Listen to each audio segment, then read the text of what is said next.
Alright guys, BLM here, back, another live stream. It took a while for it to show up, whatever.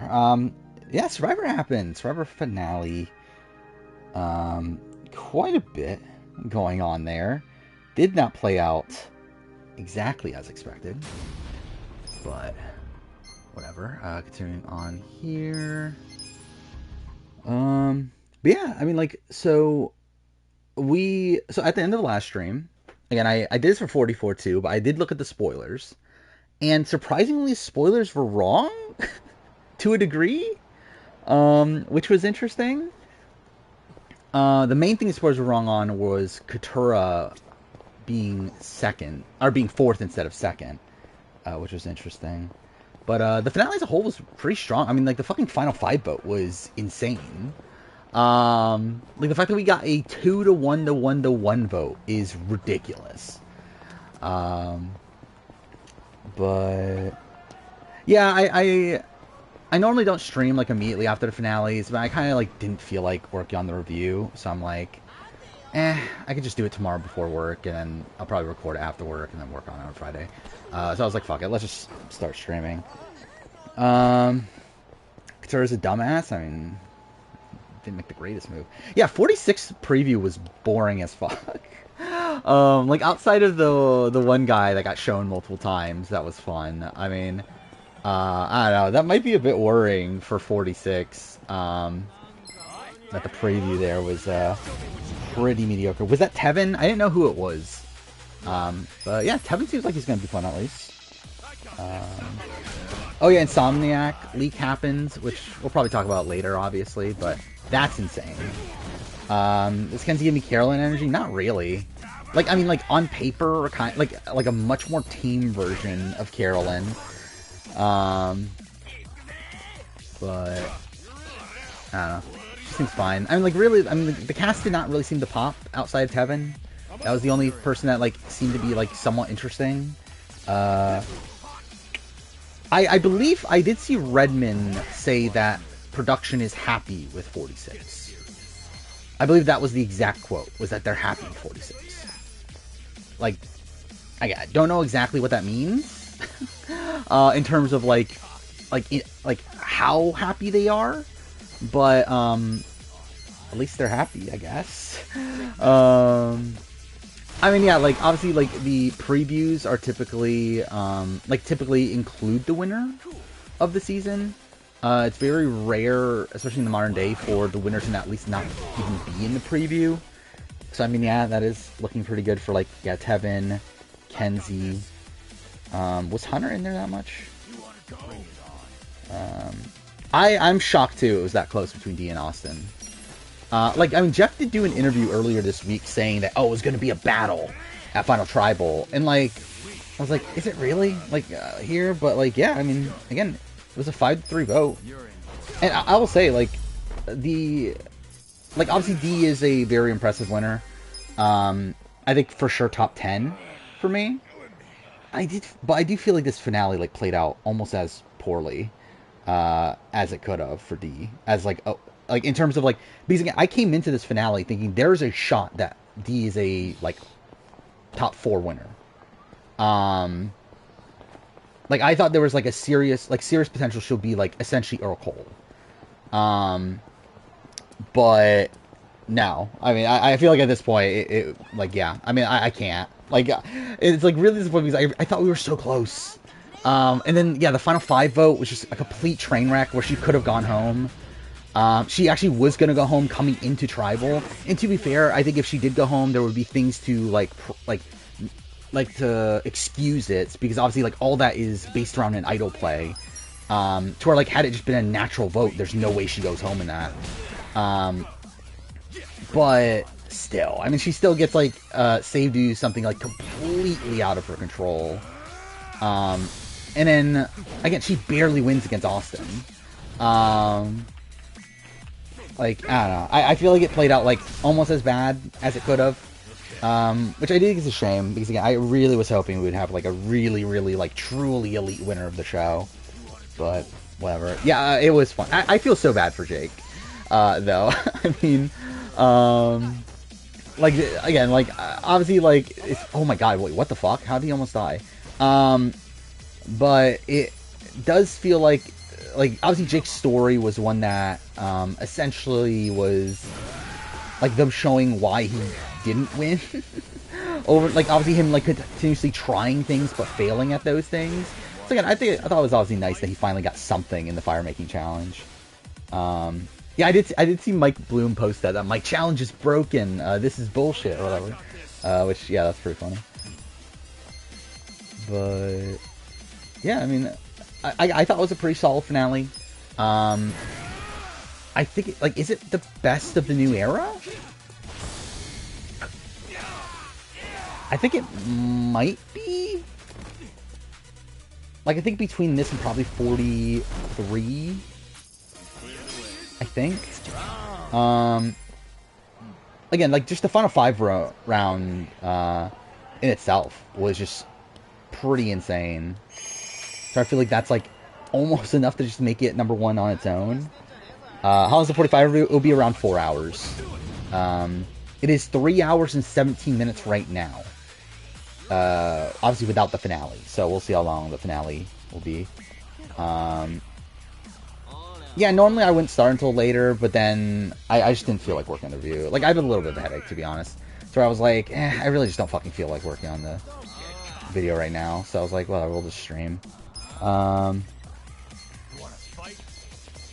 should I hit? That guy? Yeah, both Latin winners. Is he the best winner in the era? I mean, yeah, by a lot. I don't think it's really that close. Can't understand how anyone says in confidence that a new era season is better than this. Yeah, I think this is the best of the new era. I mean, like, I don't feel like my opinion is...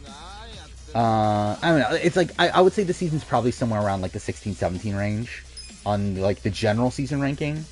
But I do think, yeah, it is definitely the best of the new era. Which is fine, considering I literally said that 44, now 44 is my least favorite. But I feel like this will probably stick. Oh yeah, we did get an AU trailer. Oh yeah, we also got an AU premiere date, which was surprising to me, considering what they said about the premiere date before, like at the upfronts or whatever. They said it would premiere after Gladiators. My assumption was that meant okay, after Gladiators is done, like done airing. Australian Survivor will air. Like I didn't know. Like I didn't think it would mean literally the day after Gladiators or something. Oh, actually no. I think Gladiators actually got moved to January. Now I think about it. But either way, it's like it's not that long after it, to where it's like it's essentially just premiering at the same time. So like that didn't really change anything. Yeah, both in February. I mean, like Australian Survivor will be early February though. It's February 5th, I believe. Survivor isn't like the 28th. It's like obviously like very, very late February. So I'd say 45, 41, 42, 43, 44. I think it's probably my ranking. Do I think Katura was a jury threat? It doesn't seem like it, based on things we saw, but I think he James Geo from the resub. Was pleasantly surprised by his finale. The final 5 was complete chaos. Low-key thinking Jake might go home on the revote.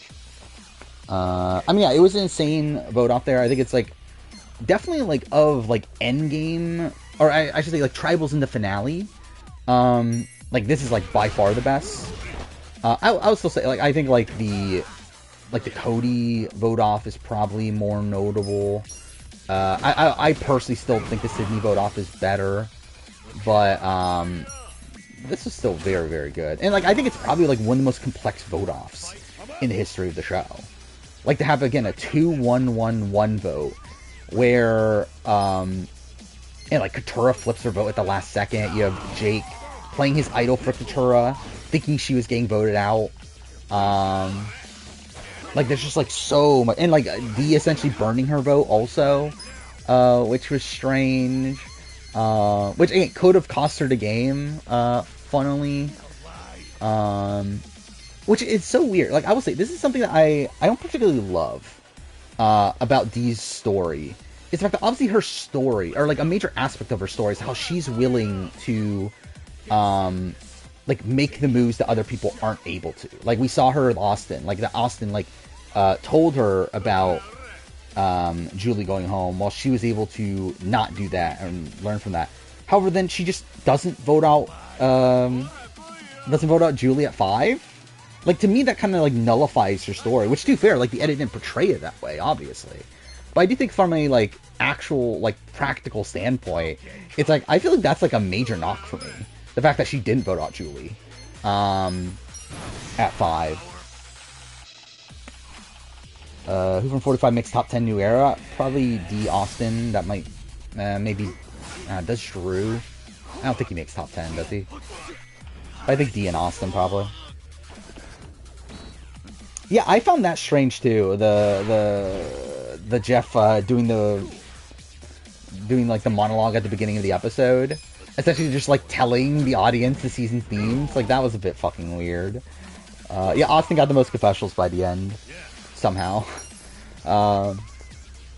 which is strange because like it's also I will say like I also don't love that we did get the Austin the Jake Final 3, where for me there was like absolutely no suspense at Final Tribal, and like obviously yeah it got close, but like from a pure editing standpoint it made no sense for Austin to win this season. Like this would be like one of the worst edited seasons of all time if fucking Austin won against D. Like that would literally just make no sense based on like anything we had seen. To where I just find it weird that that's what happened, is that we did get the Austin situation. Because I came into the finale, even before I saw the spoilers, like I was fully thinking it was Katura. Because I thought it made more sense that there would be this battle between D and Katura. That would be the, like from at least a storytelling perspective, that would be like the closer battle. Where, again, like okay, can I not go, what am I doing here? But like again, the battle between D and Austin, like that felt like a like obvious result there. Yeah. If you how far into stream were we last time? It was like 4 hours something in the stream last time. If you look at the VOD channel, like you can find it. There's me reacting to the 45 spoilers, which again we're wrong. In terms of the finalists, spoilers assumed Katura was at the end instead of Austin. I forgot Date was in this game. Who's this? Yeah, they did set up the Jake Katura fire making. That is something. Also, interesting that so again, I thought last week when we saw like D and Austin talking about like, oh, I'm gonna beat you and that sort of thing, I thought that was leading up to fire making. I didn't realize, oh, it's leading up to Final Tribal. Which, Anyway, wait, is that the case? Date's voice actor played Goofy? Well, you couldn't ask for a better spot. That's funny. Jake is unproblematic Dan Foley. Yes, had a good winner pick. Yeah, I mean, I'm surprised myself he got second. Do what you need here. Do I want to open this Bold Survivor? Oh, let's see what it is. Are we really sure D wins? All signs are pointing to a Katura win. Fuck me, dude. I legitimately, like, I don't know why people were so against the idea of D winning.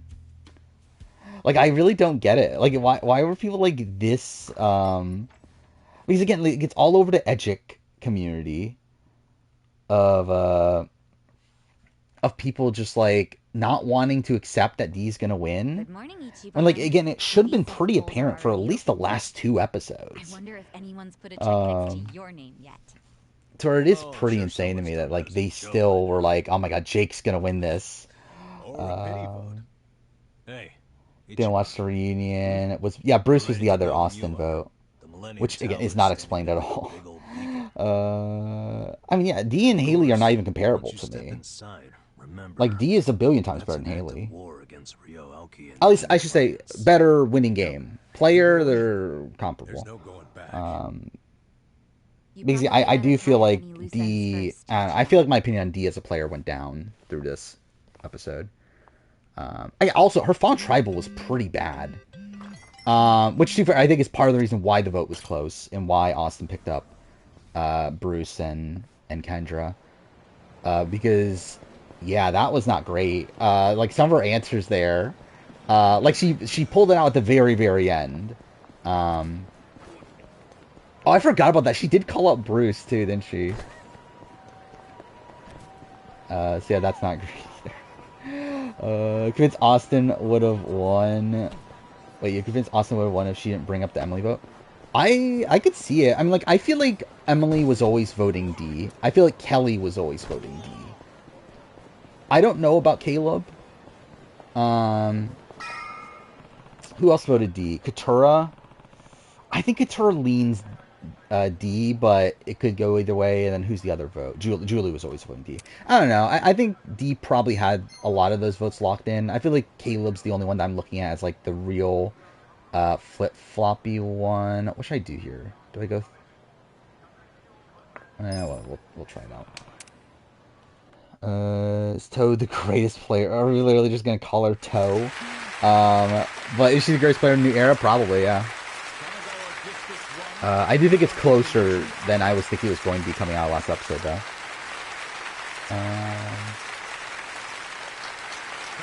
Even though he knew he's never going to win, feel so bad for Jake. Yeah, I did too. I mean, just like nothing could go right for him, and that's why I think the fire making, him winning fire making is like a good moment for him. He at least got like one win under his belt. But yeah, like straight, I don't know what to do with Jake on the player ranking. I feel like it's a bit tough because like in a way, like I do feel like he was probably the better strategic thinker of his group, of like the Bellows. I mean, like of the ones that made essentially him, Katura. Like I think he was definitely a better strategic thinker in the fact that like I feel like he like understood the layout of the game a bit better. He just couldn't do anything about it. Which obviously that is an issue. But like I feel like I don't know. It's like he at least like knew what he should be doing. Awesome. Is Jake higher than Kendra, lower than Katura? That is where it currently happened. First think that Austin was an alternate. Yeah, we knew that too from preseason stuff. Jeff getting pissed at Jake was hilarious. Yeah, the entire moment of Jake breaking the challenge is probably one of my favorite Survivor moments now. Like that was fucking funny. What was the other moment? There was a moment that I laughed so hard at. It was with Jake and Jeff at Tribal, I think. I'm trying to look it up in my notes right now. Because there was a moment I just found so funny that, like, to be fair, like, actually wasn't that funny, but I just, like, laughed so hard where... I think it was when Jake told his story at the Final Four. I'm just trying to make sure. Looks like they brought out the welcoming party. You guys ready I for can't this shit? find it. Here we go. Is it here? Oh, here it is. Here it is. When like it's at the Final Four Tribal where like at the end where like Jake's talking about like this is one of the best moments of my life and Jeff just says congratulations and then moves on. Like I found that so funny for some reason. What do you mean tribal council update? What does that even mean? The moment where Jake asks Austin to not tell anyone about his idol and then smash cut to Austin telling D about, yeah. And also just further sinking his chances of winning there. Alright, tweet from Jenny Autumn. We dragged original Lulu all season, but original Bello has tripped over each other time and time again. Yeah, I mean... Again, like, Lulu, like, I feel like they're bad for different reasons. Like, Bello is just a complete, like, strategic disaster. While Lulu is a disaster in the sense that they, like, just couldn't win anything. I think Austin had a better speech than D until Emily's last question. I would agree. What is this? I've seen this before. Yeah, I've seen these before. From Kirsten's. I've seen this when doing research on The Genius. Is Bello worse? I mean, like, it matters what you're talking about when worse. If we're talking about worse as in, like worse tribe? Like, I feel like when I talk about that, I feel like I usually think about, like, their performance as a tribe, as in, like, how they navigate through the pre-merge. Or, like, I would talk about, like Oolong, Matt Singh, Lulu, like that sort of thing. Where like Bello is like bad in a different sense.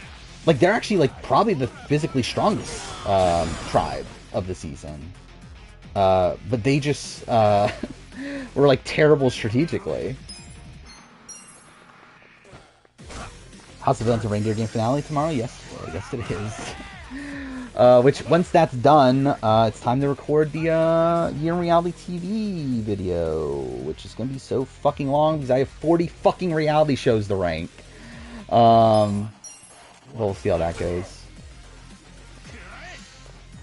But I have, I'm done writing and recording the UK review, which I finished that last night. So that's thankfully done. Name every show like offhand. I wonder if I can. I probably can't. I'll probably definitely forget some. House of Villains is okay. It's fine. Again, like too much of it just feels like very scripted to me, to where like I feel like I can't enjoy it as much as I want to, because like none of it feels real to me. But it's fine though. I want this one. Is it worth it? I don't know if that's worth it. Actually, yeah, let's not do that. I don't think it's worth it. Super the worst 45 player. I forgot if that's what I did, but I think probably. Yeah, El Champo made the review. Should do tribe ranking. That's on my list of video ideas. I think it's gonna take yeah, it's probably gonna take forever, right? Because there's what, at least. Like, things, I'll do, like, starting tribes, I think is what I would do. The thing, though, that, like, the reason why that's kind of fucked is because, like, then I can't include, like, Kasaya 2.0 and stuff like that. It's like, that's, like, the one hesitancy there that makes it, like, I don't know. How exactly do I do it? Because I'm not gonna, like, rank every tribe ever, as that's, like, really dumb. Like, that's so arbitrary. But I would like to do starting tribe, but, like, again, it kind of bothers me that I can't include Kasaya if I do that.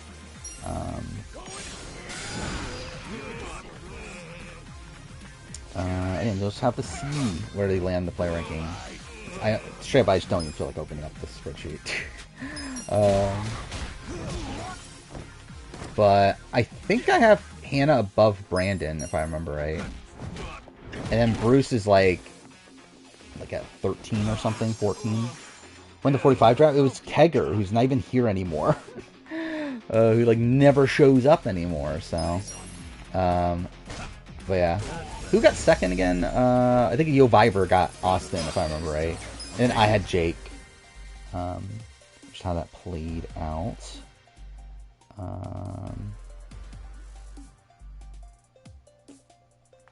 How do you do merge tribe? Because like is it even that interesting to like rank every merge tribe? Because like was that really I guess. Because at that point, it's essentially just ranking every player that made the merge phase. Because it's not like they actually do anything as a tribe, as a collective. There's no telling what to stay alert, people.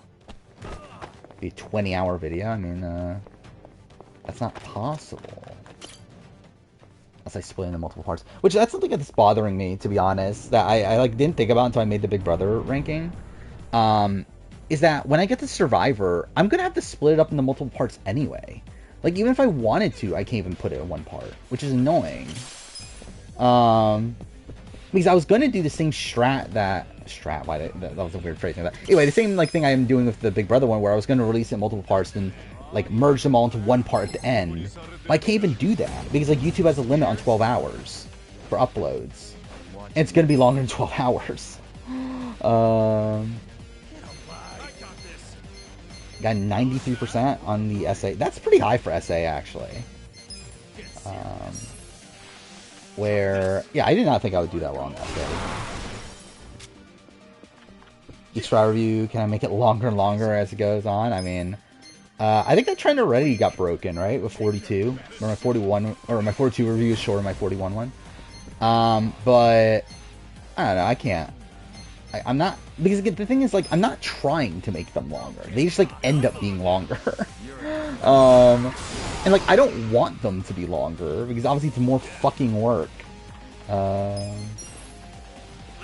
actually, maybe, no, but it's, I want to do 2 times speed. But I didn't think about that though. Of like, yeah, actually maybe like increasing the speed of it. But the thing is, it's going to be like 17, 18 hours though, which like that's like speeding up a lot to where it's like I don't know. But yeah, D's better than Jam Jam. She's always gonna be. There are over 12-hour videos on YouTube. However, that's like those are usually older videos if I remember right. I think they changed the rules like I don't remember exactly when, but it was like after the iteration started where like a lot of the like over 12-hour videos are videos that were uploaded before they changed that. So where at this point you can't upload more than 12-hour videos.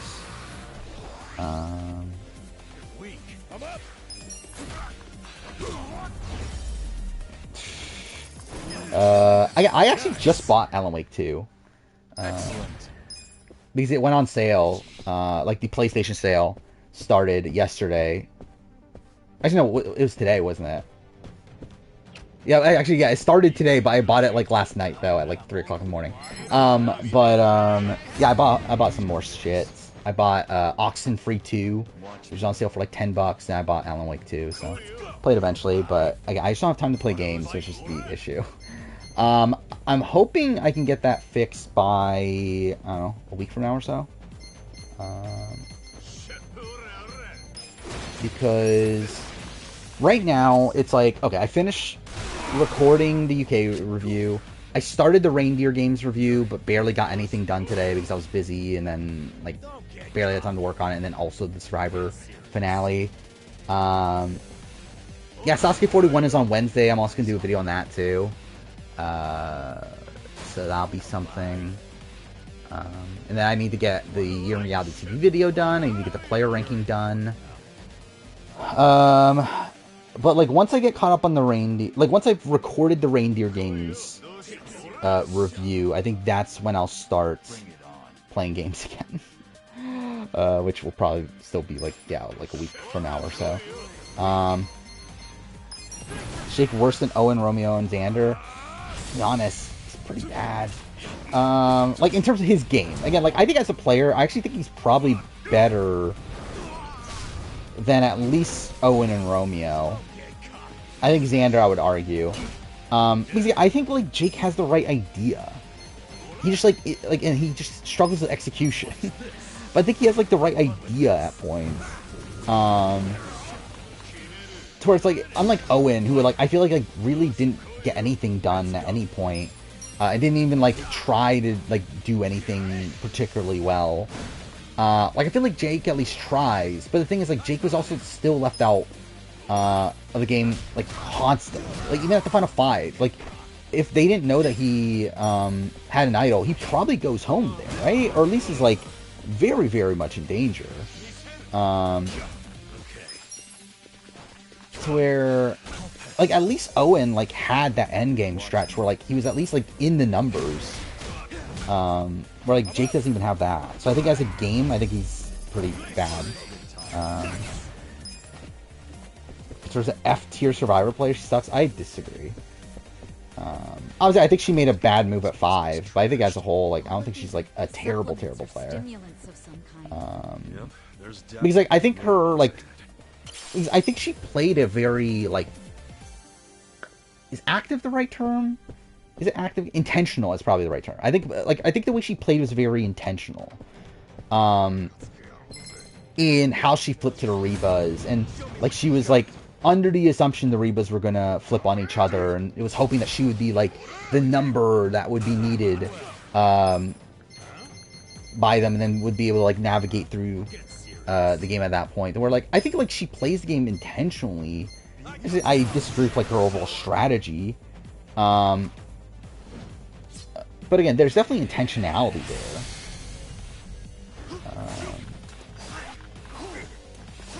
Big Brother exam tonight. I might... Like, we could do it tonight, but I feel like I would want to wait until there's literally nothing else to talk about, though. Time to play, like, worst Erica. I don't know, is there a comparison to that? Like, I mean, worse by a lot. Like I can kind of see like worse Eric if it's like yeah, like worse by like quite a bit. I would have voted B. I don't think it's really that close. Winner pick for reindeer games as of right now, it's Nicole. I think Nicole. Yeah, I would say Nicole, then Frankie, then Taylor, then X is probably my ranking there. Yeah, like I would probably rank this like somewhere around 16 or 17 on my season ranking. Sad Brittany's gone. Happy about. Yeah. I'm like, yeah. I mean, like, obviously, like, I never really thought Brittany was going to win, so it's like, obviously, she was going to go out at some point. I do think it's kind of shitty that she goes out in a challenge that like very much disfavored her, like pretty much like the first like non-equitable comp. Again, it's best of the new era, but yeah, like in the grand scheme of things, I still think it's like just like slightly above middle of the road. I'm not higher on Brittany as a player. I'm about the same. I don't think really much changed. Again, I'll probably re-record portions of the player ranking to add reindeer games. But yeah, I don't think anything's like I think very little is actually changed by the end of it. I think the big thing for me is Xavier goes down. I think everything else pretty much stayed the same. Where oh, and actually maybe Franzel goes up. Yeah, actually I forgot about that. I think I'm actually like at the point where I think I might have Franzel above Will. I think I'm kind of like kind of at that point. Reindeer Games is very good. Well, I mean, it's yeah, it's good. I mean, like I think the last 2 episodes have been like okay, but the first 3 episodes though were very very good. Will's better? I don't know. Like obviously, I've talked a lot about like how much I don't think Will is as good of a player as people say. And to be honest, actually, I actually like forgot some of the bad things about Will until I did the player ranking. When I was talking about it, I was like, "Fuck! Why do I have him this high?" To where, yeah, I don't know. I think I am gonna put Nicole above him, which will be funny because people will be so upset over it. What makes X worse from it? I mean, he's completely aloof to what's going on. We were finally making good comps until the last one. But yeah. Again, at least like very equitable comps at least. Should I open it? Sweet. Will had 1 good game. Nicole had multiple. Yeah, I mean, yeah, Will had 1 good game. And the thing is, like, I actually, like, I don't know. Like, his All-Stars game is obviously good. Yes, it's good. I don't know. I have a lot of complaints about it, though. And then, like, his winning game's pretty bad. So it's like, I don't know.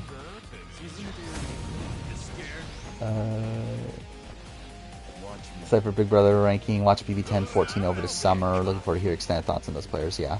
Yeah, 10 in particular, I think, is one that I never, like, really thought through that much.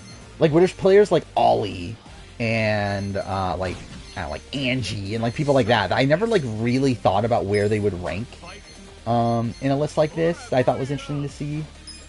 Same thing with, like, BB8 was another one where, like, I never really thought about where people land.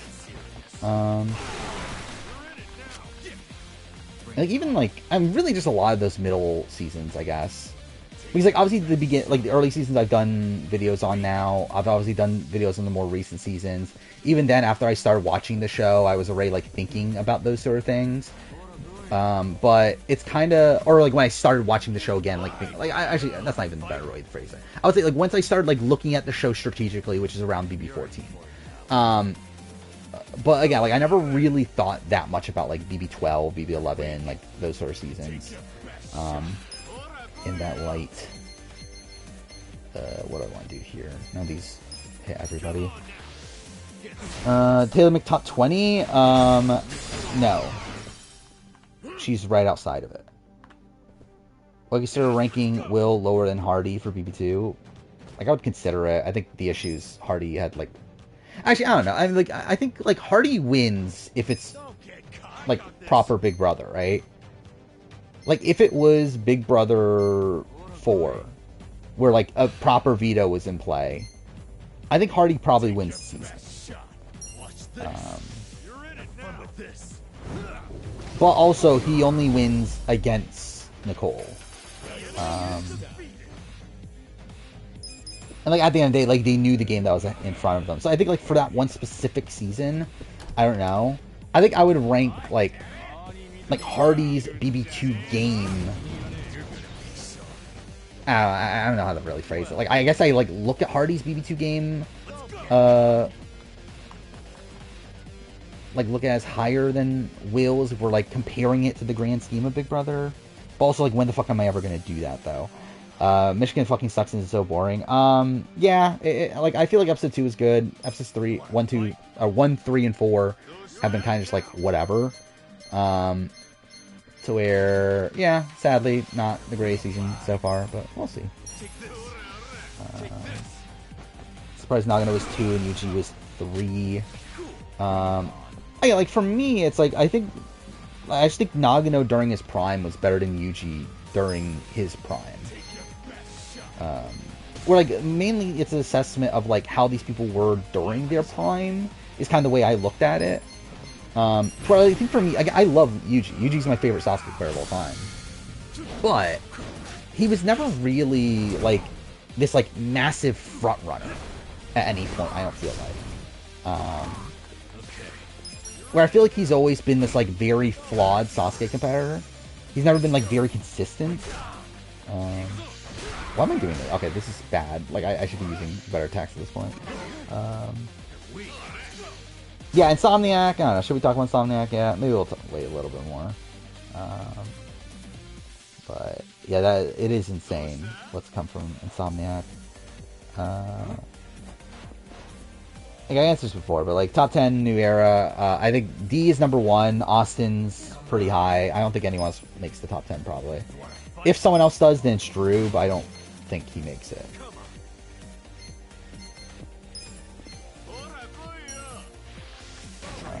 Thoughts was this? Insomniac's a video game company. Oh yeah, we haven't talked about it yet. Yeah, Survivor UK looks like it's probably getting renewed. It hasn't been officially renewed yet, but it has started casting, so like that's obviously like a very good sign. So that's cool. I'm happy about that. Again, Survivor UK ended up being surprisingly good. So yeah, I'm interested in seeing where it goes for season 2. Yeah, I'm interested in seeing how the outcome ends up affecting the show moving forward. Yeah, we talked briefly about Australian Survivor, but like, there's not much to say. I feel like the trailer gave me nothing. Like, obviously, yeah, we know the release date now. I did adjust the schedule accordingly, but I'm not really like. I think February 5th is like fine. Like, I think by February, it's like. Again, like January, like there's gonna be traders going on, but it's gonna be like, I guess, challenge also. I guess that's happening. But in terms of like currently running, like shows that are currently running, like it's gonna be fine. I feel like it's enough of a break. To where, yeah, I'm fine with Australian Survivor early February. I have 45 above UK, but it's like it's very close. I think it's.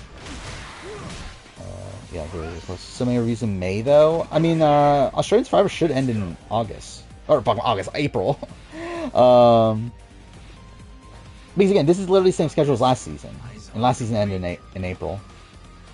So, that'll be that. Then I believe Traders ends in March. Okay, these are the reviews I have lined up right now. Well, I guess, obviously, like, Sasuke, Reindeer Games, Survivor UK, but whatever. Yeah, like for later in the year. Challenge, I'm thinking is early March. Traders is also going to be early March. Titans vs. Rebels is pretty... Actually, it might be end of March. End of March, early April.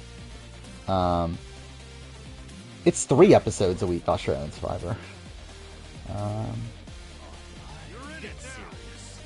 But, yeah, there's that. Then BB Can in May, and then Survivor May, and then Amazing Race in May.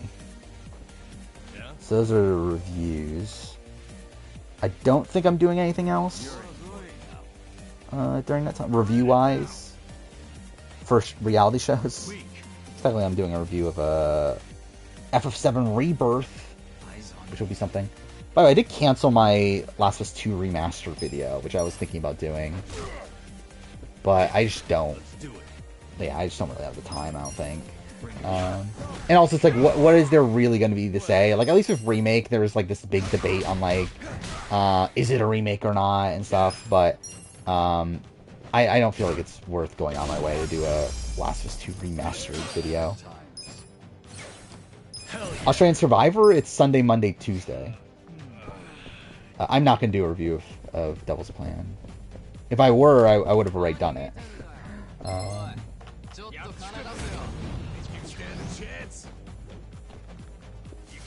Guess how many male and female runners we have? Runners up, you mean? Yeah, I have no fucking clue. It takes too fucking long to actually, like, calculate it. But, if I were to guess, I would say it's around even, right? Or, like, there's more male winners than female winners. I know that, but, like, in terms of runners-up, I would say, like, it's close to even, isn't it? If not, maybe leaning more women. House of Villains, I don't care, to be honest. You say no 36 male, 39 female, that's essentially even. Like, obviously, I didn't mean exactly, like, right in the middle, but yeah, I mean, that's essentially, like, the type of percentage I was expecting. But yeah, Challenge 39, I'm like, whatever on. I don't even know if I want to do a review on it, but I've already taken the notes to where it's like, fuck it, I might just do it anyway. The next stage will be more deadly and Saucy 40, or then 40, I assume you mean? Probably, right? There's a new obstacle.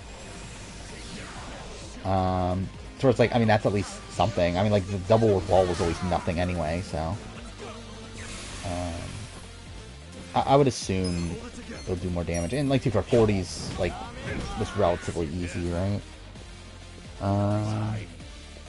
What is this hinting at? What is this? We're gonna have some fun in February, so 46. I'll say that. Well, I mean, it's referring to the fact that, like, he went out to location. Like, we know Mike Bloom was on location for 46. So he has, like, a lot of extra interviews and that sort of thing. Like, I don't think it means anything on, like, the quality of the season. I don't think he knows, but it just means that he knows that there's that he has a lot of pre-game stuff set up, which is interesting in the fact that, like, he said in February, right? So it's like, if he's saying in February, does that mean that we're not going to get a cast reveal until February? Because recently it's been at the end of January. But that's fine though. I don't need the cast until then anyway. Straight up, I'll make more money living in February than January anyway. That's the thing that's kind of annoying me straight up about Australian Survivor. Is that Australian Survivor more than likely isn't going to fully announce the cast until January, right? So I'm kind of annoyed that, like, again, why couldn't they just release it now so I can, like, make a bit more from it? To where, like, again, January revenue is, like, complete shit. To where, like, I'm still going to do it. Like, that's never, like, stopped me from actually, like, making content. But it's kind of annoying when, like, I know, like, I could have made, like, a lot more money from making something in a different month. But whatever. Imagine if Big Jeff started doing Big Brother interviews again. Imagine. Katura, Emily, Caleb, Kelly need to come back. Do they need to?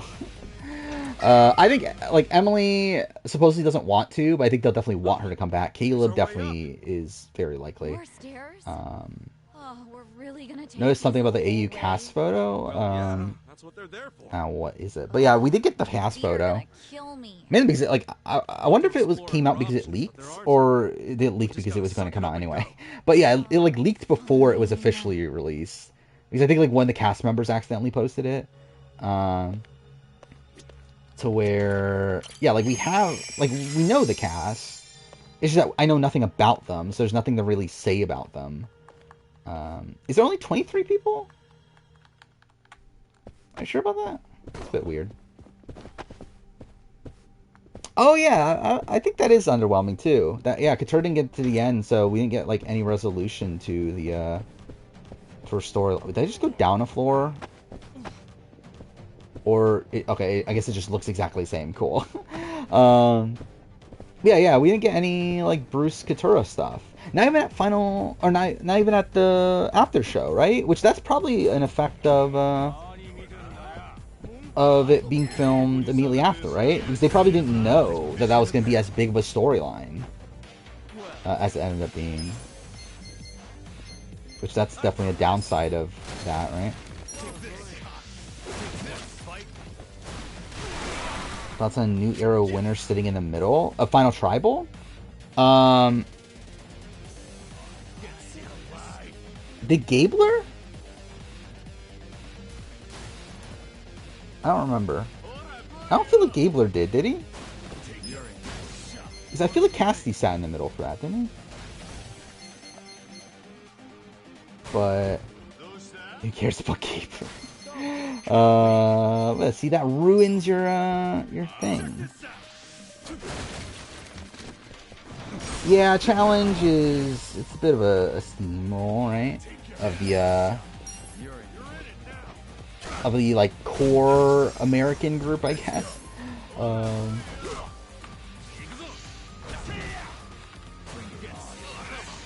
Sorry, this is 23 male, 22 female final jurors. So yeah, that's about right.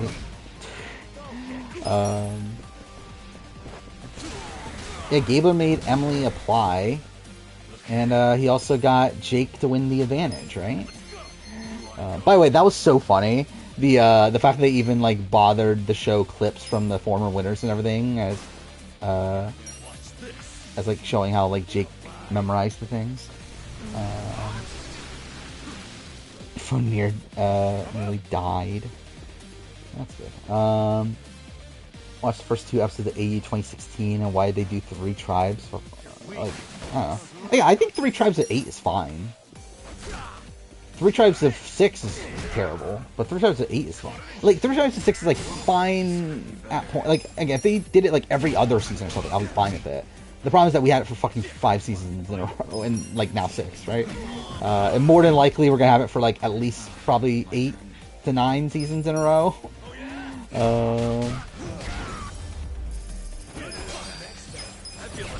How great of a year has it been in reality TV? It's been a very good year. I think a lot of that is because there's been so much. And again, like there's been a lot of like good smaller shows this year. To be fair, I mean, like I didn't go out of my way as much previous years to watch everything, but I do feel like this year just legitimately had way more. Like even taking like the writer strike and stuff out of it, like I feel like even beyond that, it had more reality shows this year. Who do I want to hit? That guy, right? Is Outlast the greatest show of the year? No. But, okay, though. It's good. Yeah, I think best is still Australian Survivor. But, again, I think 45 was very good. Survivor UK was very good. Like, I'll be honest, though. Like, Australian Survivor, like, I don't actually remember it that well anymore. Like, obviously, I remembered, like, oh, it's great at the time. Like, there was this, like, incredible stretch in the middle and stuff. But it's like, I actually don't remember a lot of it anymore. But I'll still put it #1. I probably should rewatch it. Straight up, I don't have much to watch right now. Like, obviously, I could start other, like, big series and stuff. But I don't really feel like it. Like, outside live streams, I don't really have that much, like, I'm planning on watching coming up. So, I don't know, maybe I will do a rewatch of Australian Survivor. Watch Love is Blind. I think I'm good. I have no interest in Love is Blind. Yeah, I did want to rewatch New Era, didn't I? But, yeah, I did finish Love Island games. I didn't talk about that. That was what I expected. I mean, I think the last, like... Well, I think the penultimate episode is actually, like, a pretty good one. But outside of that, it was like, I don't know, it was just kind of whatever. No, I just mean the most I just mean Here's the Villains. I'm not gonna rewatch all of AU.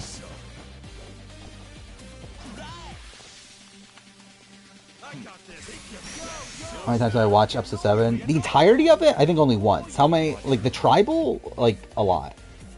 Like probably like 5 or 6 times. I actually just rewatched it like, I don't know, a week or 2 ago. I did also rewatch my, I mean, this is actual story, but like I rewatched my top 25 jury speech video today for whatever reason. I forgot why. Why did I? There was a reason why I did, and I don't even remember why.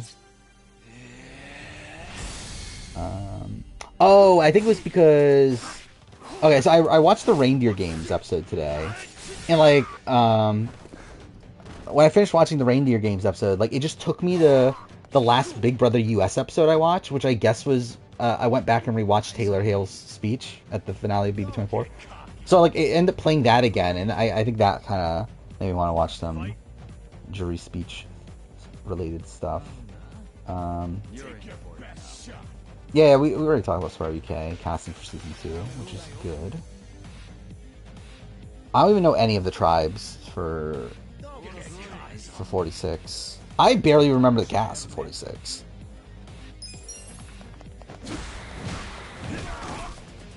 Your player ranking of the 10th Hunger Games? Obviously I should do that. Other than Nicole being a master at lessening her threat level. I don't know. Is she a master at lessening her threat level? I think she actually just doesn't have like that much of an inherent threat level on Reindeer Games, but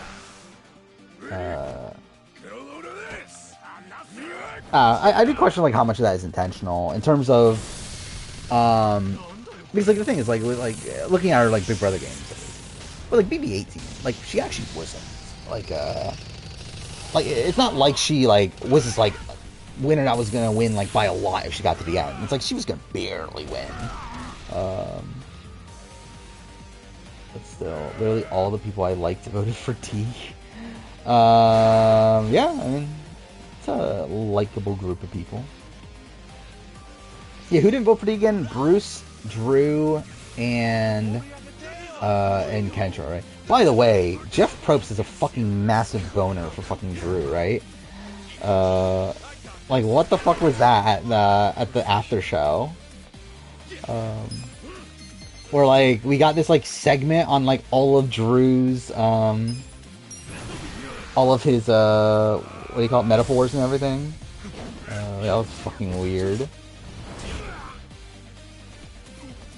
I don't know who those people are. You're literally just, like, listening. I don't remember the fucking 46 cast at all.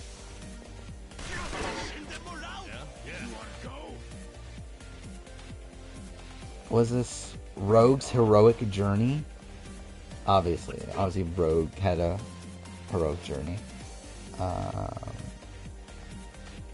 Like ranking the winner, I mean, like D's won, Liz is last. I think Matthew and Jam Jam are close. Is what my ranking would be. Went to college with Tiffany 46. Haven't seen her 10 years. But I don't see her winning or even playing well. Who the fuck is Tiffany? Let's look this up.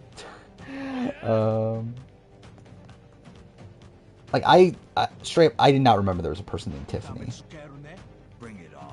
Oh, is she the one that was in the preview? Was that her? I think it was, right? Yeah, who was in the preview? Like actually actually in the preview. Like obviously we got like this like montage of audition tapes and everything. Yeah, she's the one on purple, yeah. It was what, Tiffany, Venus, right? Venus was there. Right, she was the one that said, she's the Persian, right? The one that said like, oh, we need a Persian winner. I think. Tevin. Yeah, so Tevin is the guy that got the buff, right? And then yeah, Kenzie. Who is the guy in the green buff? Like, there's the guy in the green buff that got some content, but I don't know who that is. Was it Raiden? Randon? What the fuck his name is? Was that Ben? Okay, that was Ben. Could not tell. Oh yeah, musician. Yeah, okay, he was a musician. Yeah, that makes sense. But yeah. Decided to throw in a couple questions from the latest for UK and AU. I don't know if I'll fucking straight. I do not remember BBUK almost at all anymore, even though it literally just finished not too long ago. I just realized, why are these enemies level 60? Like, we're at that point in the game already? Like, I didn't pay attention to that. Like, we're, like, facing off enemies that are that high already? Brandon was nowhere to be found. That's a shame. Is Kevin going to be big scared for 46? It seems like it. I mean, based on the preview, it seems like he's the only fucking character. I'll say, prediction right now, simply off the preview, Tevin is 3rd place. That's going to be my prediction here. Watch it be true. That'll be so fucking funny. But, again, it does fit in line with, like, again, Jake got a lot of content in the 45 trailer. Carolyn got a lot of content in the 44 one, where, again, it would be funny if that literally is, like, a trend, I guess, recently. There were like 6 people in the preview who weren't even shown saying anything. I wonder if they're just in general not going to bother with because like, yeah, like I think like well, only 4 people got featured in the preview. Like that's not that much.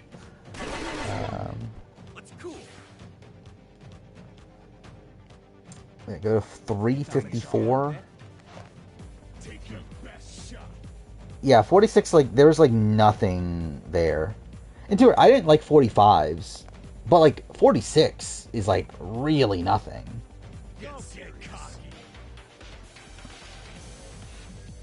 Oh, pfft. Cool. I went to turn it up instead. I turned it down.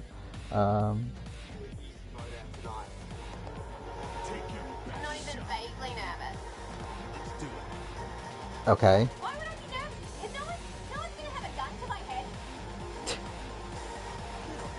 Hey, what are your character? Tribal. There's no gun.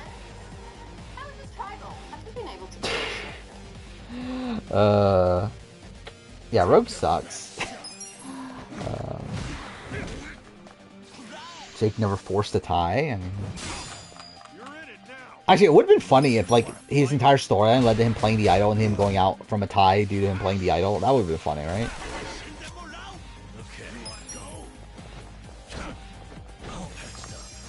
I mean, like, to me, like, what was even interesting from the 46 trailer outside of Kevin?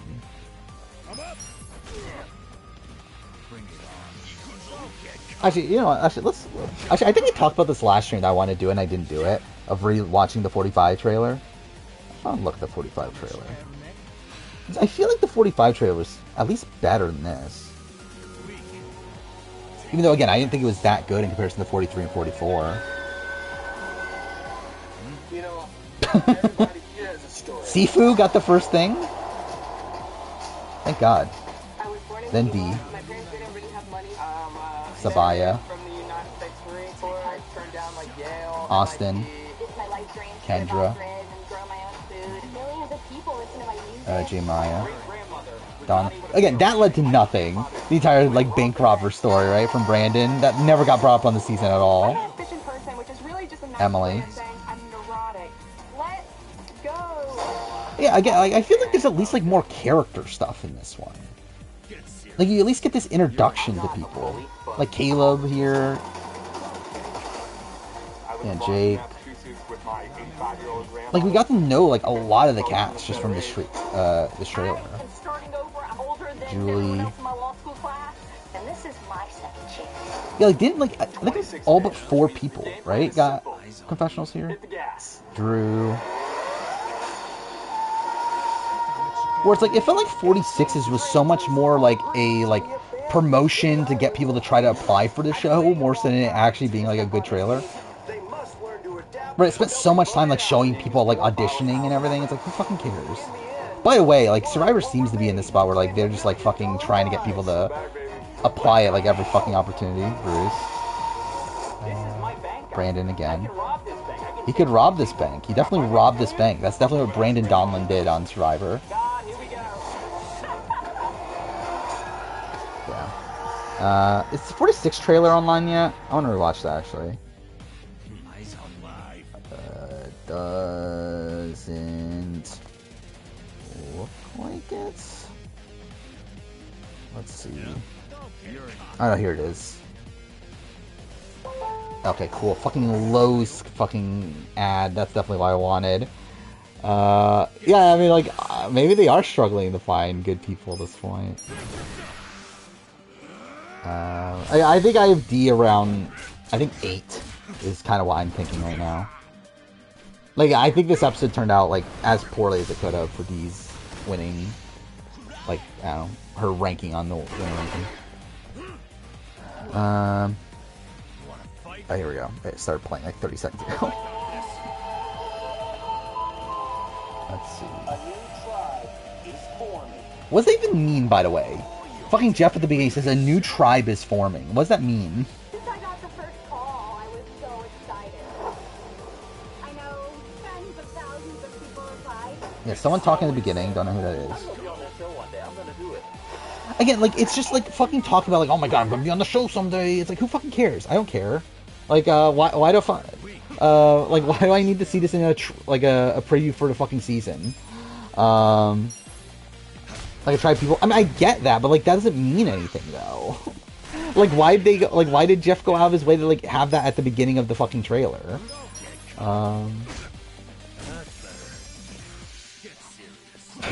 I putting D at 8 because she ate? I mean, maybe.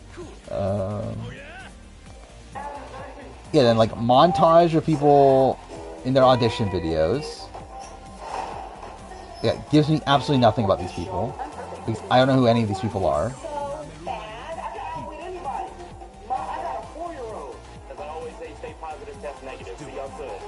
That's kind of a fine line from Tevin, at least. Then yeah, Tevin opening his buff. Was that even, like... Why is he opening a buff in confessional, though? Then again, a lot of Jeff monologue. Then... That's Ben, right? Then yeah, Venus. Which even that, like, Venus is even a confessional. Like, that's the fucking preview, or audition video. Then yeah, Tiffany. Then nothing. Just a lot of nothing. A lot of shots of preview. Or fuck, I keep saying of audition videos. Then Kenzie. Yeah, this is like a boring version of Carolyn's confessional from her preview. I don't know. Again, it really does not do anything for me. Like, I feel like we got almost nothing. I think it might be a twist. Hopefully it is. I would like that, actually, because, again, like, I could do without fucking 3 Tribe seasons all the time. Like, just straight up 3 Tribe seasons with no, like, changes to the format. Until potential swap.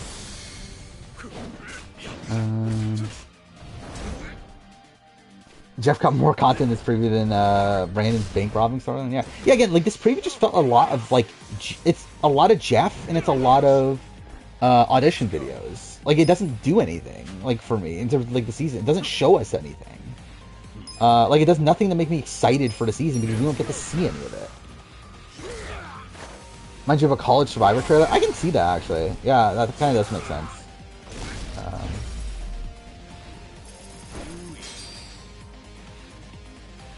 She's having his opening Nami buff, so I guess it's not a twist. I mean, but like, why is he opening in confessional though? Like, why is he being handed a buff by production in confessional? Like, that's weird, right?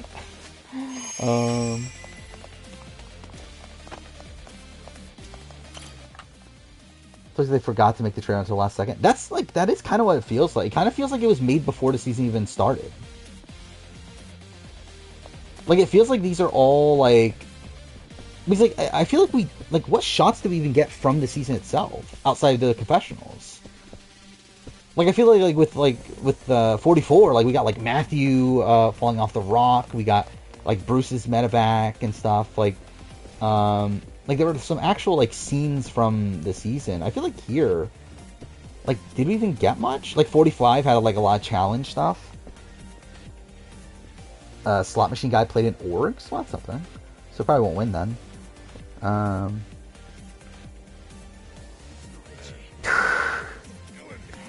Okay, what is this clip? Just someone eating onions?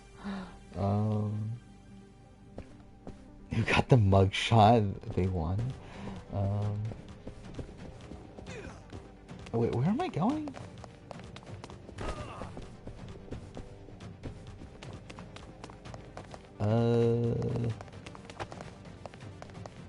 Where am I supposed to be going right now?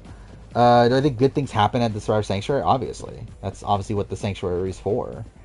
How dare you not know that if you're a Survivor fan? Every Survivor fan knows that the Sanctuary is where good things happen. I can't go there. Where's the game want me to go then? Oh, I can... Okay, cool. That's something. D ranked it is a pretty big statement. Is it? I said last week that she could potentially be 5. It's behind the scenes thing, like they're giving them an extra buff just for reaction. But that's never happened before. So it's like, I don't know. It just feels weird. I feel like it's gotta be something going off like how the season starts out or something. How goes the after show? It wasn't. I was bored. Austin's top 30? Top 30 what? Player of all time? I don't know. Is he? Maybe. I have no sense of like where like non-winners are on the top players of all time list. Am I lower on Tony's winners at War Games? Not really. About the same. I can see an argument for why he should be lower on the ranking, but I'm not actually lower on it.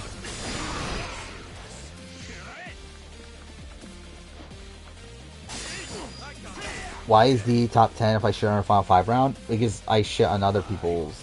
Yeah, I shit on Tyson for having to go to Rocks. I shit on Jeremy for no votes tribal. Like, I shit on all the winners. Like, again, there's only, like, very few winners I have, like, no complaints about. I mean, actually, really, it's only Kim.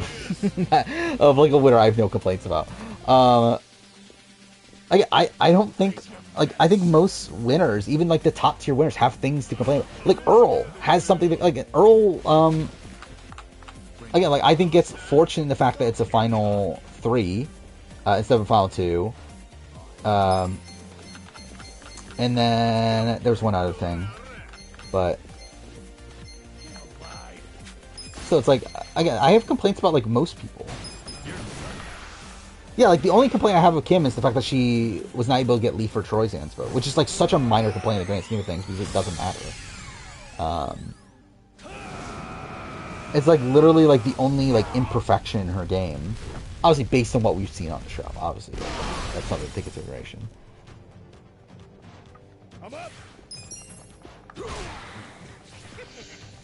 I think that's likely, but we don't fully know. Really, but I think it's likely to where if Cassandra Dreams win final immunity on a Final 3 season, then they cut Earl. Like, I says also that, like, I think there's an argument to be made that, like, if he knows the Final 2, then does he cut Yao at 4? But also considering, like, the, like, All Black Alliance, would he have gone against that?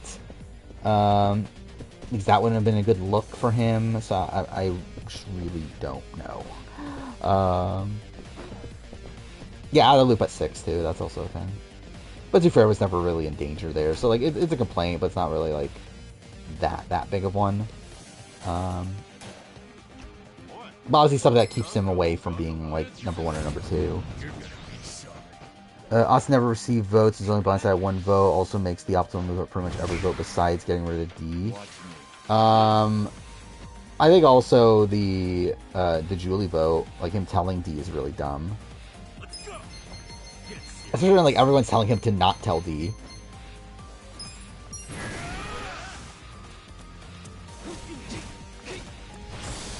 Earl never faced much adversity, yeah. That's why he's society as he is. JT was out of the loop on the Sydney vote off? Was he? I'm pretty sure JT voted for Sydney, didn't he?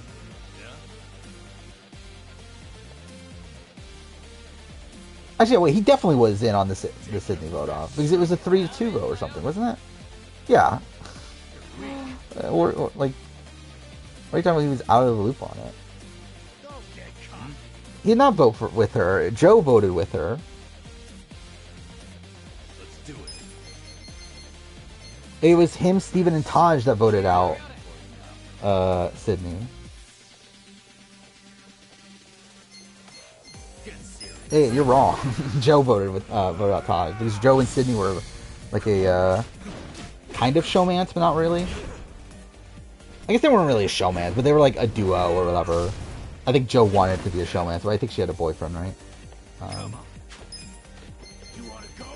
Like, I know I'm right. Like, I even like actually need to check it because I was pretty confident I was right. What's this? Bring it on. Like Austin, I think would be pretty highly ranked as a runner-up. I think Jake would be towards the bottom.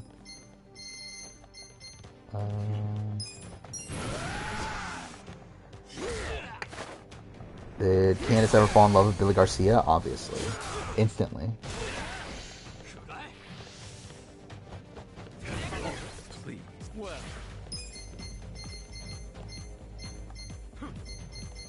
You're showing us between JT and Sydney? Well, yeah, you're wrong. Where would I rank Katura as final juror? I think she did flirt with JT, right? But then she flirted with everybody. That's Sydney, I guess. But I don't know where Katura ranks. Not particularly high, but like maybe not at the very bottom though. I would say probably like lower middle tier.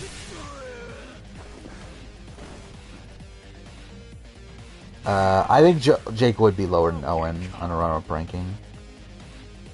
Because again, at least Owen did gain some traction at the very, very end. Where like Jake never did. And just like always failed. I think Austin is better than... I think he's like 100% better than Cassidy, Deshaun, Carolyn. Mike, I think is interesting because like... Actually, no, but he still got 3 votes. Yeah, no, Austin's better than Mike. I was going to give it to Mike because like Mike did have more win equity coming into Final Tribal, but he loses all those votes. And while like Austin gets 3 votes, so I'm like, yeah, I think Austin's still the number one of those.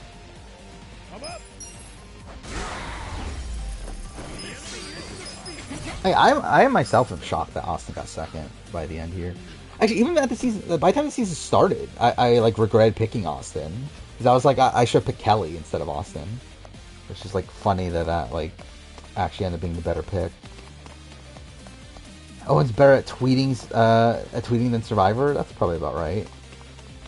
Like I think Owen's someone that like is better like talking about Survivor than he is playing it, right? Which I'm too fair, probably Jake is too. Yeah, Austin, again, that's my big thing with, like, Austin. I find it weird that he's the runner-up considering, like, how little it felt like the edit, like, gave him any, like, real credit for things. Or, like, again, like, the Kelly move is one that's, like, really massive for, oh, this is kind of, okay, I guess that worked out. But the Kelly move is, like, one that's really massive for Austin's game. And, like, Austin, like post-show, like, takes a lot of credit for that move. Yet, like, on the show itself, we see, like, nothing from him. It's instead Drew that gets all the credit. Oh. Shit. I didn't realize I had no, well, this is kind of bad. What do any of these do? I don't even know what these other things do. Shit. Well, I guess I'll do that. Will Drew lose at the end against Austin? I think it's very likely.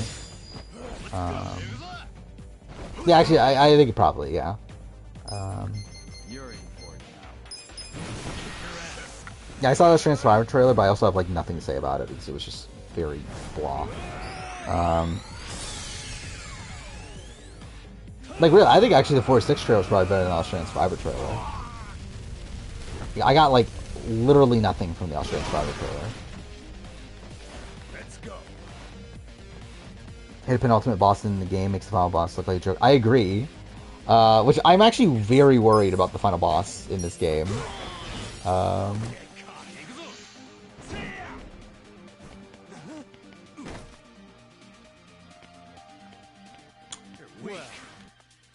I just realized something. I just realized that I started the wrong save, didn't I? I just realized. That's why we're fucking fighting level 60 enemies. I didn't realize that for a fucking hour and 15 minutes in the stream. That's why. Like, you saying that made remind me, wait, this is the path to fucking the penultimate boss battle. So that's funny. I don't know. Do I care enough? I don't know. What am I gonna do here? Yeah, penultimate juror ranking is happening. See, I loaded the wrong save. But whatever.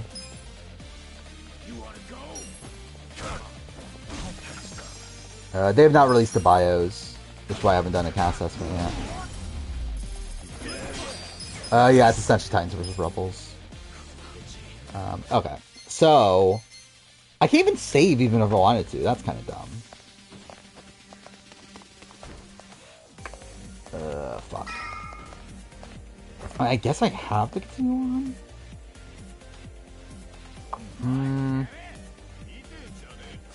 I don't know. What do I do here? What's the better way to do this? Because I can't. Can I even go to main menu? Oh, I can. I guess we'll do that.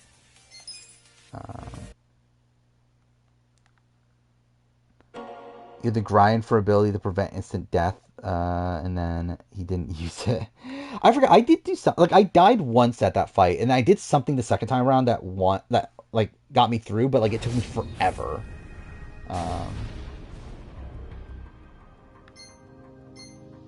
Okay, wait. So I need. Yeah, see, I loaded up this one instead of this one. So that's annoying. So since we're starting from where... whatever. I guess we'll continue on from this. Gotta be a last name, does it? I don't know. Maybe. Yeah, I don't know any of the people's names from... Oh, I'm at the point where you have to gather the money in this? Because I remember that was the section that took me forever. My original time. Because, like, I accidentally died. Oh, I actually need to get more money. Fuck. I thought I would just naturally have enough money. Actually, I need to go to a shop and see if I can sell things.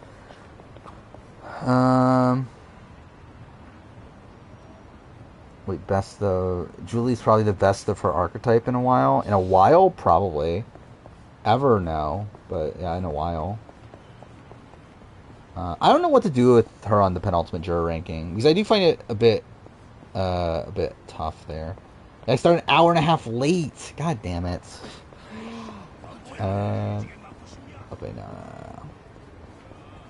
I need to find a store that I can sell things at. Where would that be? Like, where's a pawn shop? That's an arcade, right? That's an arcade. That is the convenience store.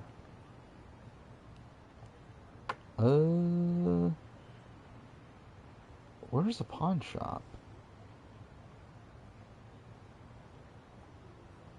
Because I would assume I have like a good chunk of money from things I could sell. Like, what is this? I don't know what that is. She can buy 1100 whatever milkshakes. Yeah, I guess you can. Oh, I saw this post from Spoiler Girl. She's dumb, but whatever. Actually, no, this is not the one I saw. The one I saw was the Big Brother US one, and that one was ridiculous. I'm trying to see if I can find that post again. Wow, that one was really dumb though. I assumed it would have a wiki page. But do we have every name on there? Well, that's something. Only 2 of them have Wikipedia pages. Both football players. That's great. One's a Rebel, one's the Titan, obviously, because there's obviously a big difference there. Yeah, not looking the greatest diversity wise, right? I didn't like actually like count or anything, but like it didn't look very diverse. Okay, that's pharmacy. Love Magic, isn't that a thing that I can sell things at? Actually, let's just go to this one and just see what's there, I guess. Was there a different jury format? It was pretty much the same. Especially from the last few seasons, right? Where they, like, got rid of the dumb... Wait, what is this? Wait, why is there just a random cutscene starting? Hey, isn't this where people... Oh, yeah. Is this a side story? We should look. Or sub-story? Did she say? Honestly, hate the format of Challenge 39. I do too. I've always hated it, ever since it was first announced. Viola is the only person you remember from the promo. I don't even remember who that is. But, yeah. I mean, again, there is no, like, the mandate is literally a, like, made-up thing by CBS of, like, just what they're going to do within their own company. It's not a thing that actually, like, exists beyond CBS. But, is it 50% POC for Australian Survivor? No, not anywhere close. Never has been. I don't think any, like, Australian reality show is anywhere close. Yeah, I can't sell anything. Arigato.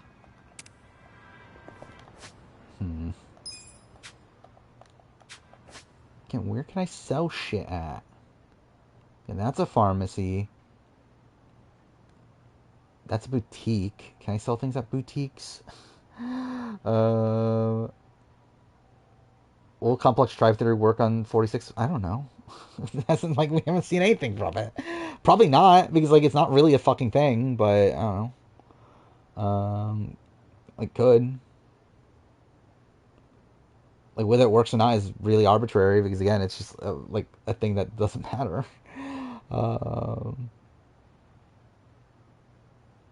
Again, like, where can I sell things at? Like, none of these feel like things I can, like, places I could sell things at. How much money, wait, okay, let's actually see. How much money can you make from doing this stuff? 20,000. I need way more than that, right? How much do I need? I need like 600,000. Do they think trying to get money enhance the gameplay? No, it doesn't. Did Australian Survivor Brothers War have 50-50?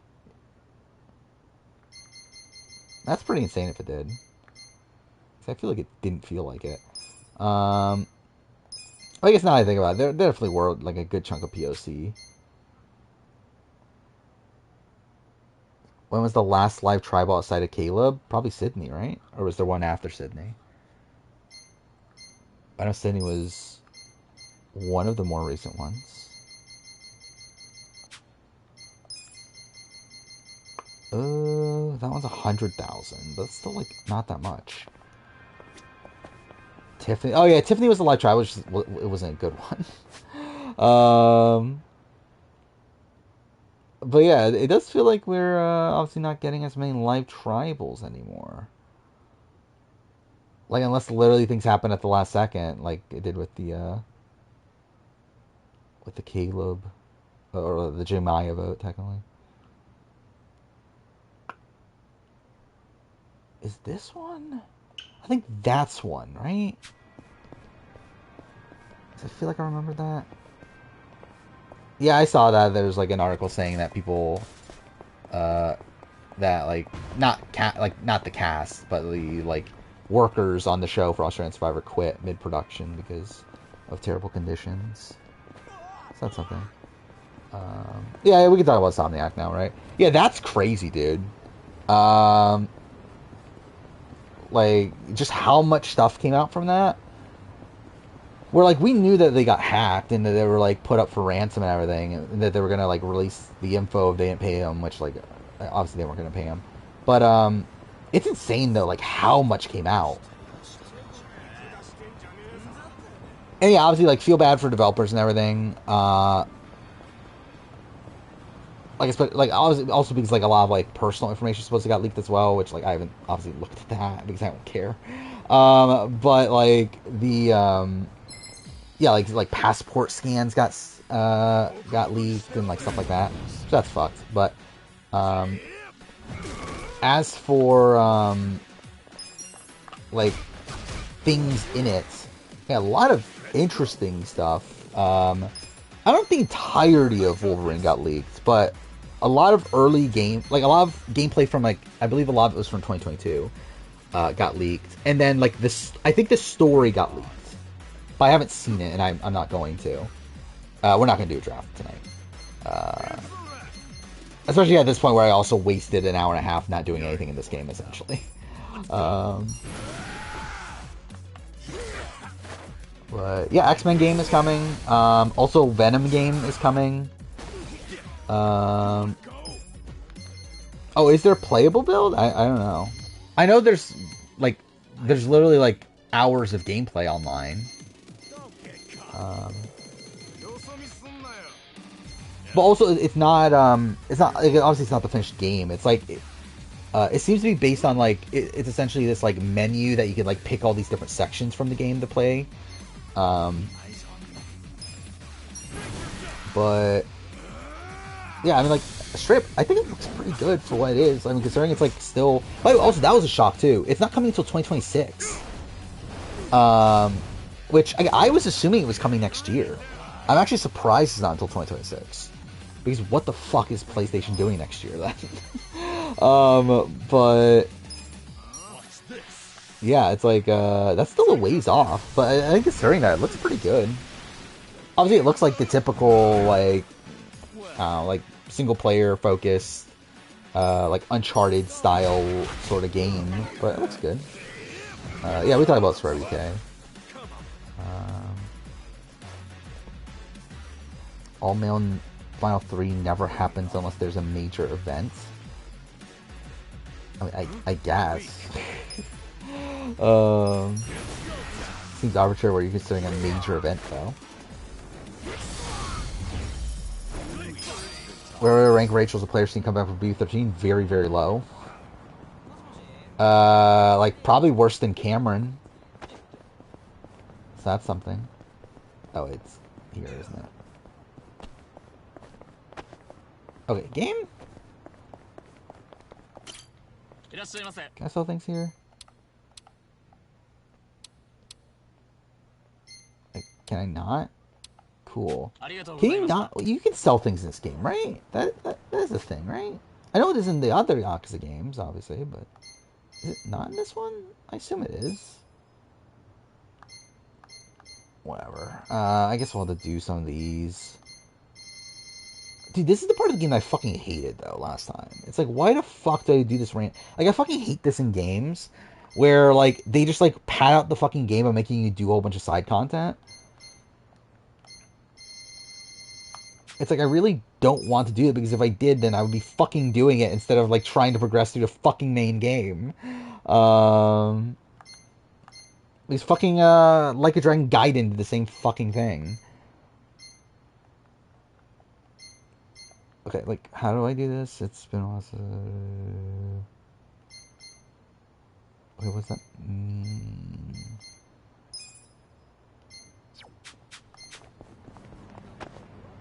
Actually, I just realized something. Wait. If I really, really wanted to... could I... Oh, you know what? Let's do this real quick. We're watching Survivor when you're at work. Lots of connection during the 2 to 1 to 1 to 1 vote. So why did Austin vote Julie and why did Julie and Dee vote differently? Like, it's just weird, right? It's like, it's such a complex vote. Where it's like just everyone had different targets, right? Like, so, I mean, essentially, like, Austin wanted Julie out because he was like, well, I've already gone against Julie. Julie's also a jury threat, so I might as well vote Julie. Julie wanted Jake out because they've had that vendetta for a while, and she didn't believe that he had an idol, so she still voted for Jake. Uh, D voted Katura because like that's obviously like what they agreed on, but like she knew that they were going to vote for Julie, that Austin was going to vote for Julie, but didn't want to be the one to vote out Julie, so she still voted for Katura. You had Jake initially wanted to vote for Julie, but then Katura convinces him to vote for D. Um, so he votes for D, while Katura wants to vote out D to split up D and Austin, but then doesn't at the last second. Um, Again, like that vote is insane. Like the fact that we actually got a 2 to 1 to 1 vote. Uh, okay, what do I want to do again? Can I even do this? I don't even know if I can.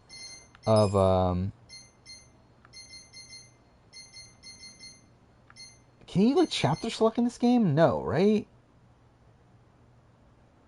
Yeah, essentially, yeah, they played like shit. Yeah, that's why I'm lower on. Like, that's why I can't like put D higher in the winner ranking. I really want to, but I can't because that was just so bad. Oh, I did see that too. Yeah, that Xi'an is it, like was in an article about her dating someone like 20 years younger than her or something. Which I mean, that was something. To be fair, she looks pretty good for 49, and her boyfriend looks pretty old for 29.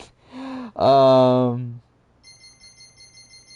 Besides Austin, yeah, but like Austin should also still like have gotten the votes organized. Like I think Austin plays the least bad of everyone there. But like I still think he still plays poorly though. Like he should have been able to get like why is he just throwing his vote on Julie when I guess he thinks Jake is voting Julie, but is he really thinking he's gonna win with a 2 to 1 to 1 to 1 vote, I guess? Like is that really what he's thinking he's doing? Because from Austin's perspective right now, he thinks he's voting Julie. He thinks Jake is voting Julie, which he's wrong about. Then what was the other one? Then he knows D is voting Katura. What does he think Julie is doing? Does he think Julie's voting Katura, or does he think she's voting Jake? I guess either way, it doesn't really matter that much. But still, like, if it's just him and... Well, actually, wait, if they're voting Jake... Because then, like, what does he think Katura is doing? He probably thinks Katura is voting Jake, right? Okay, so he thinks that Jake... Okay, yeah, so he probably thinks that it's going to be a 2-2-1 vote, where Jake is going to play the idol for himself, and then Julie will go out 2 to 1. That's probably what he's thinking, right? So I guess it's still a plan where he is in the majority. But obviously he's wrong, though. Where he, like, lucks out in being in the majority. So it is the optimal move for him at that point. Where, like, at the time of 4... Actually, no, I was going to say he's guaranteed to make the team, but he's not, is he? Because he could be thrown to fire D and lose. Which also, I'm surprised. Again, I was thinking that was what was going to happen coming into the episode. That it was going to be D Austin fire making. That didn't happen. I'll be honest, I've kind of like lost interest in the game at this point through this through the mixing of this and also losing the hour and a half through loading up the wrong save. I've kind of lost interest in playing this. But, is Liz the only mutineer to win Survivor? Probably, but there's also been, like, so little opportunities to mutiny. It's only got a 2-1-1 if you discount Guitars. I mean, a 2-1-1-1, like, a 2-1-1-1 is even more impressive than a 2-1-1 vote.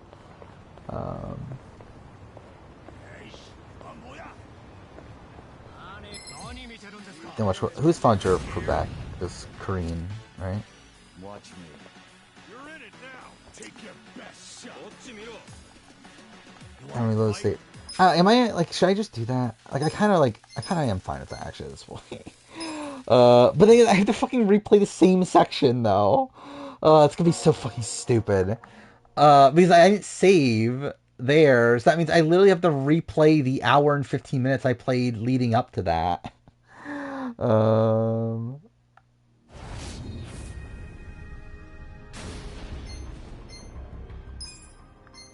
am I actually gonna do this? Actually, what happens if I load this?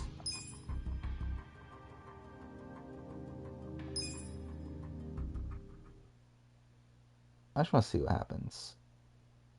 Like, does it just put me in the open world after you finish the game, or what? How does this work? Seeing their Judgment in the works. At least they finished Judgment legitimately. Okay, I think it does just put you in the open world. Okay. So that doesn't really do me much. Well, shit. Yeah, I guess we're fucking playing the same shit I was playing at the beginning of stream again. Imagine someone like actually finds this VOD series and like thinks, you know what, I'm gonna actually look at I'm actually gonna like watch this to actually like see the entire game of Yakuza Like a Dragon. And then the like, fucking final part skips like fucking like 5 hours of the game or whatever, or more than that. Like that'll be funny. But straight, I do want to actually move on.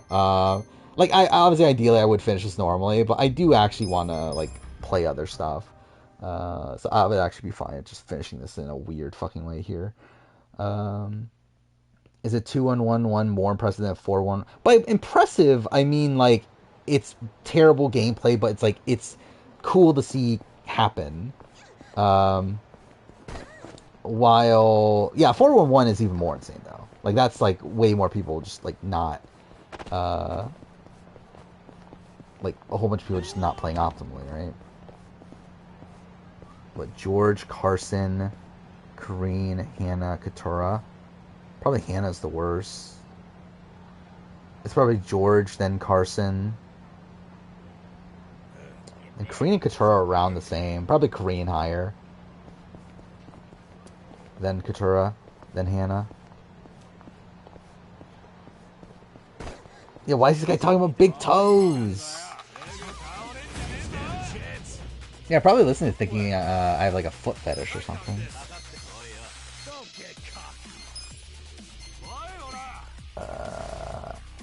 Actually, can I run? That's a thing, right? I haven't done that in this playthrough, but you can run, right?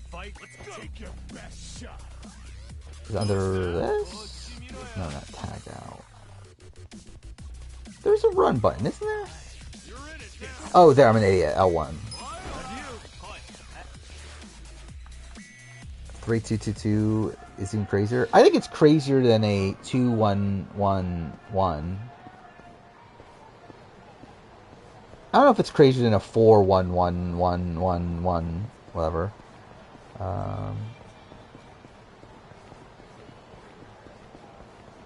It's the first time where I picked the winner in mid-season power ranking. It probably is, to be honest. It's kind of sad. I'm trying to think back to my mid-season power rankings. 44. Did I have Jan Jim or Carolyn? I actually don't remember. If I had Carolyn, then like I changed the Jam Jam like literally next episode then, which is funny. 43 Cassidy. Yeah, 42 was Mike, right? Fuck. 41 was Tiffany, right? And then 40 was Sophie, but too far. I knew Tony was winning at that point. I just didn't say it in the video. And then, yeah, that's the only one, right? At Erica 12. Didn't I have Gabler, like, around the same, too?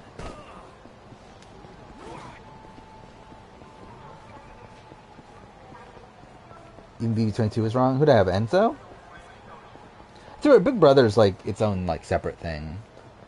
Because, like, that's obviously game position, while, like, Survivor's, like, Edgic.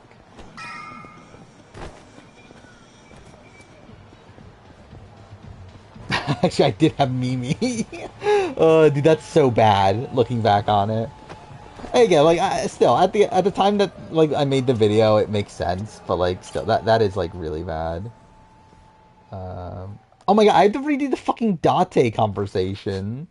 I forgot about that. This is before the fucking Date conversation. Ugh.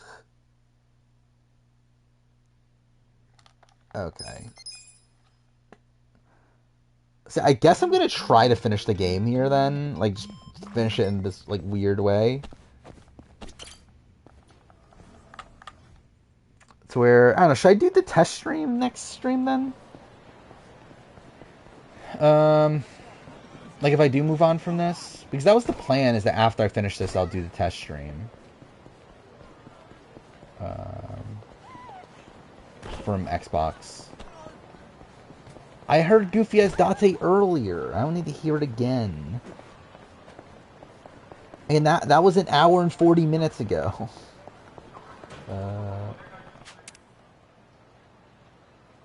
I love what it literally says there, this could be the final battle, and I just, like, did not think anything of that.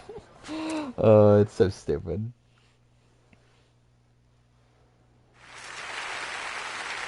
Oh, wait, I don't need to... And I actually watched this entire cutscene, like, just thought nothing of it. Like, I just, like, that's so funny, right? Like, I literally, like, was, like, seeing these scenes leading up to the ending of the game, and I just, like, did not, like, process that at all. Oh, it was it in Japanese? Oh, it's even funnier, actually. I didn't realize that either.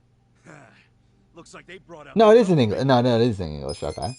Yeah, I thought I heard him speaking English. I was thinking, like, this is a fucking weird voice for Date. Stand a chance. Watch me. That's so many people to rank. I forgot Kimberly made the final tribal in Quebec, actually. To be honest, actually, I just realized, is Christophe the best? No, actually, I think Austin's probably number one on the runner-ups of this year. But I think Christophe might be number two, which is funny. After that, I think it's a bit weird. Kimberly 3. I'll have Carolyn 3 over Kimberly, I think. Actually, I don't know. Maybe I would have. Yeah. I don't know. Again, Kimberly was in the majority for, like, almost the entire game. At least that's something. I don't know what her win equity really was. Tell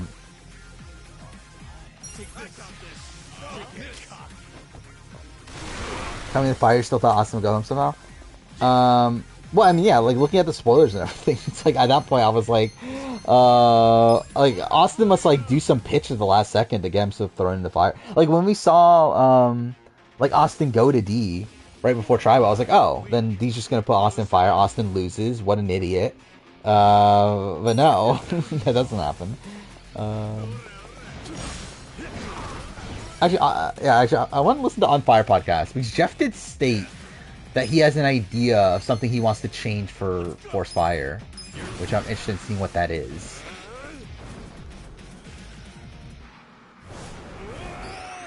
There was an ad during Survivors to the Golden Globes. It said the biggest party. Well, there you go. You're the Golden Globes. I don't know if you want that reputation, but I guess that's the thing that you are now. I guess we'll do that. Why that still didn't kill him?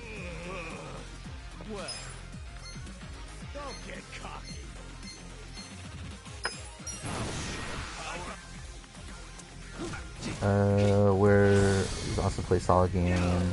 Could have won the game if he was in the question. I mean, yeah, he plays well. I mean, like, again, like, I think he's, like, is he, like, top 10? Potentially. Like, I don't think he's number 1, but, yeah, he's pretty high. I think that's all of them. Is it going to be like this the whole way up? Heck no. That'd be Listen on Fire on stream? Should I? I don't know. We are on their radar now. I guess I did listen to, like, Exit Press for Big Brother on stream, so why not?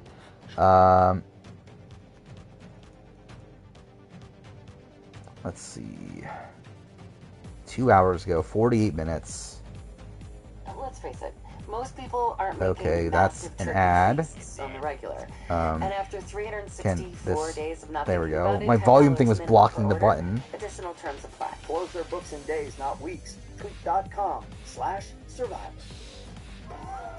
Welcome to On Fire, the only official Play on Survivor 2 podcast. times I'm Jeff Rosen, speed. the showrunner of Survivor. Each week I'm joined by Jay Wolf, Survivor fan and the producer of this podcast. Hello, Jay. Hey, Jeff. As well as former Survivor player, the great Rick Devins. What's up, Rick? What's up, Jeff? Is Lee Line his Each week, second we worst dissect the big runner-up? moments of the most recent episode of Survivor, and we bring you the insights Of all from the fan, time? the player, and the Probably. producer. So let's get into it because this is a big one. It's the season finale of Survivor 45, and the headline of this episode is that we will have the first interview with Dee coming up in just a little bit. Right here. Winners All about Jay edit this season. She podcast is for just still incredible. Bello Before we do, Jay, Truthers. That I sounds thought this about was a great right. finale. It was. I mean, from start to finish. So let's talk about the big moments that led to that final tribal council where Dee became the winner of Oh yeah, Survivor like I mean, 45. I can understand why you Start with think start, there's a which is shot for the show Couture, opens, but and it's like you just still, talking to the camera, addressing us, no. telling us this is the final 5, this is the finale of season 45. And I wanted to ask about this moment because this shot, this walk and talk, almost like a Scorsese movie, is not that simple. The experience of doing this shot. Because Nicholas the worst, or Nicholas the worst one of the year, yeah. All of Tribal Council's lit up. Ian Tucker, who handles all of our fire on the show, he's there. Of all This time, is a big no. shot for us. I'm going to do a long walk and talk. We're going to meander through Tribal. To shoot this is a complicated shot. The operator's on Steadicam. There's somebody who's also the assistant camera. They're responsible for making sure the shot stays in focus, which is not as easy as it sounds, especially at night in low light. Jeff's gonna Very complicated copyright shot. me? What a And shame. typically, it will be Scott Duggan and Russ Dunn. They're two just enormous pros.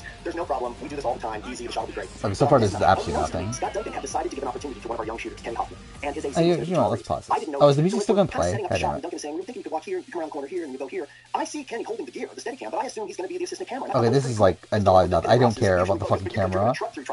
Because I didn't want to let them down, and we do the shot, and it's technically it's not an incredible. Oh my god, they're really going in this like And deep we're into highlighting how it's they just a shot it. really I don't great moment care. because that is what it's like on location. We promote from within. You never know when you're going to get that kind of an opportunity. So I'm glad you brought that up. That's awesome. That's awesome. All right, let's get into the next moment. I'm going to purposefully skip over some stuff between Austin and Dee because I know we're going to get into it. I want to go to the Being race blacklisted for the from last Survivor for event. this? Well, that's a shame. This is beautiful. Oh, Wow, it's pretty. Watch the VOD get fucking blocked because this. That'll be funny. Oh my god. what's happening over Okay, I We don't spent a lot of time care. pretending that we're the players and imagining how it might go. And Kurhopper and Marshawn are out there with the dream team, and they're trying it lots of different ways. Yeah, So winners finally from the land on year. that I sweet spot. mean, What was didn't I great do is this they were the earlier? challenge. You saw it play out beautifully. Jake has the early lead due to the advantage. Didn't I? Yeah, I And did they do this took his earlier, key didn't and I? he squandered Anyway, the I mean, advantage. D, But to his credit, then as he always Jam did, Jam Jake Matthew continued are to fight. close, He got back then in it. Liz, then And I Nicholas. couldn't believe that puzzle moment because I could see the Twitter's piece. down? And I knew our camera operator saw it. And of course, we're not going to say anything. But once again, as he Yeah, kind of did all I'm on season, Jake Twitter. was in it, Oh, and then he would actually. squander it. He was in it, and then he would squander it. And you saw the emotion. It opens in that and like challenge. nothing It comes really up. kind of So captured I don't know, Jake's maybe entire just game, which is why we loved him. Is that he like never nothing comes up on the gave up. timeline. Yeah, we'll talk more about Jake I too. love in a little bit, Jake. but Rick, I wanted to ask. That's This is the something. final five. It's this race for the advantage. To me, it kind of felt like those coded maps on Edge of Extinction. Were you having flashbacks? That's a great comparison. Yeah. I mean, I don't actually think because this will you are do fueled anything, by but I think it'd be desperation. funny if it In this did. sense, it's that desperation to continue this late in the Like, game. On Edge, it was Jeff the desperation to Probst possibly get back personally into the game in some flags sort of way. the And stream. we talked about you're starving, you're sleep deprived, and it's hard to even answer questions in confessionals. Now you're sprinting up and down a beach. You got your heartbeat beating in your head. You're thinking, "Am I dying? Like, is this a Okay, heart this attack? is Do I need to be still concerned?" nothing. And all this time, you're supposed to keep these numbers in your head. Don't care. Which was a war, and then we will talk to the Cool, winner. already commercial. It's a ton off select plans by using What those insightful survival first info segment everything. there. We win a third immunity tomorrow. Of the people left, choose the most likely to win this challenge tomorrow. This is currency in the game. We talked about that all season, and it needs to be earned. And it's so late in the game now. And Jake and Katura, don't they've never been care. giving them the whole picture. You know, he's keeping key information away from Katura. He's going to after being voted out. Her attention. Yeah, I actually like straight up like Rick Devens. Again, Rick Devens is like fine. I like Rick Devens, but doesn't really bring anything to this podcast. I really don't feel like he like added much at all. Thoughts on the Warner Brothers Paramount merger talks? I am a little worried about, like, I don't know if that's the best home for Paramount. Like, obviously Paramount's not in a good spot right now, to where they do need. I might as well play this while I'm talking about this, right? But they do, like, they're in a lot of debt, and like yeah, it's like they're not in a good spot to where. Not shocking that they're trying to be bought and everything, but I don't know if Warner Brothers is the company that I would want them to be bought by. Especially considering Daz Labs like perpetually for like just shutting things down. So yeah, I don't know. I don't think I think Survivor should be fine. Like, also I believe this season is like the highest rated in a while, right? Like of the new era, at least I think. If not raw numbers wise, then at least like proportionally to like how every other show is doing right now. where like this season's like doing like what 7 million an episode or so, which is pretty good in the modern day. Like I know it's higher than 44. I saw like an article about it earlier today about them bragging about it. Yeah, like this is the highest rated season of the new era entirely. So yeah, that's something at least. Yeah, not as good as like pretty much any of the pre-new era seasons, but obviously like TV's on a decline at this point anyway. It's like I feel like Survivor's like pretty safe in terms of longevity, as long as like nothing major happens within the crew and everything. Like as long as Jeff is there, I think it's 100% safe. Once Jeff leaves, I think there'll definitely be some like restructuring, and it'll be interesting to see how like how it goes from there. But oh, I just realized I'm only level 51. That's probably also a factor. Fuck me. If only I could like take my New Game Plus playthrough to this point. Is D Parvati 2.0 a better Parvati? Probably, yeah. I think still flawed though, and we saw in the endgame. I think still flawed, but not as flawed as Parvati's endgame. It's one of the dozens of reasons that Julie was on the show, is that kind of compassion. That seconds I think God, we're talking about Julie's her attention compassion. turns to someone she just met 20-some days ago, and has been thinking about kind of like a mom, which is why she probably would have won if she got to the end. And that's why we love having Julie. You know, Julie discovered Survivor Claims that she would during have our won if she second got to chance the season. end. It was the first time she watched, and it was pretty fitting that it connected to her own second act of her life. Yep, And I think thank it's clear God, we love having her that's on the the show. thing. Yes, it also led to my favorite moment of the after show, Jeff, which is when you said all the Warriors live. Which she only mentioned like a billion times in the So next time I want to lead preseason. into the Final Four challenge with a clip. Jake, break that challenger out. All right, before we get to this moment of pure frustration, which That's such a funny moment. The entire the ocean in the background, the ball rolling through some ocean. the entire Jake breaking the challenge. Well, just as easily as I can get excited about the idea of having a recurring... I think it's the most universally liked season 37, probably, I can yeah. also get equally excited to do something different. The testing process for I think like there are people that are like don't love the season, but I think those people are the same people that like didn't love like any like a lot of like modern Survivor, I should say. So yeah, I think the season is definitely the most liked. I mean, to be fair, a lot of people like 42 though, but obviously like I think there's a lot of people like me that don't though. So yeah, I think 45 is probably the most like universally liked since Gibbs Life. And I specifically wanted more drama through the lens in the final shot. I wanted the audience to feel the precariousness of this challenge. Are they going to get that last bowl? Next year will be Christmas Eve. So Yeah, a lot of testing. that is the How many thing. bowls can the shortest person left in the game get? Which yeah, I mean, I guess that would be like an okay time to do the test stream, right? So one of our dream games was out there for a Christmas long Eve. time. Stacking bowls. Can we do 14? Yeah. Can we do 15? Yeah. Can we do 16? And we figured it right. And what's really interesting Which is yeah, they will be based it on me Dee's testing height, out not knowing streaming if from Dee would even be in the game Xbox, anymore, which because this was weeks ahead. Who gets out might there in be the end? that. Dee. Who wins? We'll see. Dee. There's that shot. There is a shot where you're going, wow, if she can stack this, she wins. Yeah, she's got it above her head. Easy. Russell responded, Jeff not wanting him back. I'm surprised it took this long. Or was it a while ago? I just didn't see it. Okay, I want to get into Yeah, I think Julie's still the worst before people Dee's to play. win, which is Jake breaking the challenge. Jeff, there must be some sort of rules for breaking the challenge as you brought this up, right? Let me get to the rules if you're holding. Oh yeah, here it is, page 34, paragraph 2. If you break it, you buy it. Meaning, we're not fixing it. And Jake is not the first. It's very rare, but it does happen where frustration kicks in and the player bends a pole or damages a part of the challenge so it no longer works. And that's on them. But we don't take it personal. I wasn't mad at Jake, but yeah, Jake. Seemed like you were mad. Like, I feel like personally, I actually really can relate with Jake breaking a challenge in the middle of it. It's like super frustrating, and you are Probably the most balanced edit. I know breaking challenges on Survivor is very History starts since 42. That's 2 seasons. Not really. Not to 43 was very balanced. And I love Jake.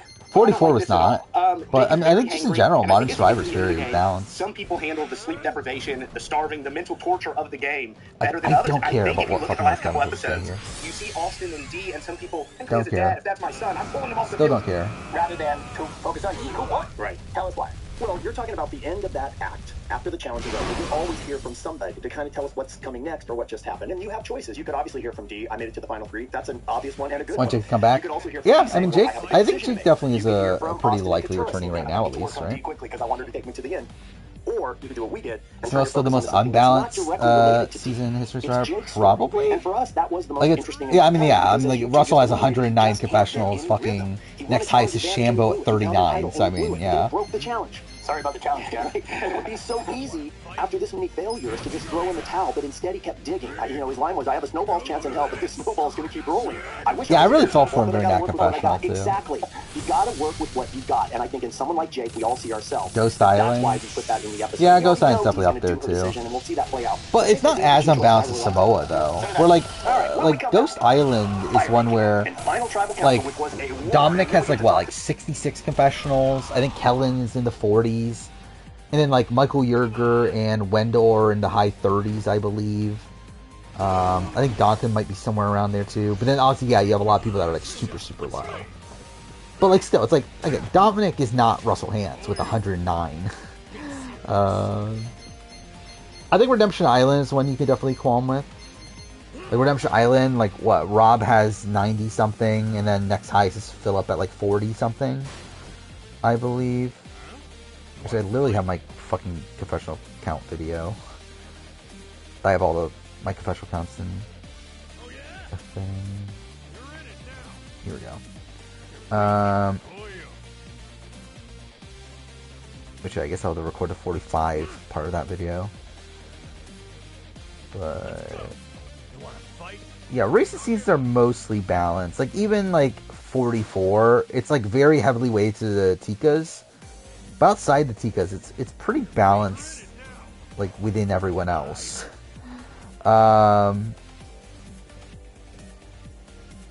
Let's see.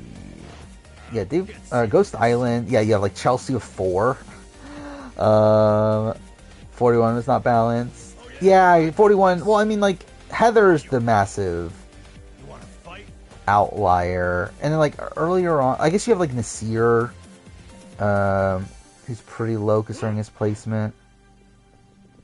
Get serious. But I don't know, it's not like egregious. Like it's not great, but like it's also not like terrible. Because like again, like Xander has the most at 56. Deshaun has 55. Shan has 51. It's like again, those aren't like that far apart. So again, it's not like even like 44. Like Jan Jim has 81. The next highest is 65. Like that's a pretty decent gap there. Then like even Winners at War. I mean, like Tony has 74. Next highest is Sarah at 40. Which to be fair, again, a lot of that came at the very end of the season. But like still, that's I would say more unbalanced there. Yeah, Edge of Extinction, like 63 for Rick, 32 for Julie's next highest. How many does Grant have from Redemption Island? Like very, very few. Grant has 15 when he was in 14 episodes. Natalie Tenorelli has 14.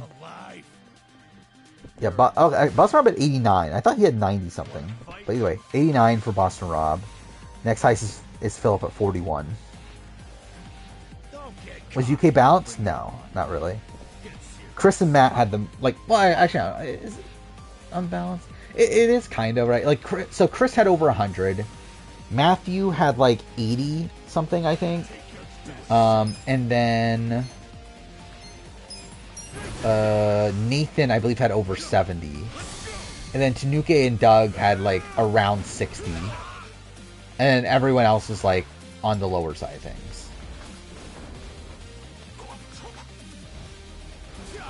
Russell had more confessions than Natalie on Redemption Island.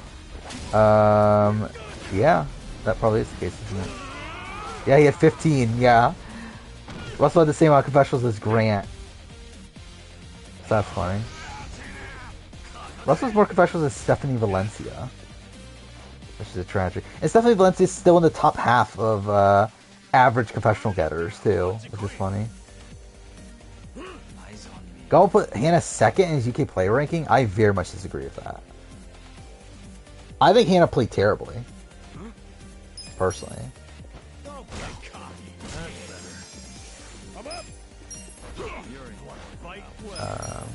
Oh yeah, we did get Jeff mentioning Davey, which is cool. It means he has a shot. Hell yeah. I don't remember Andrea only having 22. I remember as a big character. Yeah, she's not that big of a character, really, in Redemption Island. Yeah, she's probably the most prominent of the other Ometepes outside of Philip, but it's like, that's not really saying much.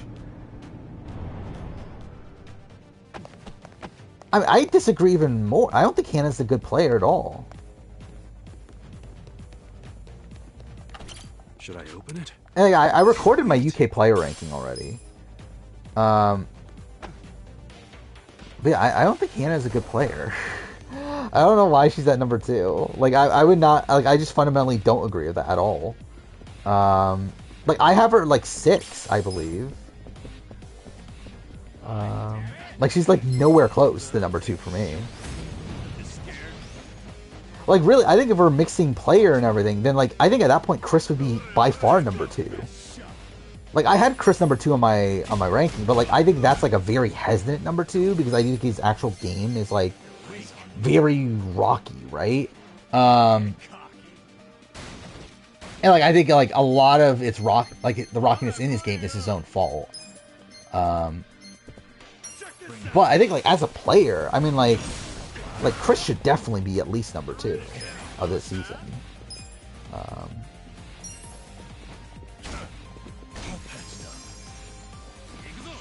Surprised to put Sandra at number 2 today, because I trash her game a lot. Again, like, the thing is, like, who's the other option? Like, who else would, like, be there? You're talking about the Pro Islands ranking, right? It's like, who else would be number 2? Yeah, I would argue, like, Tanuke or Doug, right? Probably, I think Tanuke is always above Doug, though. I think. Also, like, I will say, I did listen to Matt's exit press, his exit interview with Shannon, and, like, Matt comes off very well in that. Like, I feel like Matt, like, very much feels like a very, like, methodical player. I do not regret having Burton that low. I don't think Burton played particularly well. Even more so after, like, rewatching now. Remember really liking Rhino when Pro Air, don't remember why. I mean, he's, like, fine. He's just kind of boring. I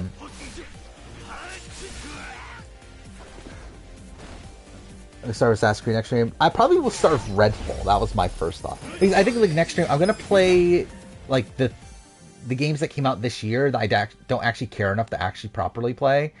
But I'll, like, play them for, like, a little bit. So, like, Redfall is one of those.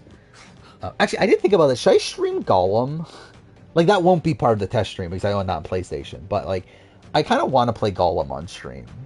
I think that'll be funny. Because, like, I'm never playing Gollum. Like, am I really going to give much time to Gollum, like, outside that? So I think it would just be kind of funny to stream Gollum. Back on my Matt Klotz Stan era? I mean, when did I even mention that? So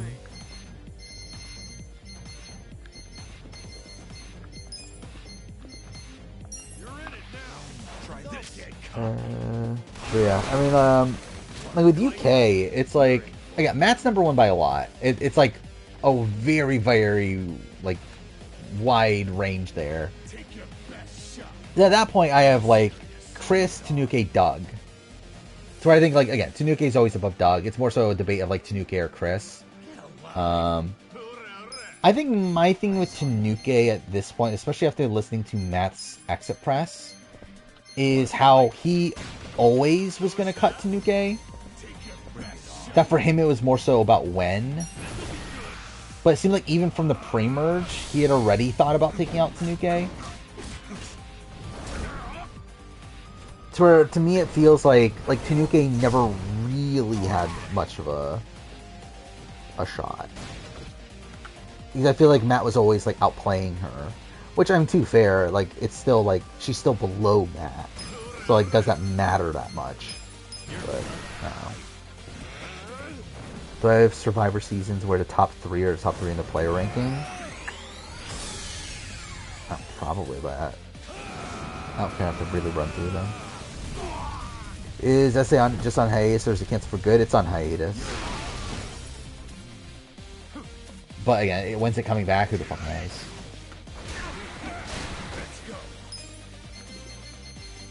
And again, could potentially never come back.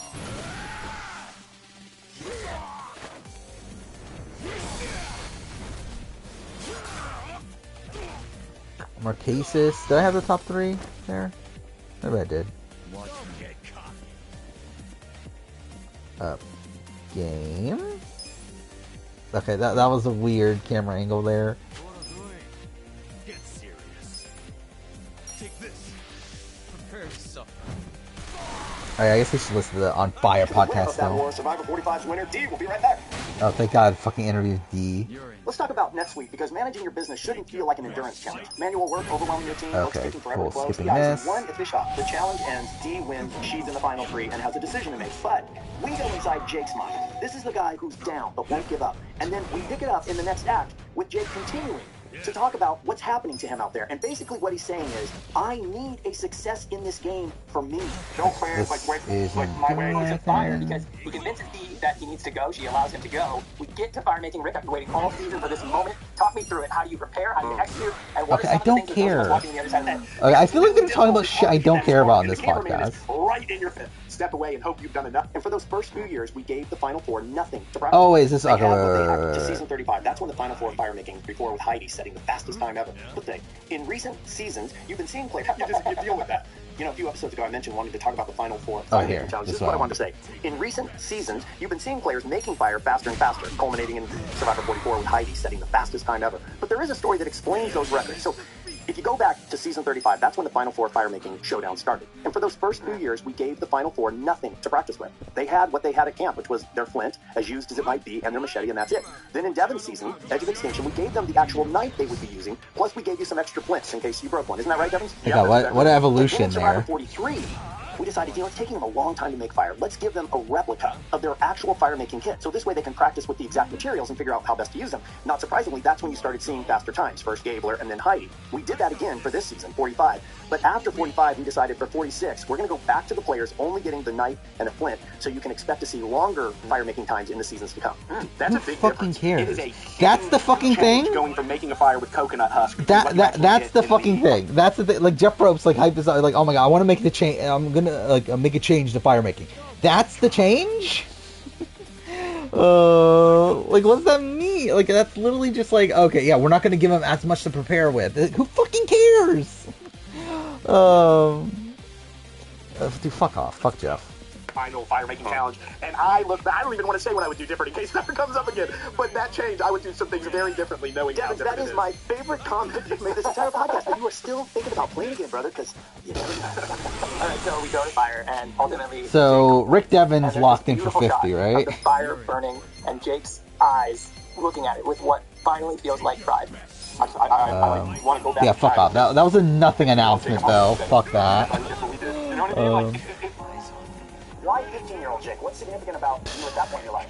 When I was 15. Okay, skipping Of this. self-discovery that can take place inside this giant adventure that only Survivor can offer. And I think Yep, when only Jake Survivor talks can to his offer that. 15-year-old self, look what we did. Is it That's from why I won. AU That's why I'm season really 10's full And then returnees? immediately after this round, No, it's not. we face the fall. Yeah, for every fire-making winner, there's a fire-making loser. But yeah, would not be like I mean, Yeah. talk about somebody fully whose shocked at popularity it just though. Week by week, my friends started saying, man, Katura, she's really something. I could see her winning. And in the last few weeks, a lot of my friends wanted her to win. She was a pick to win. 46 wants to I love introduce the Katura. final What 5 is there to balancing say? challenge. I talk can't about wait a for that. powerhouse of a woman.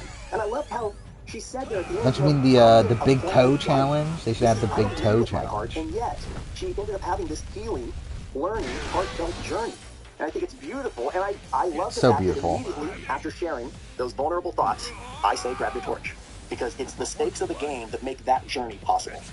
Alright, the last thing I want to bring up before we bring on the winner of Survivor 45 is final tribal. So, personally, I thought all three of them did a Like, great sure, job. I don't know loved if I seeing care if everyone I support listened to Jake, the interview. Gary shouting Jake from the voting booth. I thought that was really touching. Chance, likelihood of some motion returns for next season, like He really did deserve to be 99%. up there, and I thought that was really, really cool. Like, Let's circle almost back to Austin, guaranteed. because What an amazing player Austin was, and what an amazing final tribal council from Austin.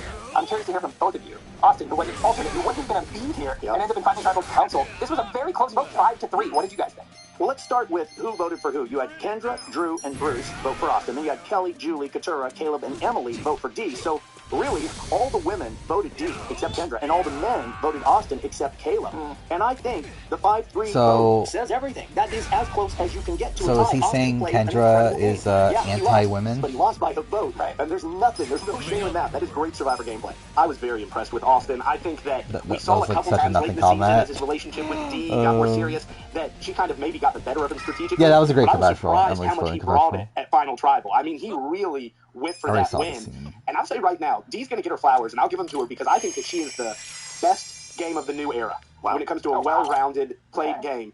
And I actually think Austin might be the second best game of the new era. He had strategic agency, challenge prowess throughout the game. He played every level. He had tight alliances that he fought for. He didn't just I'm going to do my who Jeff Probst would vote for video. He just happened to be in a season where he went up against D, and maybe that's the best and worst thing that's happened to the guy. Okay, on that note, he doesn't say anything. Break gets set up for the very first interview with the winner of Survivor. Fuck me, dude.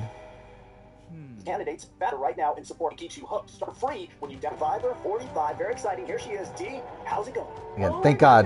What research is end up being I here? said it pre-game. I'm gonna say it right now. I'm sorry. It's humbling to be here, and I'm so Whatever. I guess I'll listen to the What do you interview. remember about that moment when you saw the final vote? Because it was a very close vote. Albert on Self-Specific Player Ranking. Look, I honestly, could see him being I 3. knew taking Austin was a risk because, in my perspective, he Like played one's the probably game Coach, 2 similar to Sophie, mine. and then. So I'm very glad that it was a close game because that kind of showed how.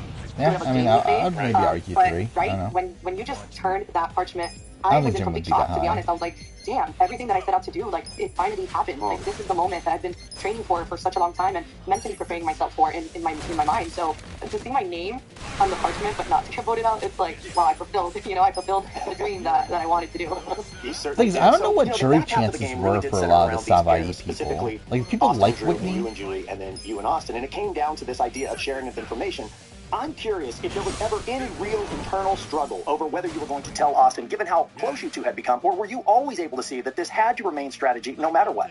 No, Jeff, what the audience sees is one confessional of me debating whether or not I should tell Austin. But in reality, I was debating that the entire day of whether or not I should tell Austin.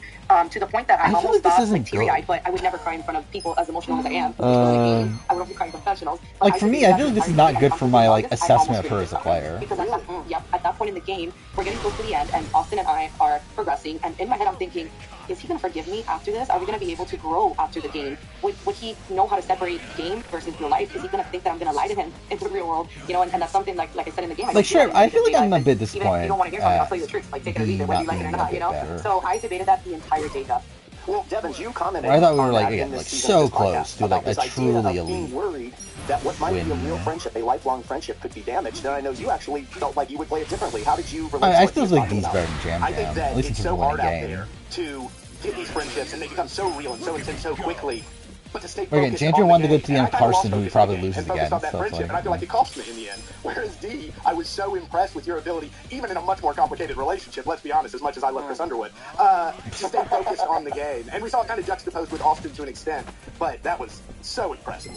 Thank you. Well, D, I should tell you that earlier in this podcast, Devins did say that he thinks you have played the best game in the new era. You said it, not me. I appreciate that. I think it was the best and most well-rounded game. Actually, I just realized. Wait. I just realized this. So, like, Jeff Probst is mentioning that Rick Devin said this. Like, why isn't Jeff, like, said something to that nature? I do find that funny. Like, Jeff saying, like, yeah, it's essentially him saying, like, I don't necessarily agree with this, but Rick Devins has said this. Which, yeah, that's kind of funny to me. D is also better strategically than Jam Jam. Is she? I don't know. Yeah, I disagreed with a lot of her strategic decision making at points. Like, I think the last 2 episodes were very, very good, but like, I don't necessarily agree strategically. I mean, again, this last episode was really, really fucking bad. Like, the entire Final 5 situation is terrible. Yeah, targeting J Maya, her going for Sifu after Sifu, or after Sean wants to quit the game. yeah, I don't really fully agree with her decision making at points. Yeah, that's also Jam Jam was like targeting Carolyn over Carson and wanted to go to the end of Carson, and talks about how he wants to beat the best at the end and everything. It's like, that's not good.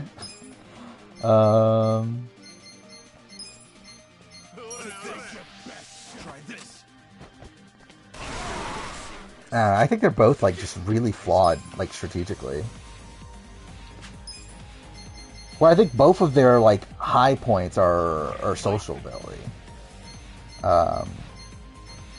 Where I think probably D has like a little bit more of a cutthroat nature, but at the same time, again, like she wasn't willing to cut Julie, which is not great. Carson's the best strategist with Jesse. I would agree with that.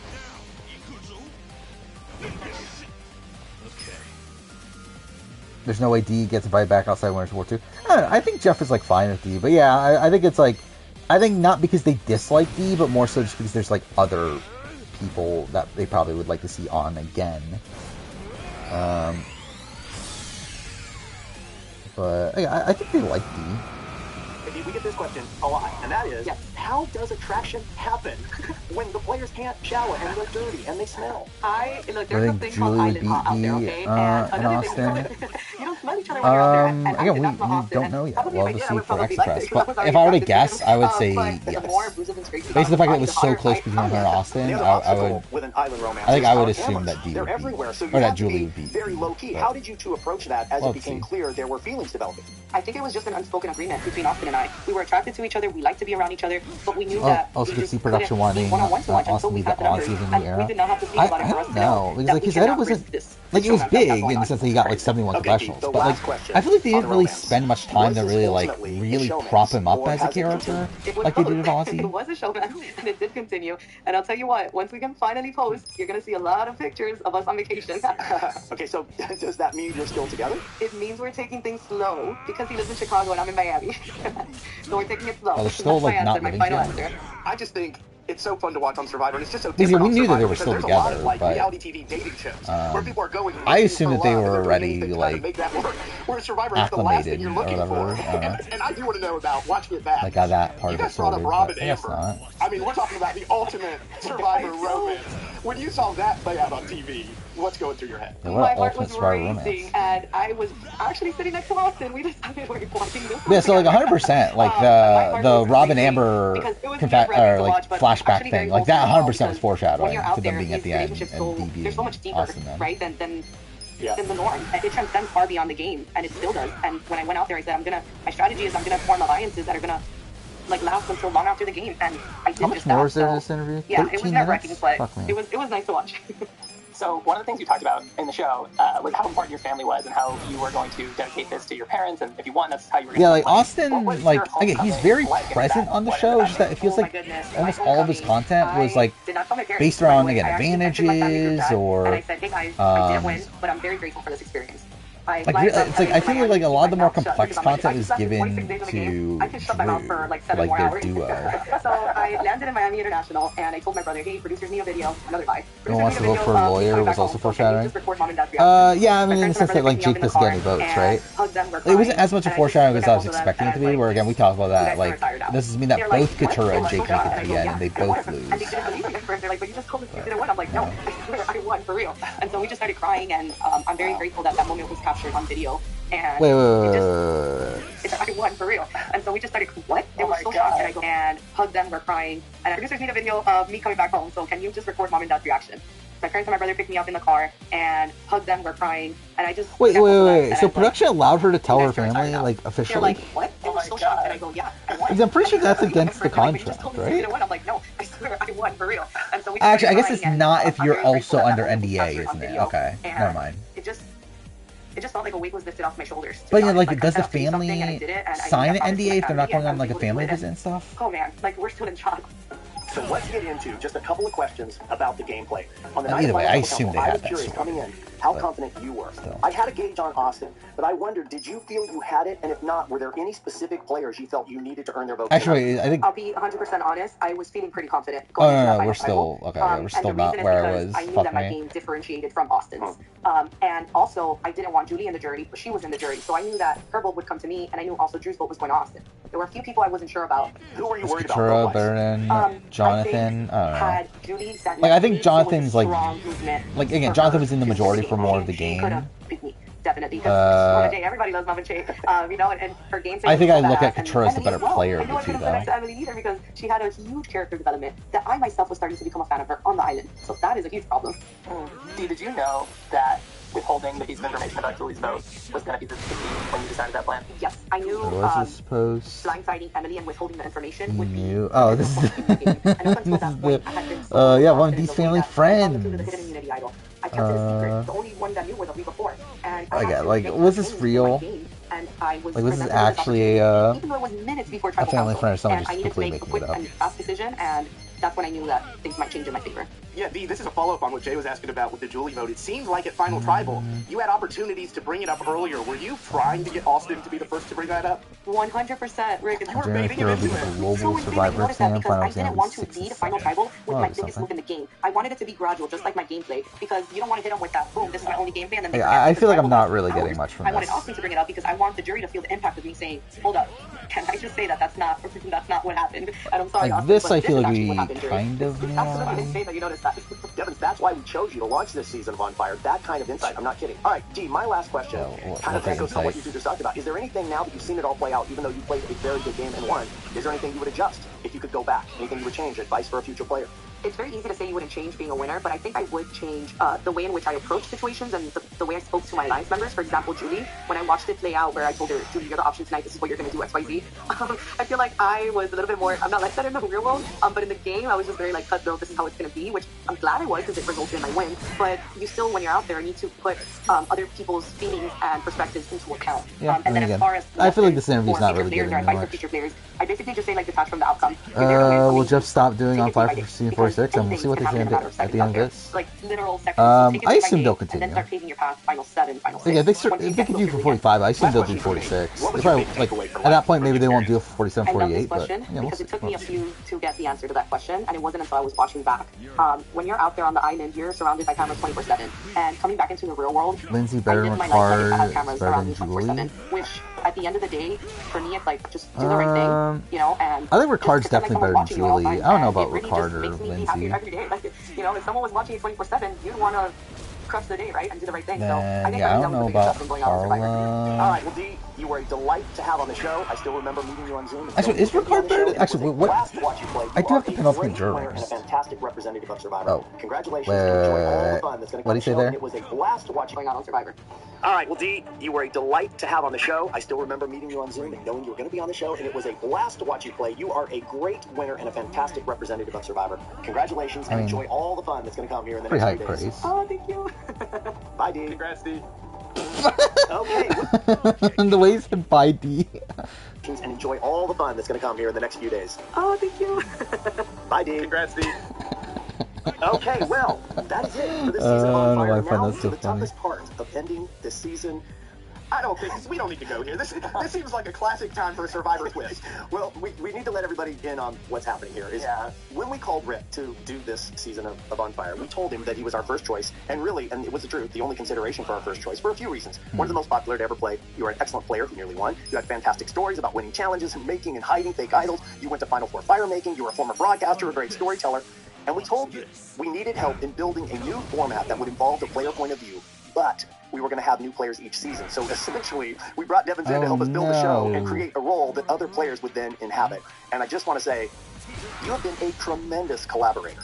And it took us a few shows to figure out the balance of player analysis and opinion, and that came from you, just going back over and over and saying, hey, I think I could approach it this way, or I think maybe let me try and go into a topic this way.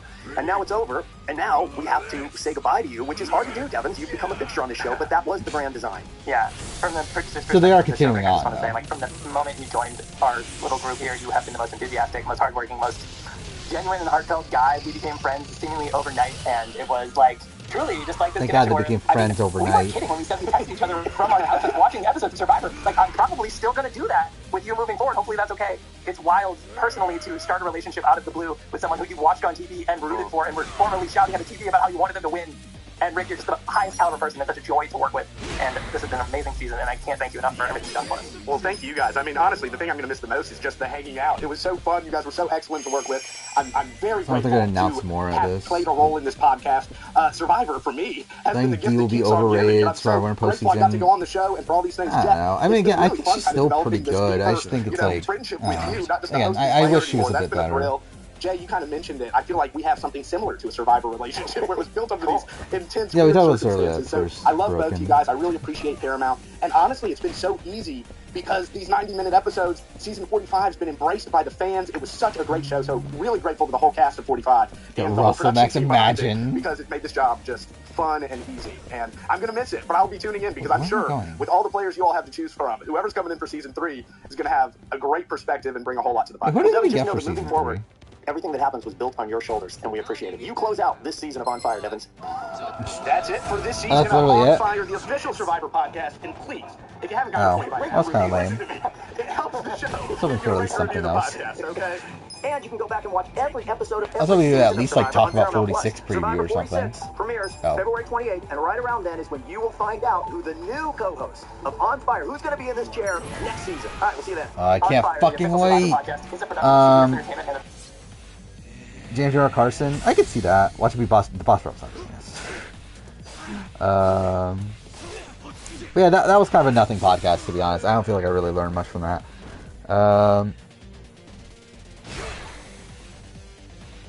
What's your ranking? I have Drew above Julie. Again, Julie literally needed idle play at 7. And to be fair, it gets like taken out due to like wonky circumstances and everything. But, so it's like she was like a massive target on the board at Final 7. Yeah, Final 5 round was insane. Like we talked about it a bit earlier, but like I think it might be one of the most complex like rounds of gameplay in the show's history. And again, almost all bad gameplay, but like still, like really insane. Just like how much is going on there. Lauren Harp, imagine it's Lauren Harp. But yeah, I think James and Carson's like a good shout. Jesse could potentially be on. I don't know, but they're talking about how they want someone with podcast experience, right? Or at least that's what they wanted with Devins, at least. I don't know who else would be. Yeah, like I feel like it, like Jam, Carson. But they want someone to like analyze the game, though, right? So maybe like Carson would make a bit more sense in that light. Rob's doing his own thing. Is he the best new air player? Yes, she is. It's gonna be a woman. I mean, it is Jeff Probst, you know. The Parvati would be interesting though. Marianne could be interesting. Oh, what did I just do? I did not pay attention to what attack I picked.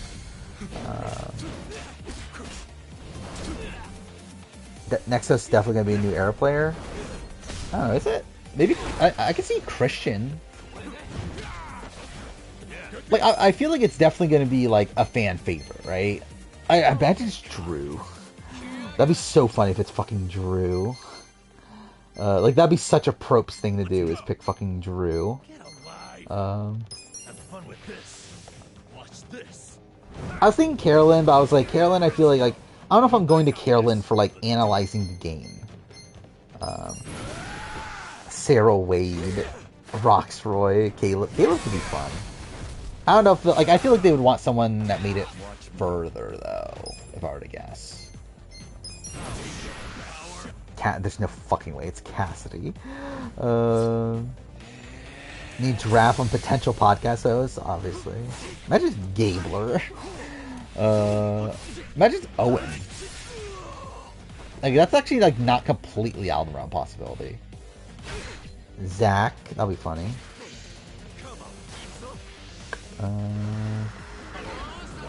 Is there anyone for 41? Like Ricard has like podcast experience, but it's also like I can't see Jeff Probst actually like picking Ricard. Jake. Oh, actually, wait. He hasn't bashed on Adam in a while. Well, I guess ever since Caleb went, he hasn't bashed on Adam. That's a shame. I kind of missed it. Yeah, I forgot. I was gonna look up my penultimate juror ranking. Where do I have Ricard? Okay, I do have Ricard above Julie. I have Ricard pretty high, actually. But I have Julie like relatively high too. But yeah, I do have Ricard higher than her.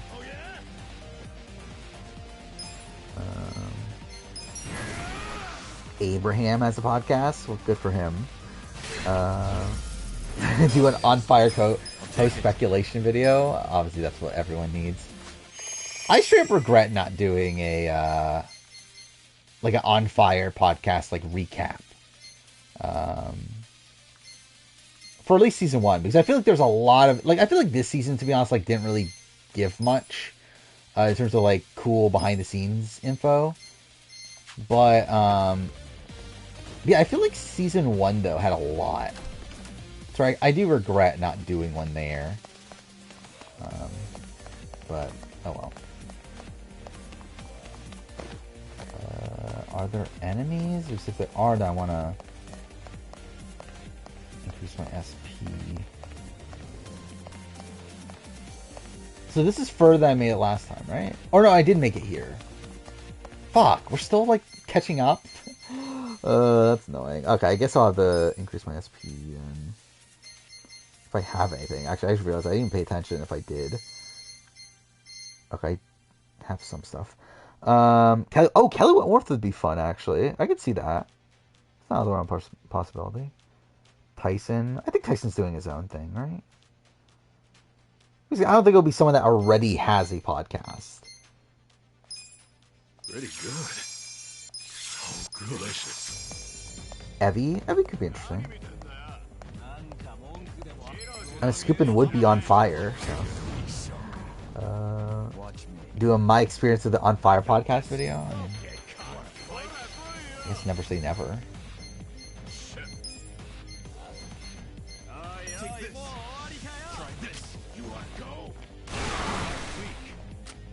Joe Pro says invite legendary podcasters Daniel and Terrence. Yeah. What legendary podcasters that... How many views do they get again? We looked this up, right? Tiffany and Voce. Obviously. I wonder, does Probst even remember who the fuck Voce is? I think that's a bigger question. I think Boss Drop's too big. I don't think Boss Drop will say yes to a weekly commitment to talk about Survivor.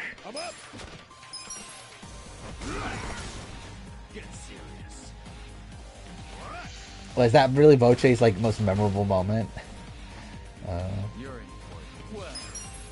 I think that's the type of thing that like Jeff Probst would not like. It's like someone calling him out for his math. Did I just harm my own ally? Okay, that was fun. Mike White. Mike White would be funny.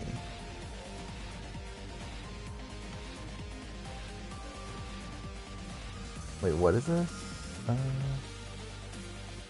What? Oh, this is a Big Brother Brant Steele of Wait, it's a Big Brother Brant Steele, and then it had the same final 3? Like a Big Brother Brant Steele with the 45 cast, but had the exact same final 3. That's kind of funny.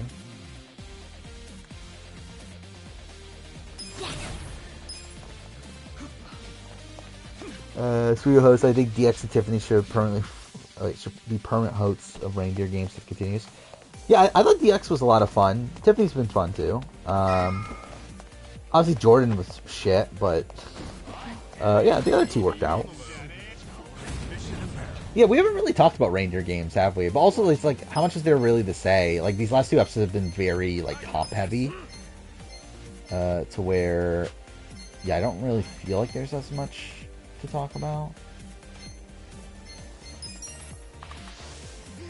Yeah, I thought Emily's voting question was great. You better not let him touch a penny of the, whatever, of the money.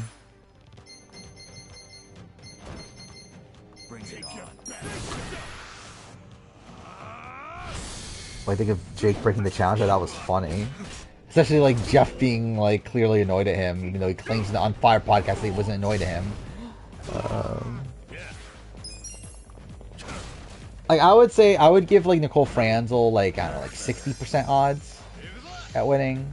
I'd say Frankie is like 30, maybe like 10 for Taylor, and then 0 for Xavier. Let's go. Bring it on.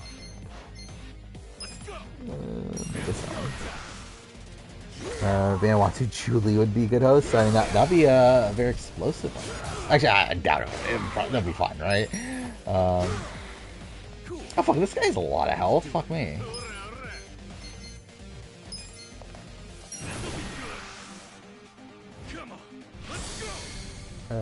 They see the leaks. 47 is IOI, but Sherry as solo coach. Imagine Sherry has anything to do with Survivor ever again. Like, I think that in itself would be funny.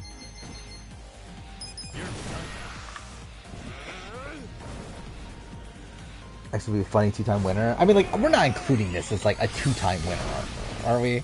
Are we really doing this? By the way, it is also funny how, like, the final 3 here is essentially the 3 winners from Michigan and then Frankie. It's kind of funny how that turned out. It's been 15 years since Todd won China. That's pretty insane. Was that 2008? I was thinking that was 2007.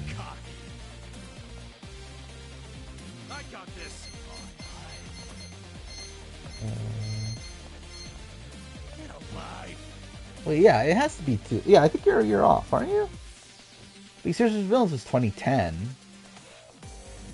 Let's go. Take your best shot. You want to fight? Which was 2000.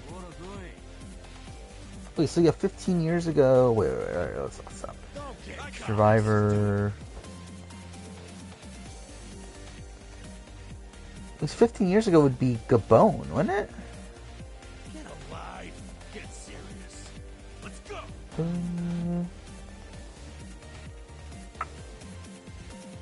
Yeah, 15 years ago was Gabon. Take your best shot.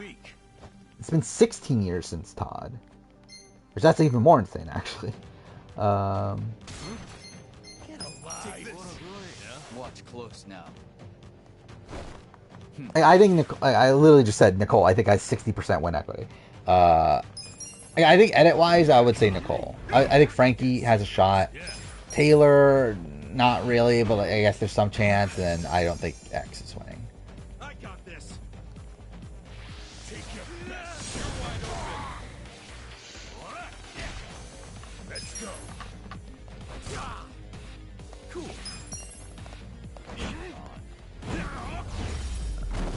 Wait, what do you mean by my ranking of every player?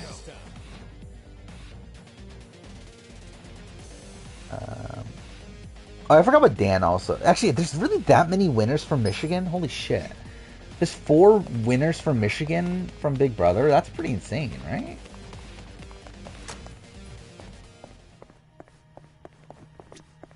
So you have, what, Dan, Nicole, Xavier, Taylor? It's kind of also saying that the 2 black winners of the show are both from Michigan.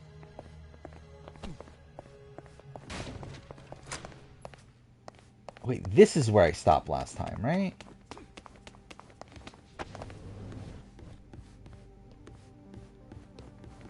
It was like around here,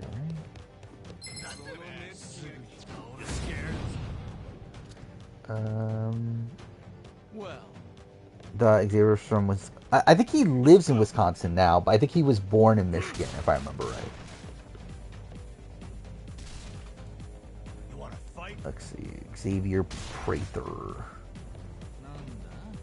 Yeah, he's from Kalamazoo, Michigan. Don't get cocky. Which is also where I was born. But yeah. Yeah, currently lives in Milwaukee, though. You're weak. I got this. You want to go? 2023 was trash for Big Brother. Was it? Yeah, I mean, like BB25, I think is still like a fine season. Like, obviously, it had a shit end game and everything, but I still think it's an okay season. But yeah, I mean, like, what was it? BBAU was bad, obviously. BB Can was like okay, but like just not as good as more recent seasons. And obviously had the no live feeds of it all.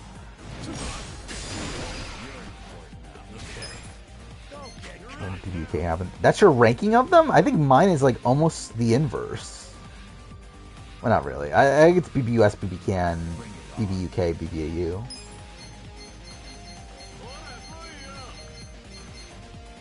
I'm really actually number one is fucking reindeer games though, which is funny. Oh, it's not your rank, okay. I don't think BBCAN 11 was complete shit. There's still like good moments in there.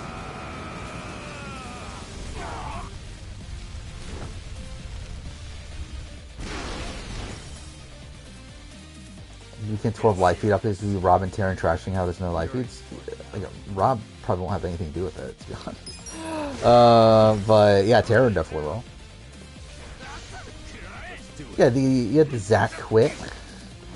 Like that entire week was really fun.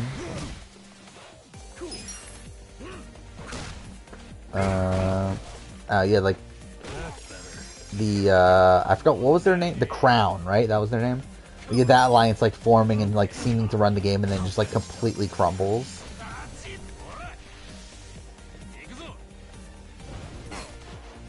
I mean, yeah, I saw that Jake won over us. I just don't really care how much.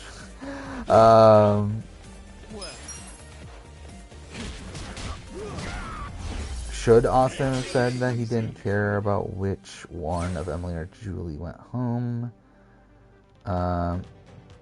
Probably, but I don't know how much of a difference that really would have made, though. My interpretation is that I think D was winning by more coming in the final tribal. I think it was like in that like Austin picked up like Kendra and Bruce along the way, to where it's like I think he like I don't know if like just that one statement is enough to like fully flip all these people that are probably very likely to vote for D anyway. I got the girly pops. I was thinking Renee happened. Renee was there. I mean, I thought Renee was fun.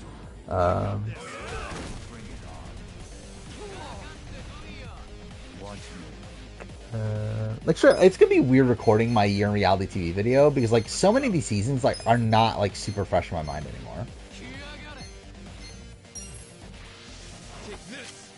I don't know what the fuck that phrasing was. See you later, biggest party. Where are we at? 2 a.m.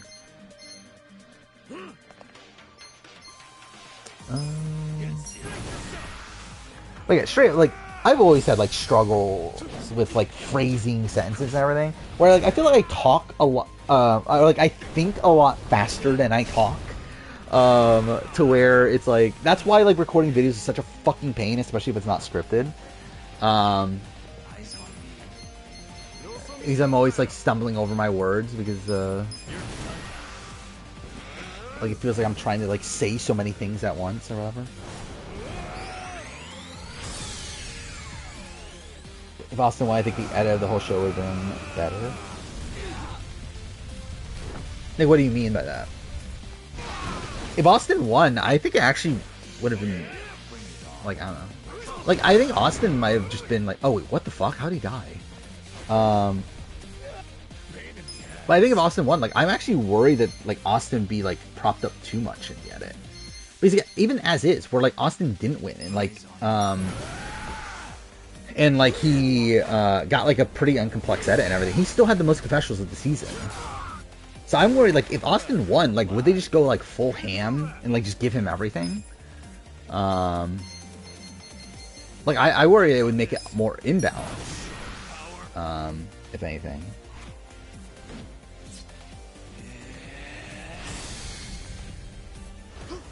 Yeah, like, narrative and story, like, what would his story be?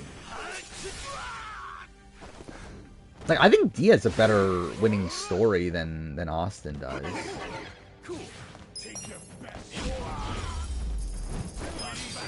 Excellent. Sweet. I analyze Rashika. Remember, she's mother. Be on Survivor UK season 2. I mean, I hope that'll be cool. I'll be all right with that. Oh yeah, I heard that Percy Jackson, that the series is really good. So that's cool. I probably will never watch it, but it's cool for people that care about it.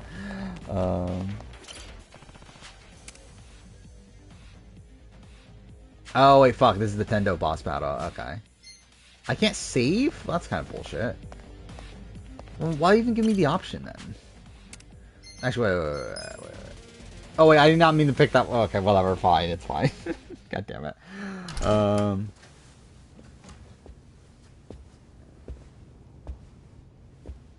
But yeah, being an alternate playing like it's only a chance. I mean, D literally has that, just not being an alternate part. But like D's little first confessional is talking about how like she's gonna play like this is her second chance or whatever. And also it's like the question is like, did Austin talk about that on the island? I wonder. Like, do they actually have confessionals in talking about being an alternate? Because you can only do with what you have. Even if that actually existed, especially something like Survivor, where it's not like the challenge or something where you can record confessionals after the fact. All on the off chance the tape might be real, so he sent your sorry ass. What would I name them? I mean, like, that is the name of 41. Like, we know that's the name of 41. And now your trap is sprung, like Jeff explicitly says that the name of 41 was Dawn of a New Era until they decided to just get rid of names. There never was any recording at all, was there, you little... But outside that, I really don't know what you would even name any of these seasons. Because, like, obviously, like, they're not meant to be named. Like, they're structured in a way that they are, like, pretty much the same. So if there was never a tape, your real goal must have been... Yeah, I guess they did talk about it in 41, didn't they? I see it now. Yeah, like, I don't even know what you would name 42. Like, what's unique about 42 that you would even name it after? Finally figured out whose fists were the real threat in the ring. And then same thing like 43, 44. Like, I don't feel like any of them. Like, would you put Birdcage in the episode, in the season title, though? Victor's Valiant. yeah, season 42, Victor's Valiant. Season 43, fucking... Oh my god, I can't even remember the fucking name. What is season 2 Michigan called? Like, I can remember the ones after that, but I forgot what season 2 is. It's, wow, I'm really blanking. What the fuck was it?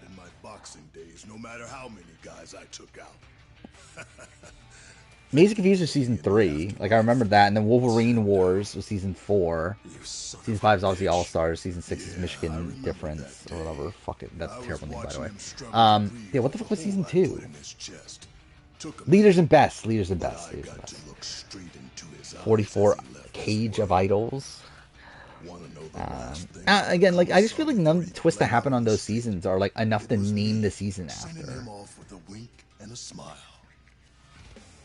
My parting gift to Nicotine, we're really gonna call, like, name this after fucking Hannah? I think OG Sokka made the right move by voting out Mason over Justin, probably. Like, Mason just seemed like such a massive wild card.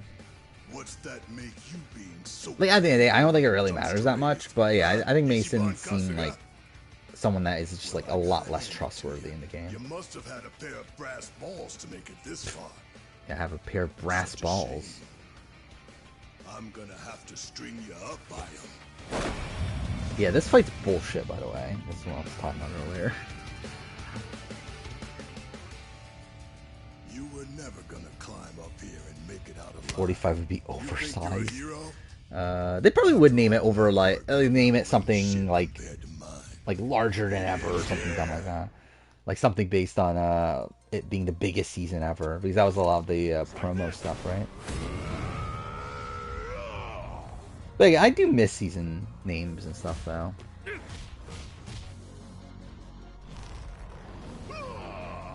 I've never once thought about fucking ranking the boots of this season of Michigan.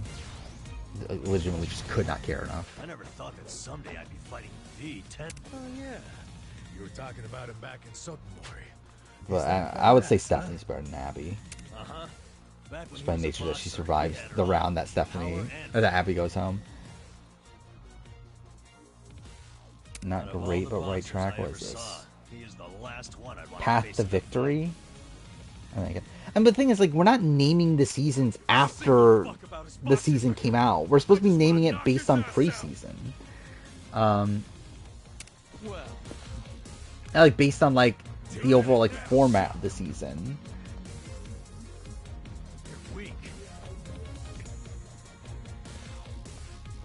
So it's like, I mean, like, we're not fucking naming, like, like, fucking IOI. I mean, I guess IOI is a twist-based thing.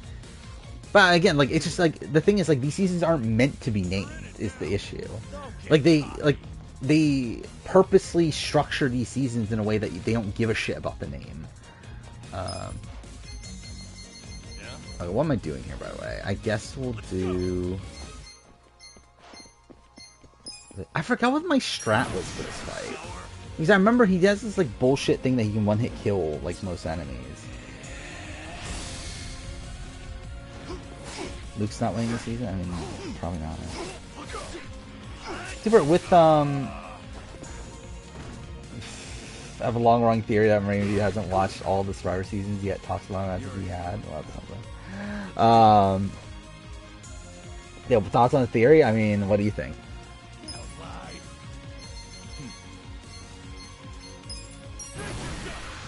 Well, I mentioned Milf Manor. I am actually going to.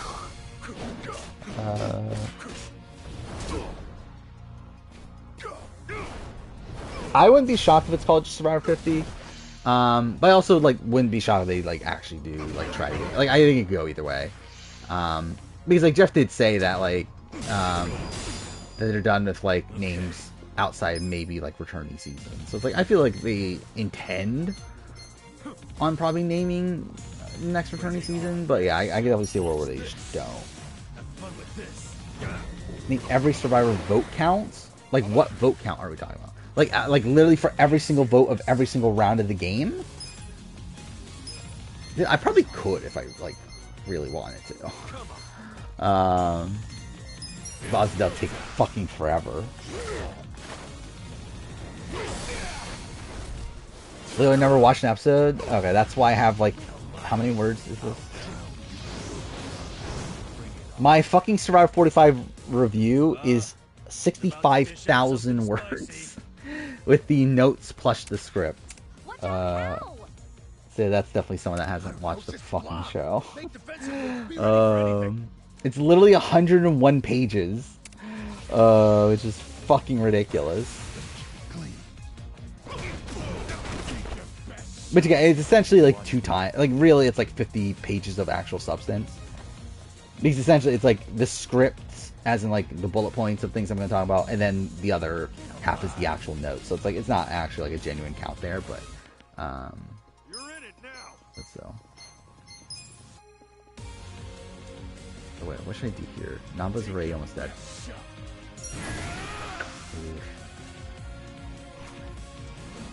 Is Jandra better than Erica? Yes. I believe is why I decided on. But barely. We're like, I have Jam pretty much at like the bottom of like his like group. Actually, let's see. I still have the ranking. Oh no, I actually put him in the same tier now. I do have him in the same tier, but Jandrum is higher though. But like literally just a couple spots. Actually, so where am I officially putting D?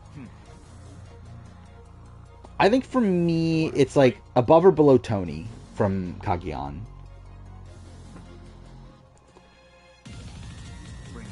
I think I'm gonna go below, based on how the final 5 and all that played out.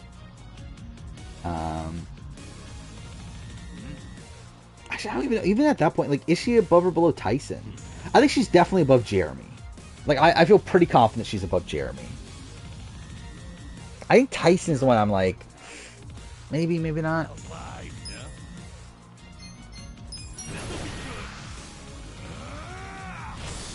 Her game was cleaner than Tony's? Was it? I wouldn't agree with that. Tony's biggest flaw is having the Super IO? No, because he doesn't have to ever use it.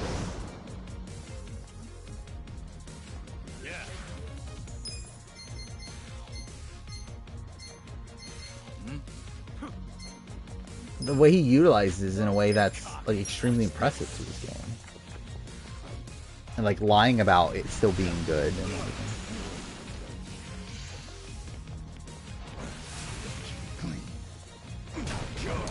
too much on Trish for giving him social capital.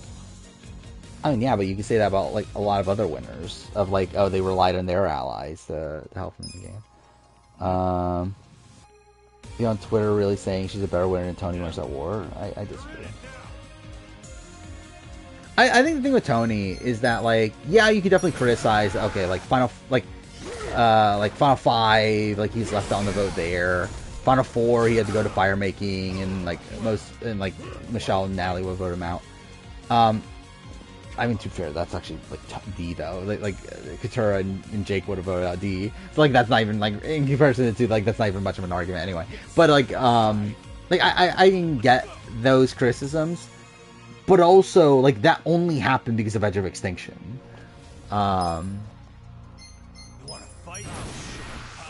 Where like had it not been for Edge of Extinction, like Tony just outright dominates the game, and like doesn't even have to face that adversity. I think Bowser is. I don't know. Like each season's different, right? Where like last season was like very early, right? Like last season was like around now, right? I think like because like I made my video like at like before Christmas, right? If I remember right. So it would have been around now. Okay, wait, Namba's almost dead. Okay, he's next. I guess I do have to. I have to heal Namba then. Bring it on. Okay, cocky. You want to fight?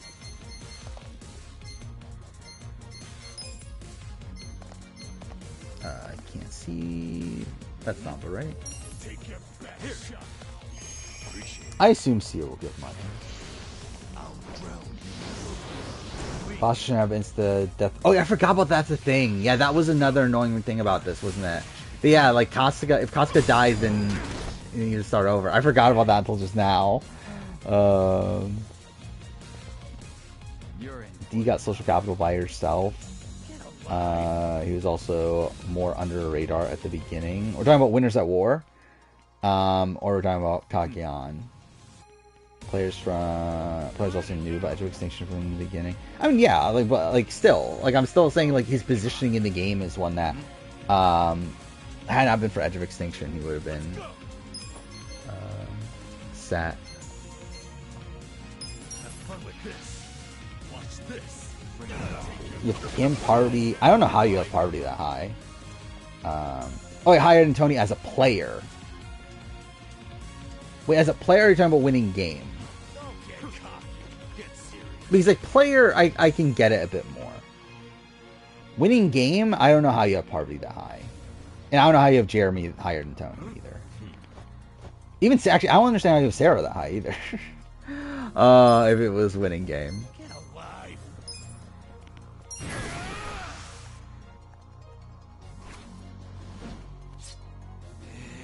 But as a player, I actually like. I don't know. I kind of go down on Jeremy over time, to be honest. What should I do here? Because like, he's gonna go next. Let's do it. And I worry that Kasuga can die here. Is there anything that heals everybody? Doesn't look like it. Bring it on. You're weak. Okay, I have a lot of these, so at least there's that. Game. Let me fucking pick Kasuga, please. Why are you not letting me pick Kasuga? There we go. Cool.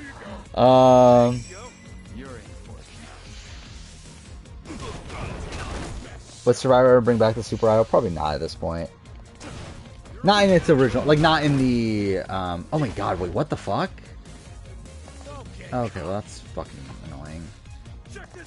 Actually, you know what? Fuck it. Let's actually do this. Let's try this. Let's see if this works. I just want to see what happens here if I turn on auto.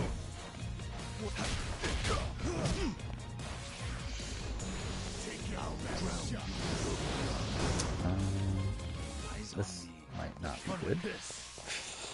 Whatever. Let's just see how this works out. Dude, he's taking almost no damage. Who's the best fun juror across Survivor Big Brother all over the world? I've never once thought about it.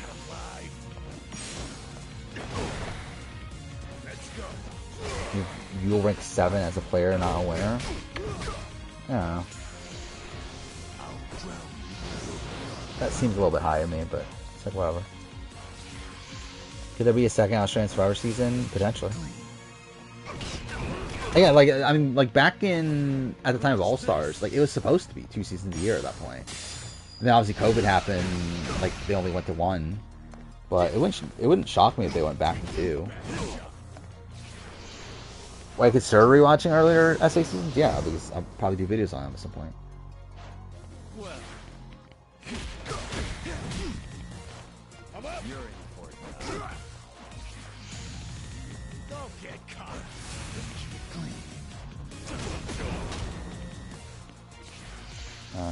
Yeah, we talked about that. Production members quit.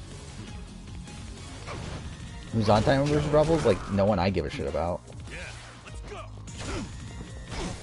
Finally buying a car tomorrow. That's cool.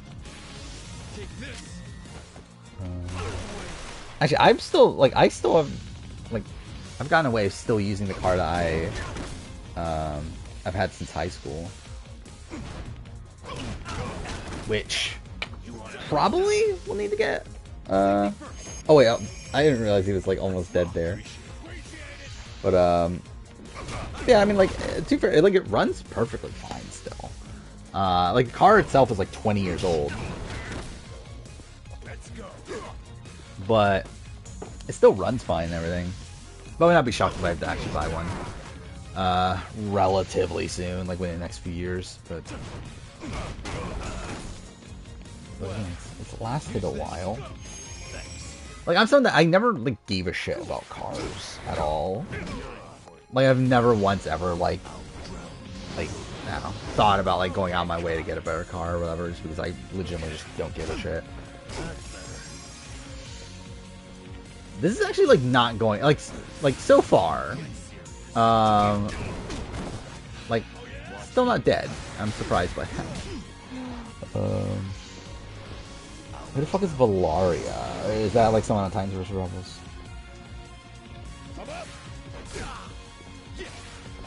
I mean, yeah, that's also a thing. Yeah, if this season really was the disaster that seems to be, then yeah, maybe we'll only get 1 season. They can. I think I'm missing on that. Making connections and just watch Final Reckoning's final scene. Yeah, I mean that's fantastic. Like that's one of my favorite scenes in probably like all of reality television. Like not even just Challenge. Like I think in like all of reality television, like the final scene of Final Reckoning is like one of the best scenes ever. Are they not doing special? No, they are doing special attacks, right? So why the fuck is Casca doing like basic attacks like that?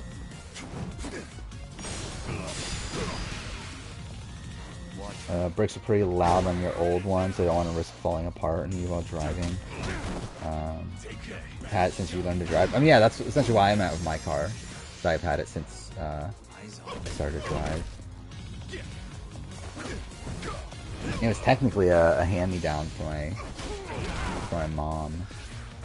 Well, technically, actually, I believe it. Actually, now I think about it, it was my dad's car initially, and then like eventually it was my mom's, and then like then I drove it, and yeah, I've just been driving it for like what, 11 years. Somehow.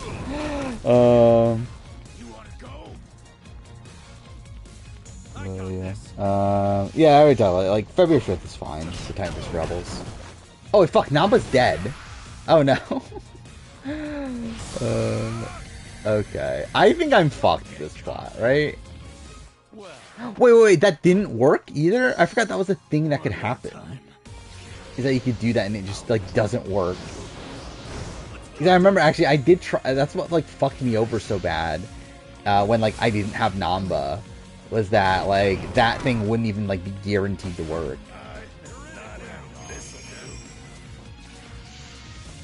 Oh, this might be bad.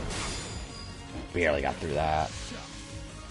Had to go to Costco the other day. It was dreadful because there were so many people at 9 a.m. in the morning. Yeah, like, Costco's just a miserable place, I feel like.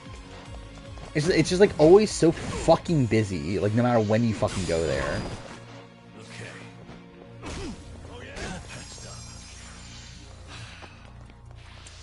And really, like, goes with, like, Sam's Club, too. Goes with, like, any of those sort of stores. But it's like, yeah, I just, like, don't like going to them. Don't even like Ashley, but you felt great for her in that moment. Yeah. It's just, like, such a fantastic, like, sequence of events there. Especially when you, like, add in, like, the fact that, like, Joss and Sylvia lose, and they had just lost because, like, Paulie and Natalie, like, sabotaged them and all that stuff. Like, there's, like, just so much going on there. I don't even know when Costco opens in my area. I assume it's around the same. But I've never been, like, I don't fucking go places that early anyway. Like, why is he doing, like, the most basic attack? Like, is he not going to use the thing to increase it? Okay, I just realized he's not even, like, a fourth of the way through his health.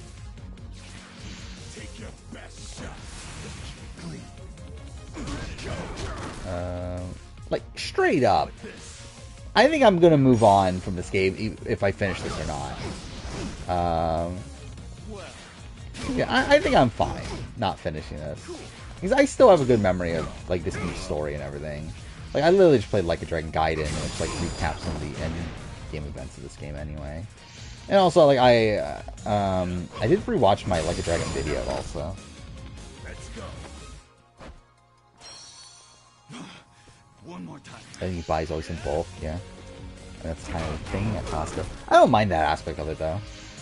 Because I'm, like, the type of person that likes to have, like, a lot of, like, the thing. Like, I feel like, for me, it's like, if I don't have,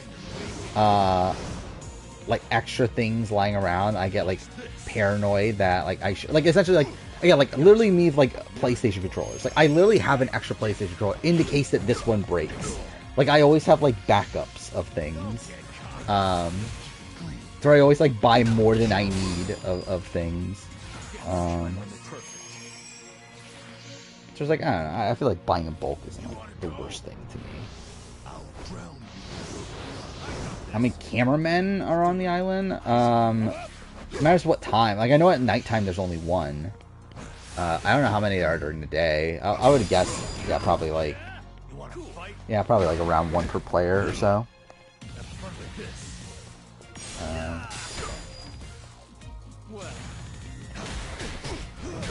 I don't know, maybe actually more, because, like, there's definitely people that are, like, they're, like, also doing, like, wilderness shots and, like, that sort of thing, right?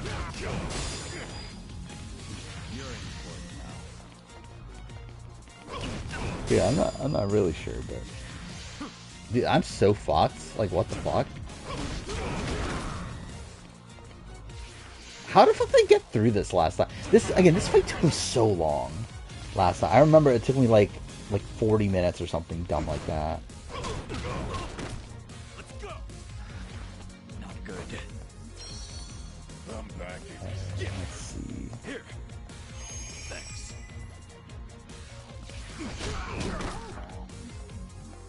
Watch this. Yeah, it took me 42 minutes to finish this fight last time. Oh no, I started mid-fight too. Yeah, I started that part mid-fight, so actually more than 42 minutes. You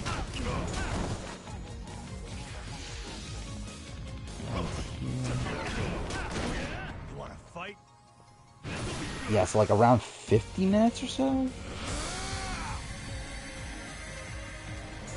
Maybe even more than that. Fuck me, dude. I mean, this fight's just ridiculous. Because, like, yeah, the final fight is, like, not that difficult. Like, the final fight was just, like, so simple. It's just this one fight is just, like, really brutal. Which, like, this has always been, like... Oh, wait, did I accidentally turn off auto? There we go. I'm just gonna, like... Yeah, let this play.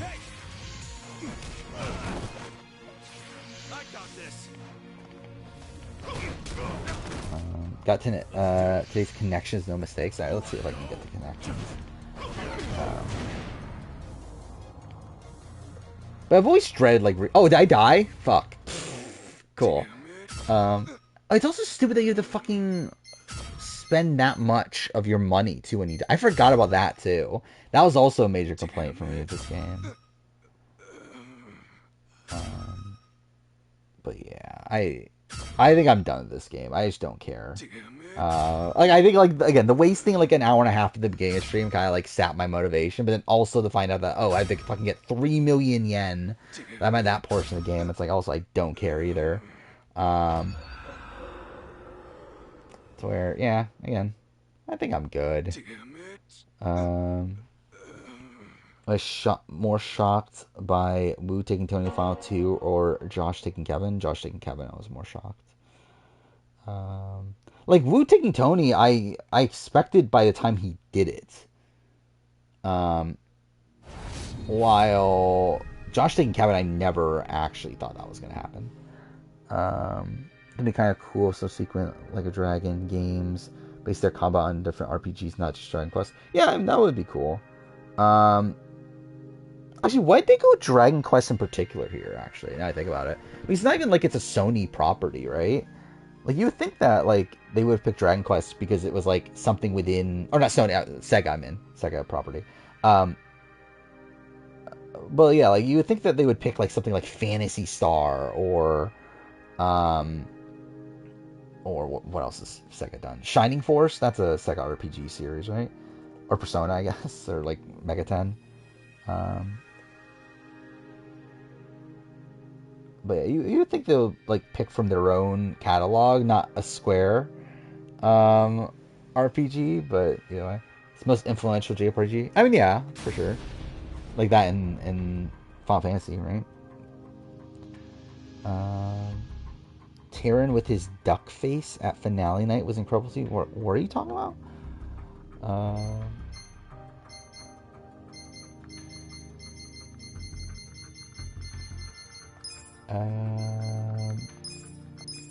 I guess I'll just reload this save at this point. There's no point in going back to the other one because I don't think I saved the entire time, right? So I'll literally have to, I'll literally have to start from the beginning.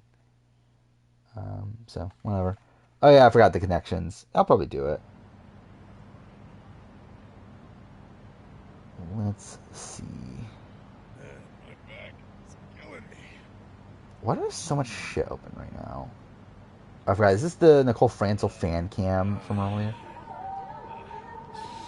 Yeah, I think it is, right? Yeah. Thank God we got a Nicole Franzel fan cam. Is Tony the most unpredictable winner of Survivor? He's up there. Like, he's called Run. He's up there. I don't say he's the... is he the most...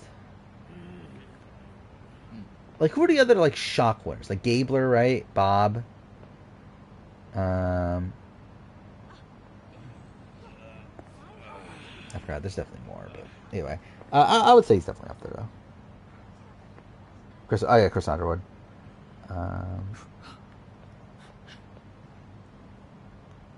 I think that's his reaction to winning, right? It's not him getting the final 2 because, like, he knew that Josh was going to take him. Like, he knew that Josh was going to take him. He just thought he was going to lose to Josh. So I'm pretty sure that's him reacting to him winning. Actually, yeah, the emote's even called Kevin winning, isn't it? Yeah, so I think that's him winning. Yeah, let's see. Washer, dryer.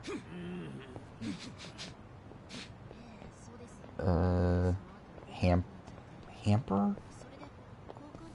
What is hamper? Is hamper like I know the term hamper, but like that's also a okay, that's like a basket thing. Okay, and then iron.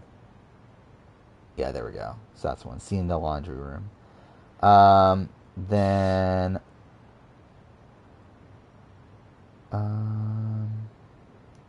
silicon, lead. Actually, that doesn't work. Every male BB can winner wears a buttoned suit except for the brothers. That's kind of random.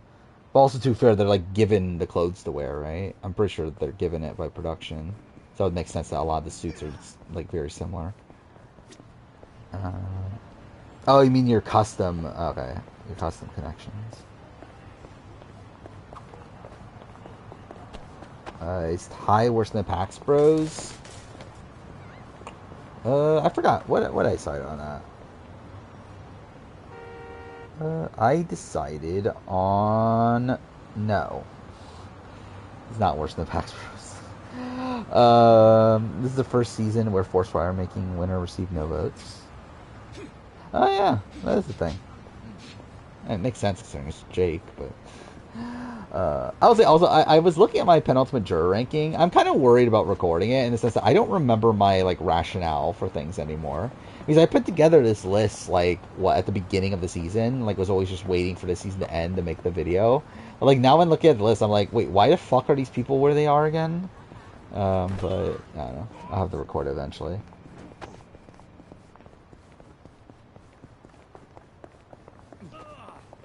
Yeah, I'm looking at... So, guide, steer, direct, lead. There we go. Yeah, those are all shepherds, I guess, whatever. Iodine, uncanny, silicon, hidden, myself, 1, iota, death. That's what's left.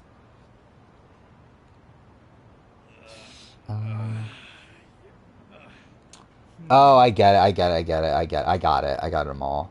This is pretty easy, actually. Yeah, because Death Valley, Hidden Valley, Silicon Valley, Uncanny Valley, and then myself 1 iota iodine. Yeah, so that was actually kind of easy. I got them all first try. So that's something.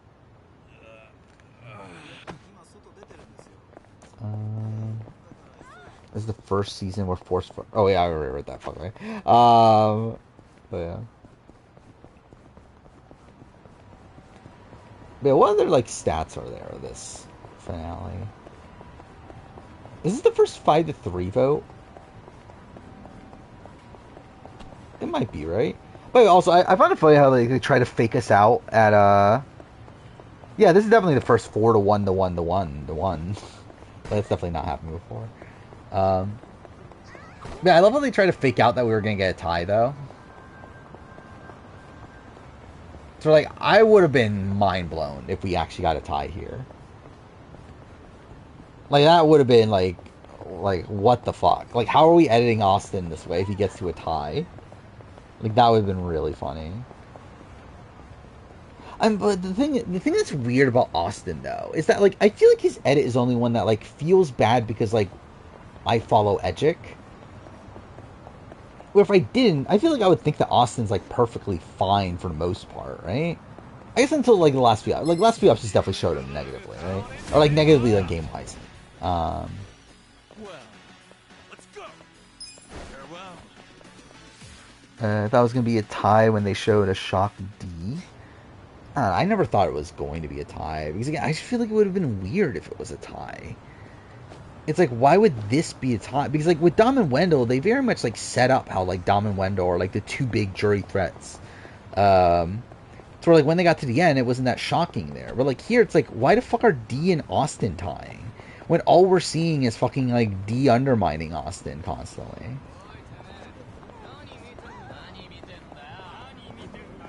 We don't know who Jake would have voted for. I think it could be either of the two. I mean, it seems like he was closer to Austin than he was to D. But it also seems like D, he respected D's game and thought of her as a bigger threat. So, yeah, don't really know.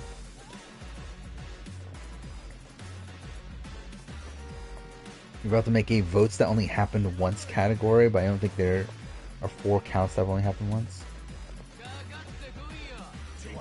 I would I mean, it matters like what are we just sticking to U.S. or what? But like, yeah, the 4-1-1-1-1-1-1 whatever vote. 2-1-1-1. Oh wait, 2-1-1-1. Yeah, and then 3-2-2-2. Those have all only happened once. But yeah, I don't know if there's another one. Oh yeah, Micronesia was 5-3. Yeah, but that was the final two though. But yeah, I guess yeah, still.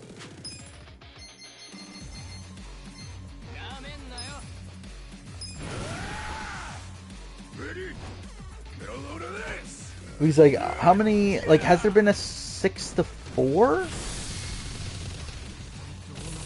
No, right? There's not been a 6-4, right? On a 10-person. He's like, Sarah and Brad was 7-3.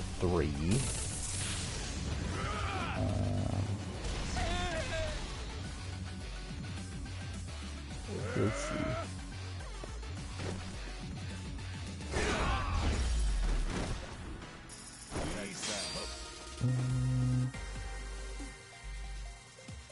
Yeah, so once there's final threes, it's 5-4, 9-0-0, 4-2-1, 4-3, 7-2, 6-3, 5-4, 8-1, 6-3, 7-2, 6-1-1, 8-0. Yes, there's not really many where they could have done the like fake out of it being a tie. Where you really got like Micronesia, but that's because they fucked up and had a even number jury. Then yeah, every other instance like there wasn't a close enough vote outside of like odd number juries. So that's kind of interesting.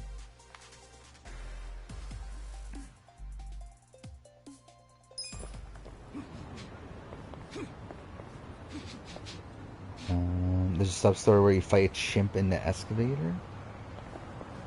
Where's that sub-story? Might as well fucking do it here because I'm just wasting time at this point. Only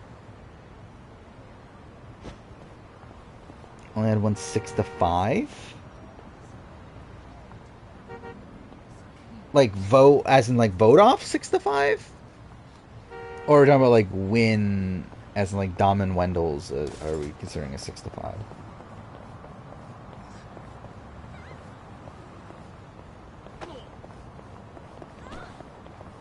If Micronesia was a fire making who Amanda put in fire, we're talking about Final Four. Cool. Well, she just puts Suri in Natalie.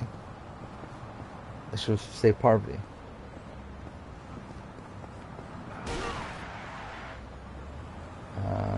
Vote offs.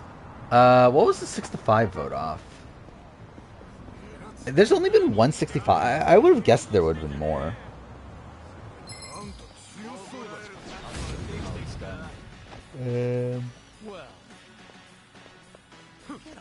Yeah, he's like Sarajevo. Like, is that it? Like, I feel like there's gotta be more, but like I haven't like fact checked that. It just feels like a thing that would happen more often, but let's see. At least within Forever US.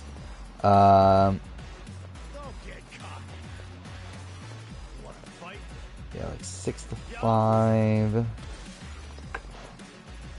Oh, 5-4-3 I think has only happened once. Oh yeah, Micro Redemption Island. Yeah, that is one. Yeah, like Sydney got voted out in a 5-4-3. I think that only happened once. Also, Tiffany got voted out in a 6-2-2-1. I feel like that's also pretty unique.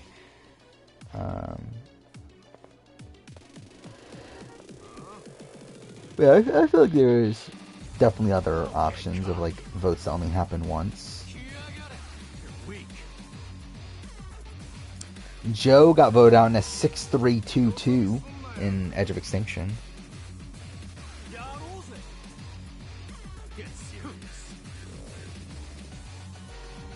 What is the connections? Or is this? It's for 45. But this is literally just like most of the cast.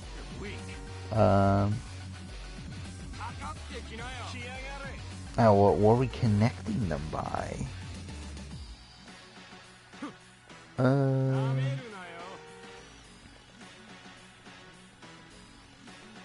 Let's just try Reba 4, even though I doubt that's a thing here. Oh no, Julie's not even on here. Actually, wait, who's missing from this? Oh no, Julie is on here. Never mind, wait, Julie is there. Is Drew on here? Drew's not on here. Yeah, because like it's all but 2 people, right? From this cast, who's missing? Drew and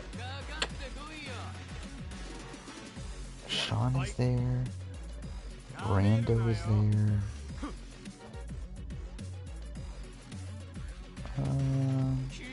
Oh, is Emily not here?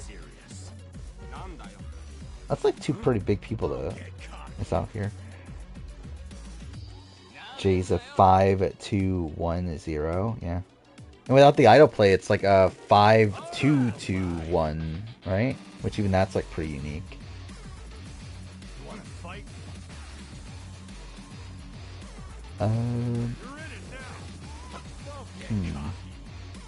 Yeah, like, what would the connections be here?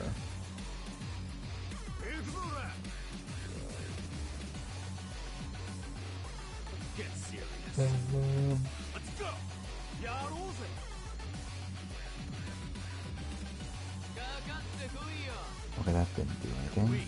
Categories are super specific. Okay.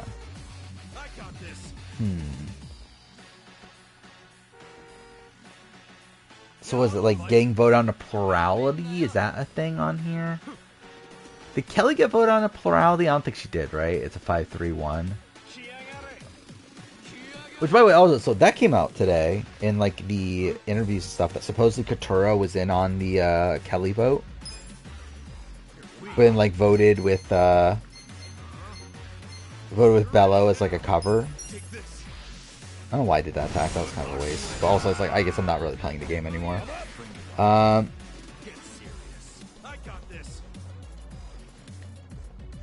It's hard to think of things that only apply to 4 people. It's like, actually, wait. Maybe I should bring up a voting chart just to make it easier to view certain connections. Let's see. So, is like getting voted on a unanimous vote one of those? Then there's like some that are weird because like Sabaya.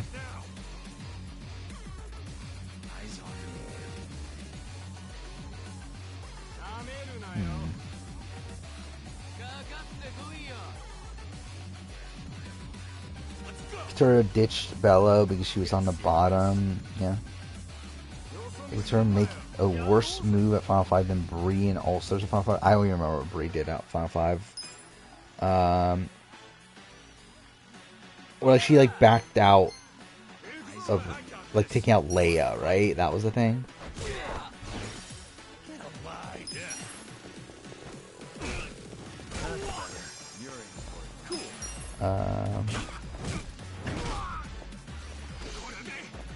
But Katura, like, I think what Katura does is, it's still bad. I don't fucking remember again the Bree situation well enough, but.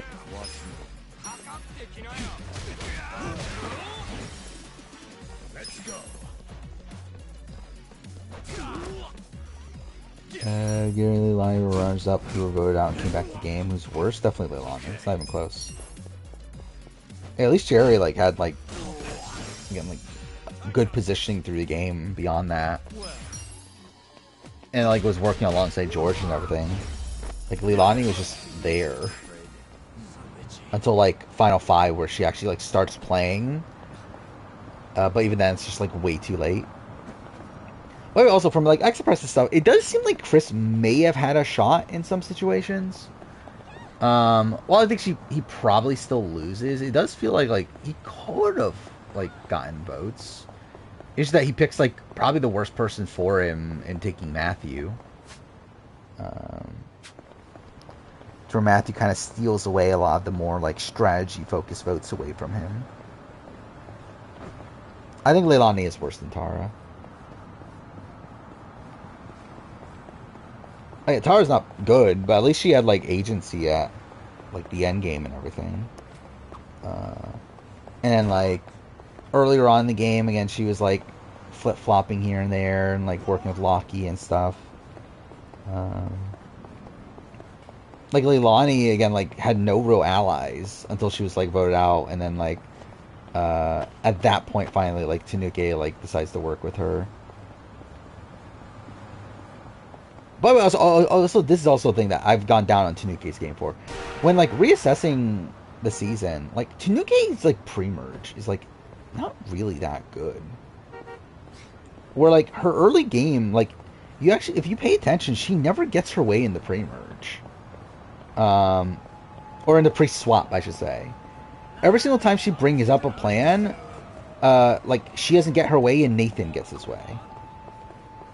Like in the first vote, she wants to save Richard. Yeah, Nathan wants Richard out and Richard goes home.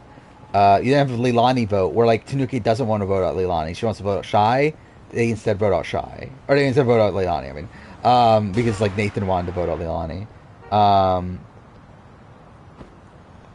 Where I'm like, I don't know, like Tanuki, like, I don't know, I think maybe her game's a little bit overrated. Kristoff's better than Christopher. And Christopher essentially is the Mike Holloway. Mike Holloway with no win equity to the point where like people just kind of gave up on targeting him at the end because they realized that, well, we can beat him at the end. I think Shy's a better player. That, or are we talking about Shay from Australian Survivor? I think Shay is a better player than Leilani. Yeah, I think Leilani is like just really bad. Like I feel like the only thing that is worse is like Natalie Anderson, who only plays like one, who gets voted out first and then comes back and then like does even like survive a single round without some sort of immunity.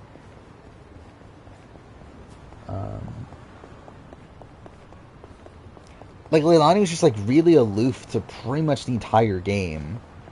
Until Final 5, where, like, she finally starts playing. And then, like, at that point, like, she's, like, kind of making optimal plays, but, like, it doesn't matter. And even then, I think you could argue, is it optimal? But also, like, for her, again, it just doesn't matter because she can't win anyway.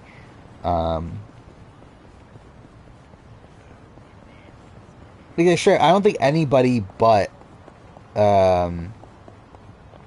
Tanuki votes for her in like pretty much any situation. Like even like Hannah and like Pegleg and stuff, like I don't even know if they vote for Leilani. In like any instance. Like I don't think like Lee is ever voting for Leilani. Like Nathan and like Lawrence seem to not have much respect for like for Leilani.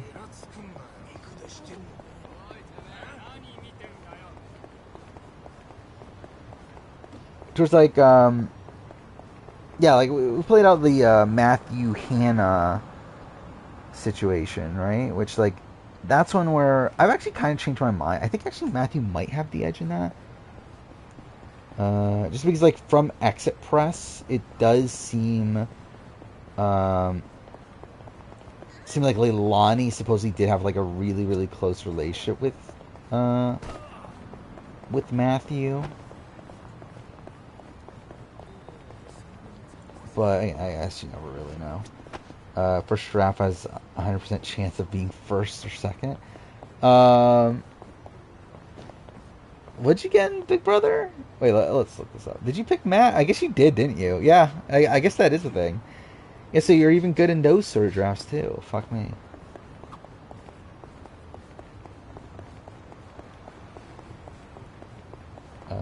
Is it only the perfect go to direct the end? Pretty much.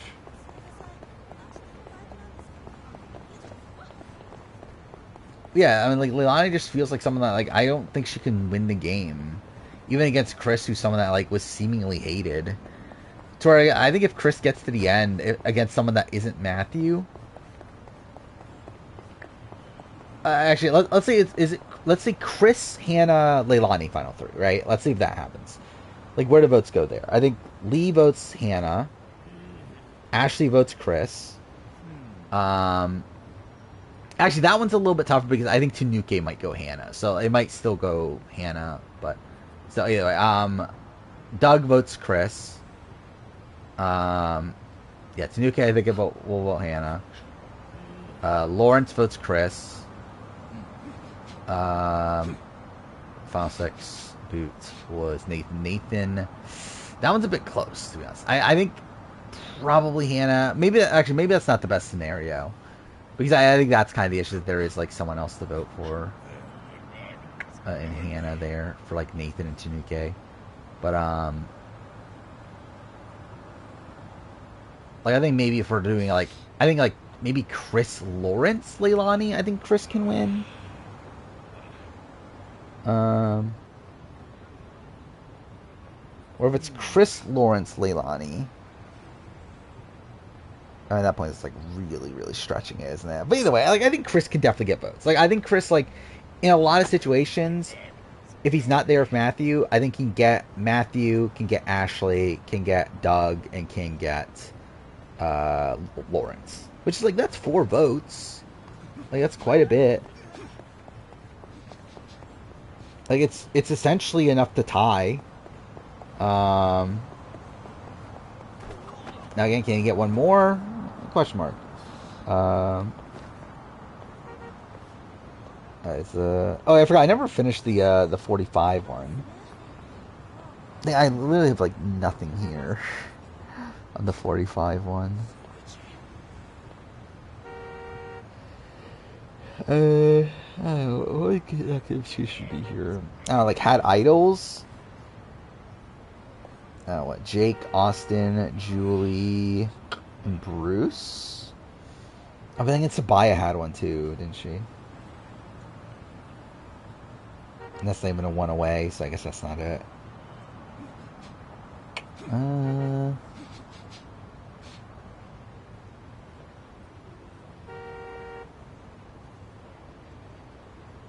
What else is there? Like got an advantage at the journey, maybe? So that would be Amulet. So Austin, Jay, Kelly, and then wait, Drew's not even on here. Fuck.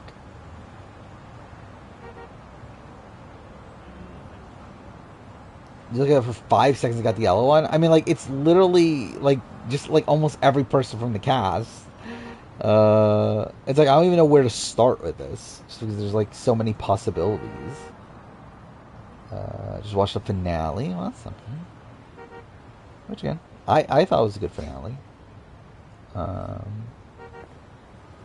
other one's ridiculously stupid. It's not hard, it's just dumb. I don't know, was it like the first boots or whatever? Sabaya, Sean, Brandon, Hannah. Nope. Top 4. Was it D, Austin, Jake, Katura? There we go. Nope. Oh, wait, was that one away? Wait, was it? I thought I saw something, but... Oh, it is one away, okay.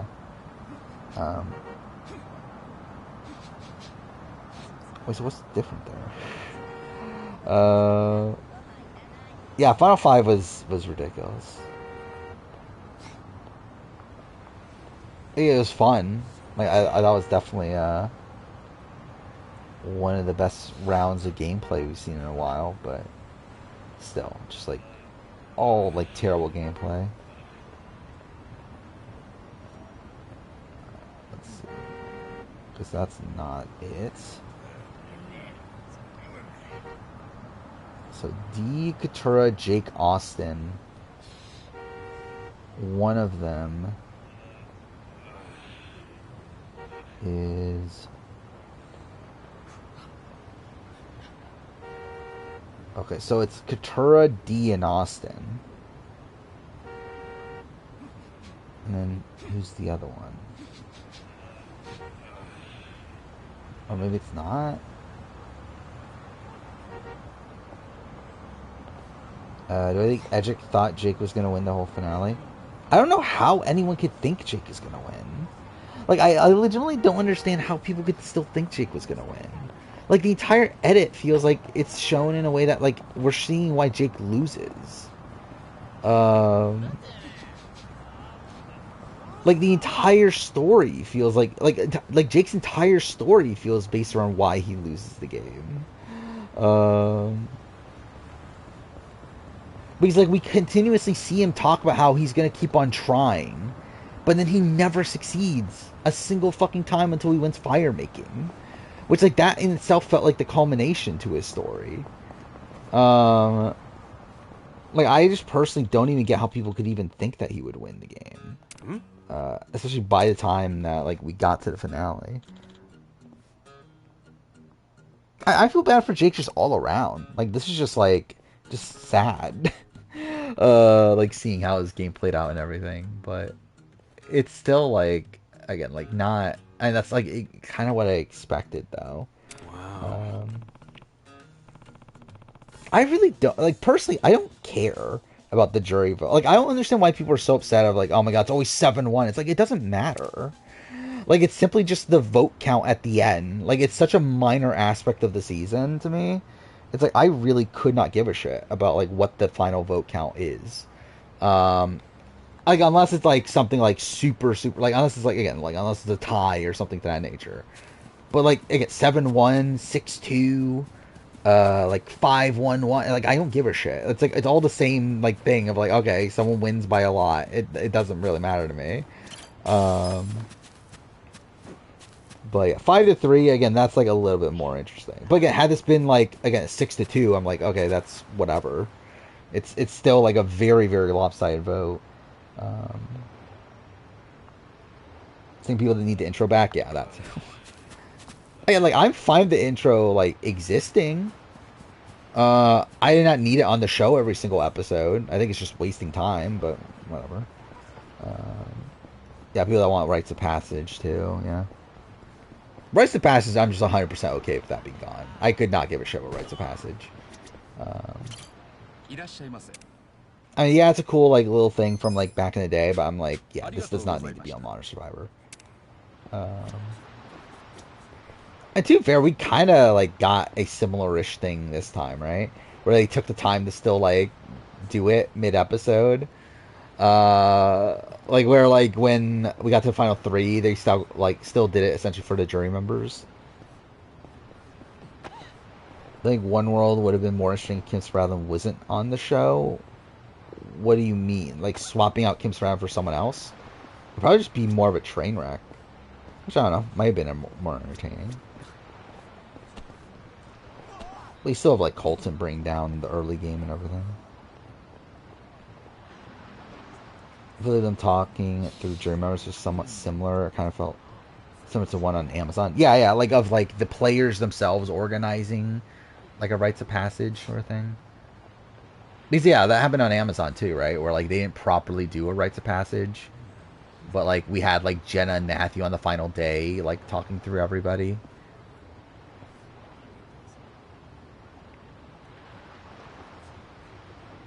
But, yeah, should I just move on to... I'll try Menace's connections.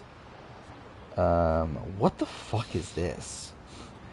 Joe, superhero, Maze, good versus evil, Rich, Ramona, Torch, Birds. Okay, I mean, like, okay.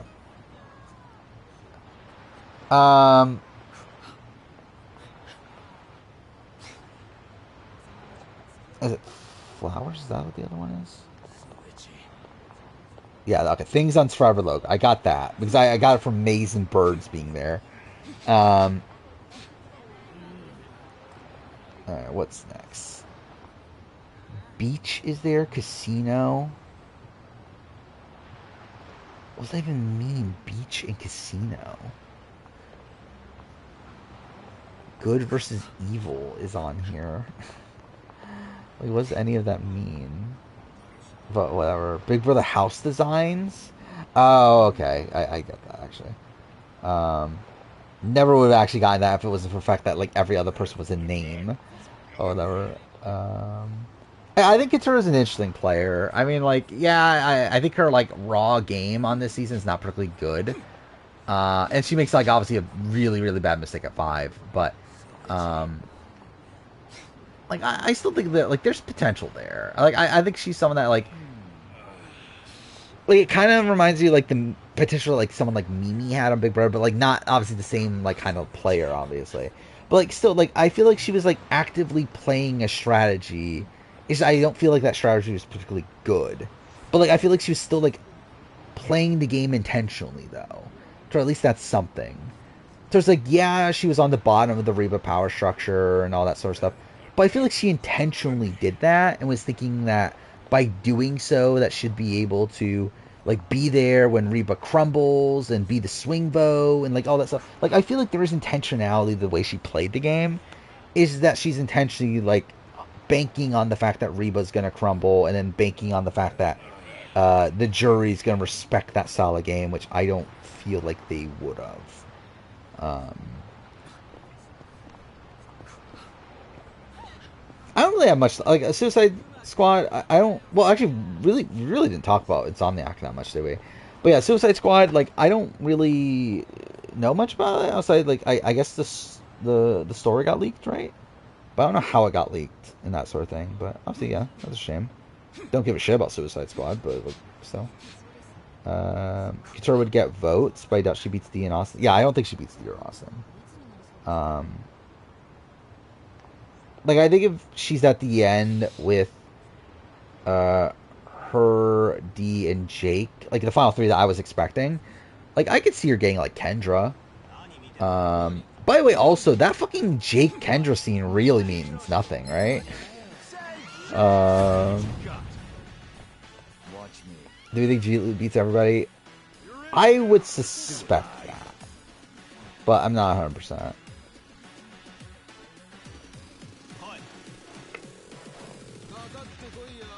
It being the Arkham universe is just weird, man. Don't get these choices. Is it in the Arkham universe? Actually, I kind of forgot about that. If that's the case. Like, obviously, I knew it was the same developers and everything, but I kind of forgot it was the same universe, though. Yeah, like, I don't personally think Julie was, like, I think Julie's fine. Like, I mean, supposedly Julie was, like, super close to pretty much everybody.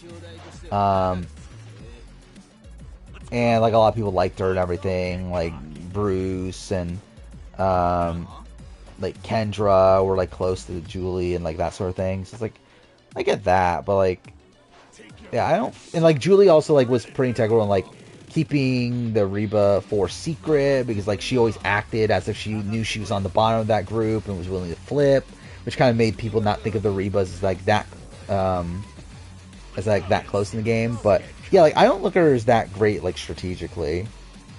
Which, I mean, to be fair, like, again, I think Dee is definitely flawed strategically as well, but, like, still, I think Dee's still better than Julie. Scanned to the Arkham games, people were claiming it's disrespectful by Kevin Conroy based on what happened. Okay, spoiler for Suicide Squad. Like, they kill Batman, right? Like, obviously, right? Like, literally the game is called Kill the Justice League. Like, is that what people are upset about? That they're killing Batman? Because, like, obviously.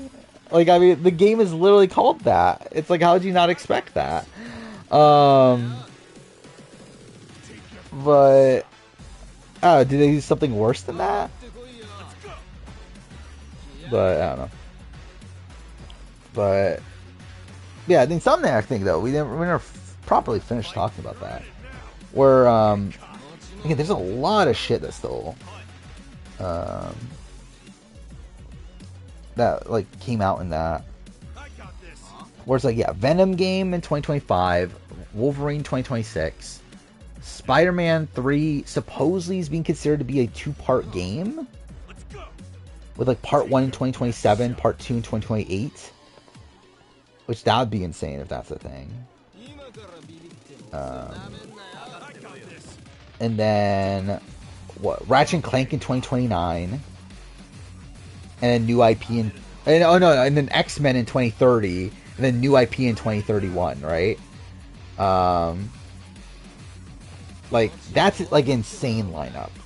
Like, that's so much shit. The fact that Insomniac could even keep up with that is pretty insane. But also it's yeah, there's also like the multiplayer, right? That was like rumored. Yeah, like literally like their entire schedule up to 2020 or 2034, I think it was, got leaked, right? Which again is insane that they're thinking that far ahead. But I think that's kind of the way that like gaming has to be nowadays, right? Like, maybe not to 2034, but like you do definitely have to actually think about like pretty much a decade ahead, just due to how long games take to develop and everything. Because like if you start a game now, like more than likely it's going to take you 5 to 6 years until that game comes out. But yeah, like we got like all the like contractual like we got all the info about like Sony's contract with Marvel and like how much they're paying for shit. Yeah, we got all the official sales numbers. Again, just so much got leaked. And like and obviously yeah, it's like it obviously feels like icky kind of looking at some of this stuff just due to how it was leaked. But it's still just, like really just insane like looking at this stuff though. Yeah, also like Sunset Overdrive supposedly only made like $500 in profit. That was also funny. Yeah,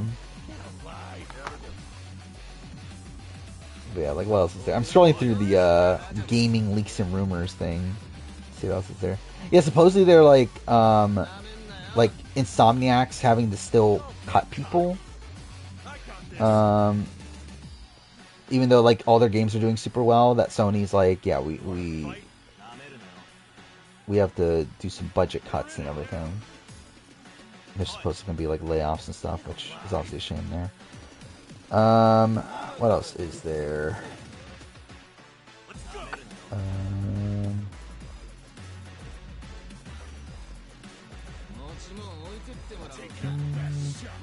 I don't know, how important is like, I'm not gonna talk about like literally everything, right?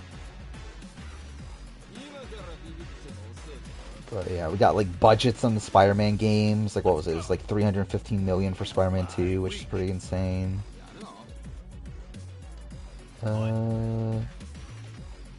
Which also is like, it's funny too because like Spider-Man 2 like pretty much has already made that money back. It's like it's insane that like they can spend that much money on that game and then still make that money back in like a month, or like actually I think it was like 11 days. Yeah, this is like an insane leak here. Especially because it's not even like just one game, it's literally leaking entire companies or entire developers like plans for the next like 10 years.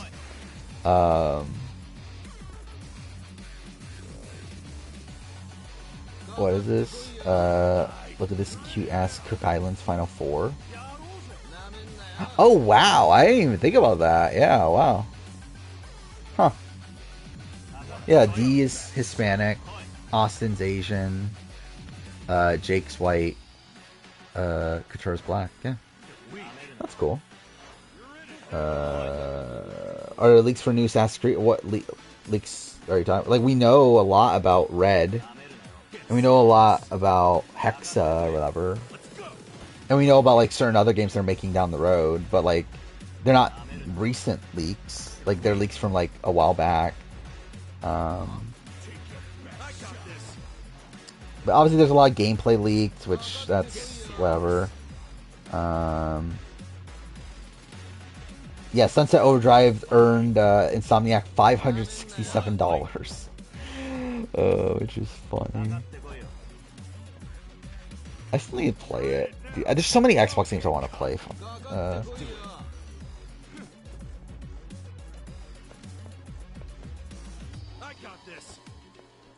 But yeah, also like other things, like some concept art for like Blue Point's new game got leaked, which I guess isn't Uncharted because I was like thinking it might be Uncharted, but I guess it's not. It looks like some sort of like fantasy style game. Based on like the image we saw.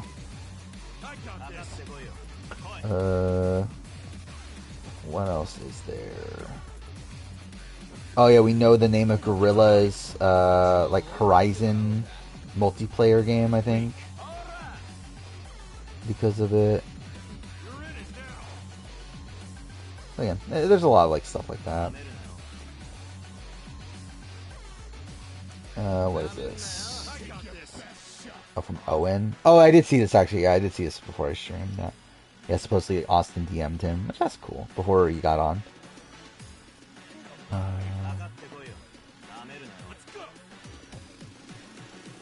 Crazy that any tire. Oh, I did notice that too. I was like looking at Wikipedia right before I started streaming, like, just like look at the fully finished Wikipedia page for 45. And yeah, I did notice that. Yeah, like the final 3 are all 26 years old. That's pretty insane. Favorite X-Men. Oh, you're talking about Kitty Pryde. Which I assume there'll be a lot of characters we can play as in that game. Like I believe like so essentially like Wolverine is essentially X-Men 1, right? Based on like the way it like seemed to be, like obviously like Wolverine's gonna be set up to the X-Men game, and like the X-Men games are gonna like play off of Wolverine, which also makes sense.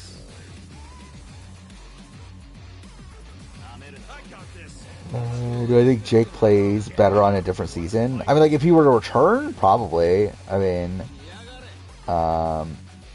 like just his first time on any given season, I don't know. Like, I think there's definitely something lacking there.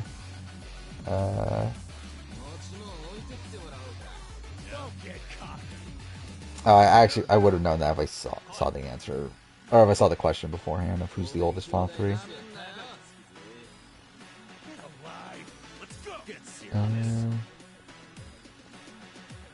Yeah, also we know that Jean Grey is going to be a major character in Wolverine, which obviously that's not shocking.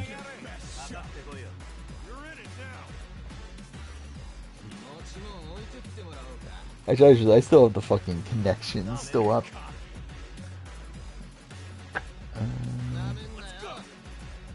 Is it Joe, Rich, Ramona, Hayden, Morgan, David, Mark, June? It's like June. Oh, wait. June, Rich, David, Hayden are all winners. But I guess so is Mark.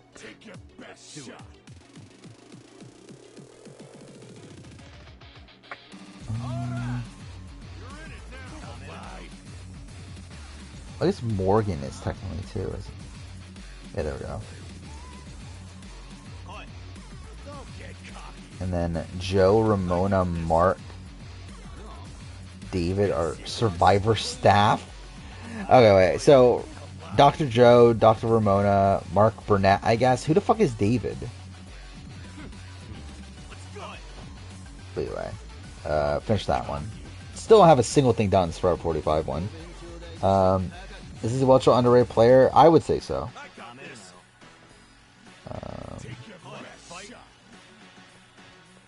Oh yeah, I'm definitely assuming Cyclops is gonna be in there.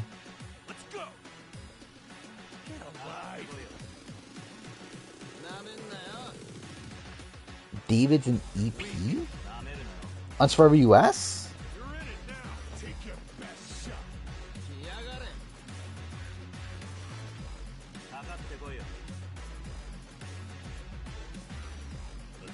Because well, I know the 4 like the actual executive producers are what Jeff Probst, Matt Van Magnen, Jesse Parsons, is that the name? Jesse something, and then Kahaya Peterson, is that what his name is?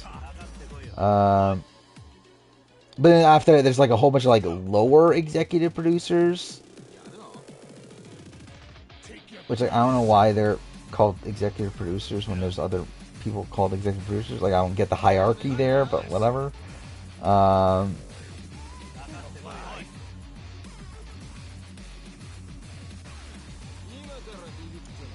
no, whatever. I think Austin. Do I think if Austin isn't attracted to D, he wins the game? So like, if he isn't attracted to D, like, how's this play out? So like, Julie probably goes at 7, right? The thing is, like, yeah, like, would he still go to the end of D? Because even if he's not attracted to D, he still is, like, very close to D. But I guess he would look at her as a threat in the way he looked at Julie, right?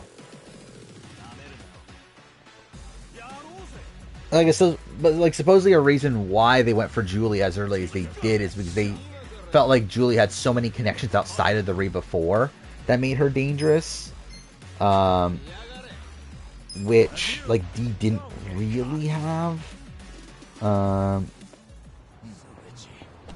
If D isn't horny, he gets $1 million. I mean, he might get the $1 million anyway. Maybe Austin is the new Boston Rob. Maybe him and D get married, gets part of that $1 million anyway, goes back on Survivor and he wins the second time or fourth time. Maybe that is Austin's story here. Imagine Austin actually does come back and wins. That'd be funny. And like him and D are still together.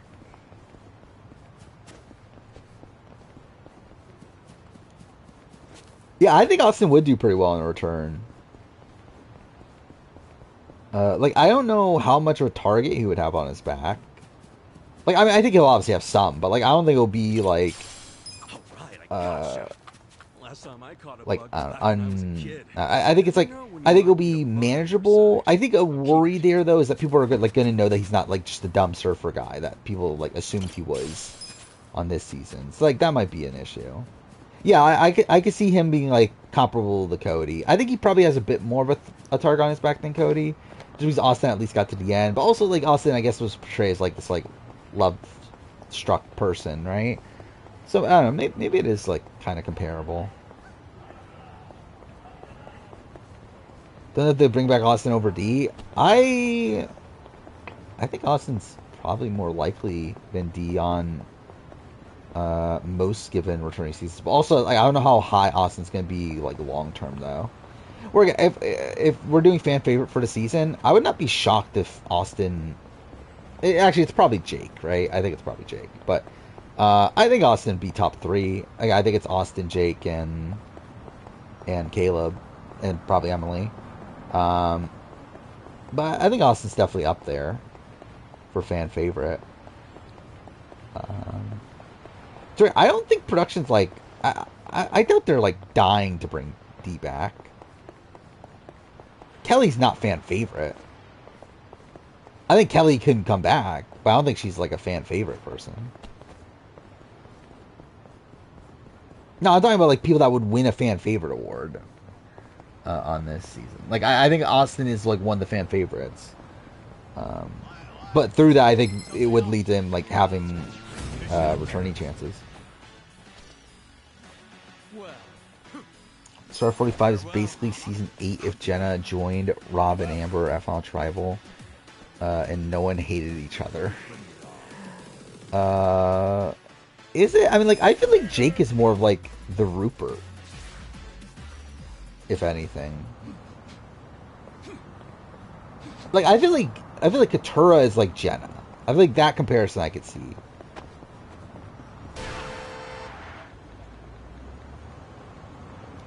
But like, I feel like... Actually, is Jake and Rupert even that good of a comparison? Not really, right? Is there even a Jake?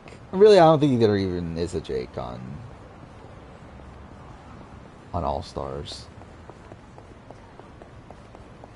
I guess maybe Big Tom. I don't know, is Jake and Big Tom that comparable? Not really, though.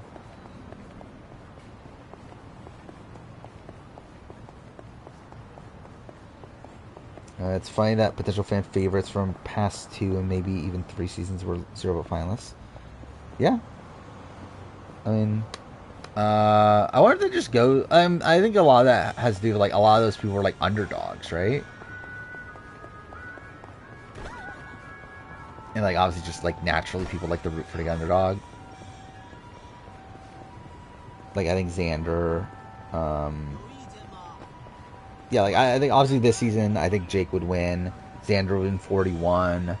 When did I do my fan favorite thing? That was at 41, right? Like, who would win fan favorite for 42? Would it be Jonathan or would it be Marianne? Probably be between the two, though, right? 43. I think would be Cody or Jesse. I think, yeah. Like, I think Owen would have an outside shot. I think like Noel would probably have an outside shot, but I would guess Cody based on like, yeah, one, just my assumption of the casual audience, but also like the one casual person I talked to like was a Cody fan, so I assume Cody's liked. Then 44, I think it would be Carolyn, right? Like that's not even a question. Yeah. I don't know why I'm even bothering doing this. Oh, I think we'll get the C award. I'm guessing Jake, Katura, Emily. That's a pretty good guess. Yeah, I would say those three probably. Let's like who else would even be in consideration? Like maybe like could Julie be in consideration? Could Caleb? Yeah, she did give it to Ryan for 43, so you never really fucking know. Out of the white men of the new era, who's most likely to return, I assume? Jake, Jonathan, Cody? Just maybe Cody. Maybe. I'm not sure, actually. I think Jonathan probably has, like, the biggest legacy of the three. But I do see Cody as a pretty likely returnee, especially if Jesse's on the cast as well.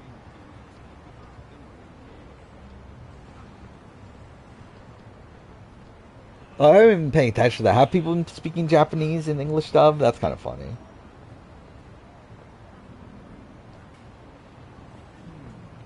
Maybe Kendra? I don't know. Is that really the type of person that C likes to give the award to? I mean, I guess she did have the sob story about her dad and everything, so maybe that's something. Watch me.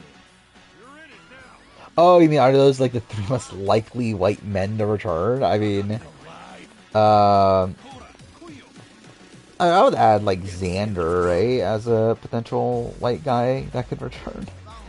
Who else is there? What other white men are? Oh, Drew. Drew Dick could definitely return.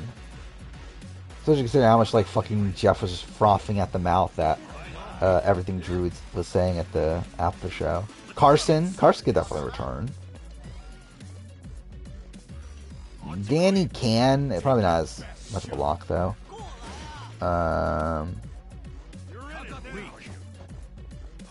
Yeah, we already said Cody. We already said Jonathan.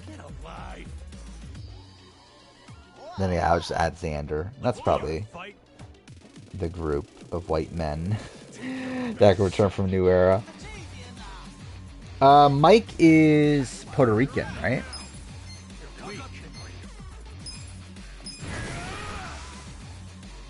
I believe. Time to clear the way. The thing is, I think Danny's gonna be forgotten about. I'm a right person forgetting about Danny, but I think Danny. By the time there's next returning season, I don't think Danny's really on the radar. I think Cassie would do on her return. I think she could do well, but also like we've seen her on the challenge, and like she essentially falls to the same like issues that she had on Survivor, to where like who knows, maybe it's just the same.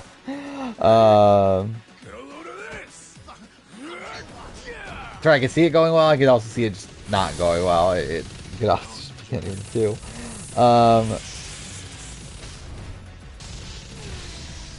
Actually, now I think about it, I think it probably is more likely to not go well. But yeah, you never know. Do you want the Jake to come back? As time goes on, he definitely won't be as much consideration. Yeah, I mean, again, like, more than likely, next returning season's at 50. And, like, to fully contextualize that, casting will be in about a year and a half or so from now. Which actually isn't that long. I mean, like, it's actually, like, not, like, super, super far away. So it's like, I think Jake could, like, be in consideration still. But yeah, I think, like, by then, there'll be what? There'll be 2 seasons fully aired. 48 will be in the middle of airing. Casting for 49 will obviously be, if not done, then, like, very much through. So it's like, it is still a ways out, but, like, I think it's not the worst situation for Jay. But, yeah, I guess definitely see the world where he just gets kind of shafted there. I don't know if Mike Turner is that likely to returning. Like, I think he's definitely possible, but he's not, like, particularly high on my board.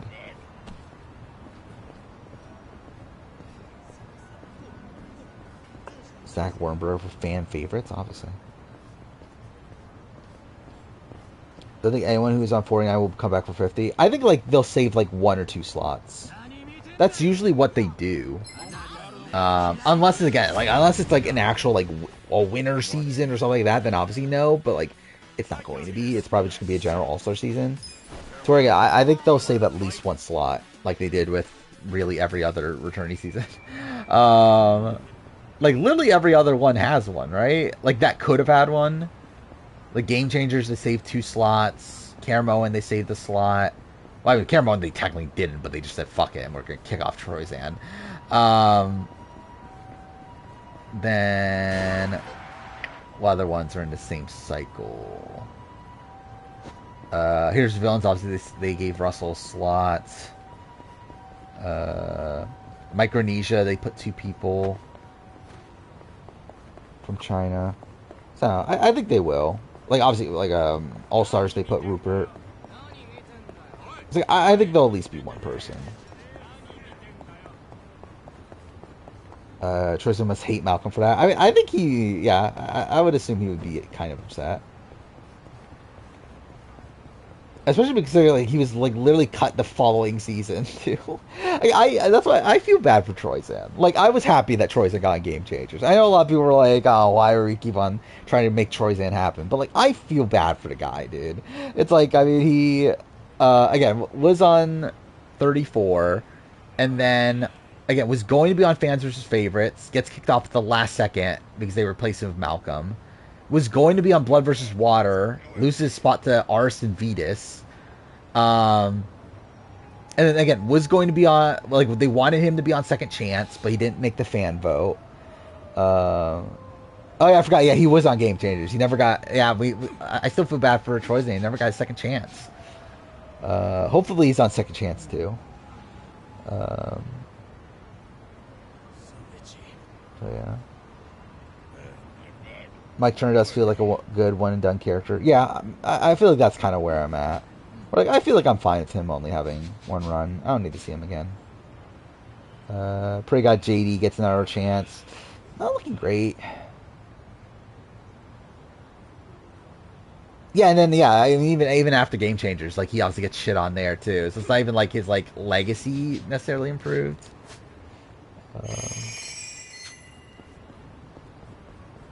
So yeah, I do feel for the guy. Especially because, like, obviously he's, like, such a massive Survivor fan, too.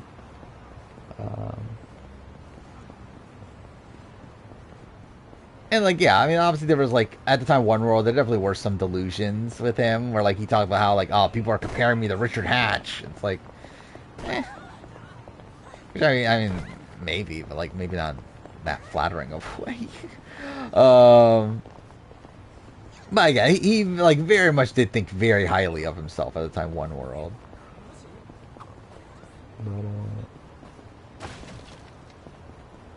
I mean, yeah, he's like he's a purely like affable guy, right? I mean, like obviously like one role, yeah, he gets cocky. He does, this is my island, that sort of stuff. But like him in Game Changers, like I feel like he doesn't do anything wrong in Game Changers.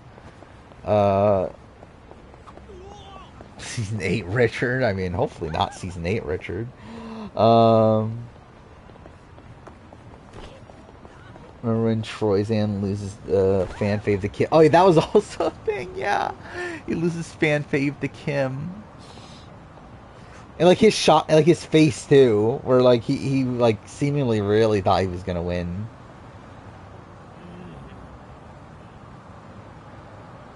Apparently, Hatch was in the audience for that reunion. He obviously laughed at that comment. I could see that from Hatch. Yeah, where's Hatch been? Hatch hasn't. Yeah, I feel like I haven't seen Hatch in a while. Has he done anything on YouTube in forever? Like, obviously he was around during Winners at War, but...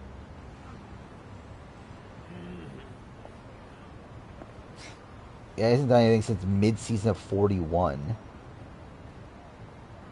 It's not something. I have more subs than Richard Hatch now. Well, that's something.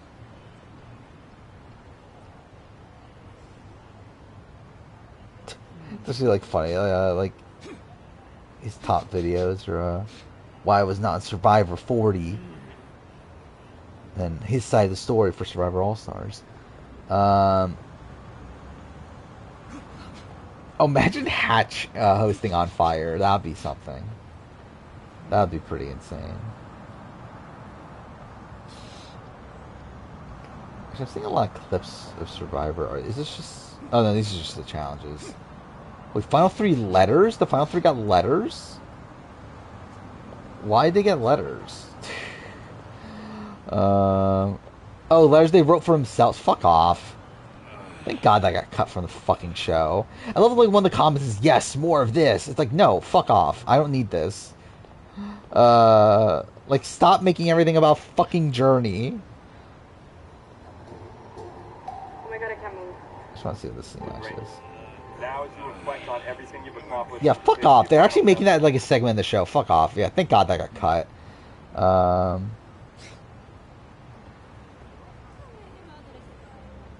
Hatch going. Imagine. Yeah, actually, imagine just whoever the next On Fire host is. That they're like fucking trash on Adam Klein's casting thing the entire time. Hatch is always a good guest on RHP. Yeah. Yeah, he hasn't been on in a while. Obviously, like, it makes sense, like, just based on, like, his reputation nowadays. But when was the last time he was on? Like, I remember he was on Kage On. But, like, has he been on since then? Let's see. Richard Hatch. Oh, he's definitely been on since then. But, like, yeah, like, Game Changers was the last time. Yeah, Game Changers. Co-Wrong. Okay, that's kind of it, but...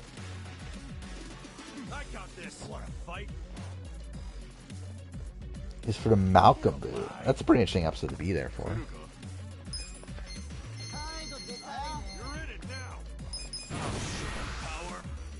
You'd watch a Hatch Russell podcast. That'd be funny, actually. So they hate each other, right?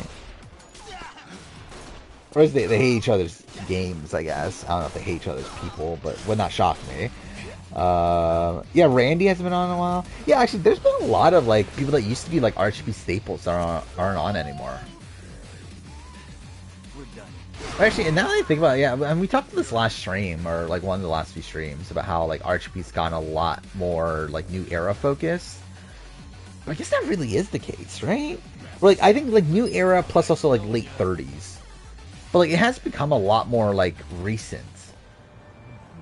What? Who are like earlier than like Dave vs. Goliath?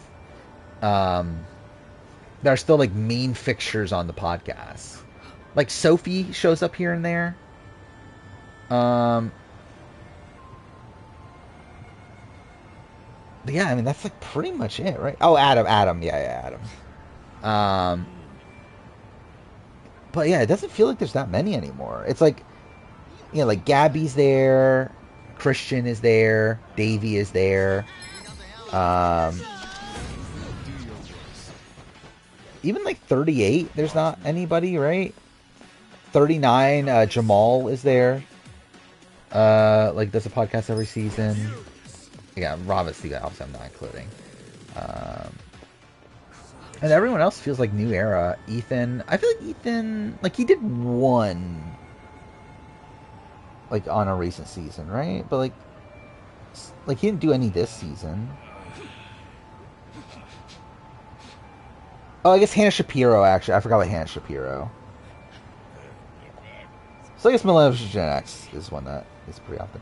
Yeah, like Ethan did one for 43. PG sometimes. I don't know. When was the last time PG was on?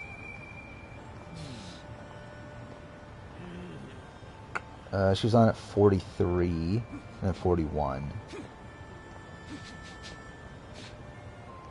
Actually, let's see. 45 podcasts. Like, who have they had on this season?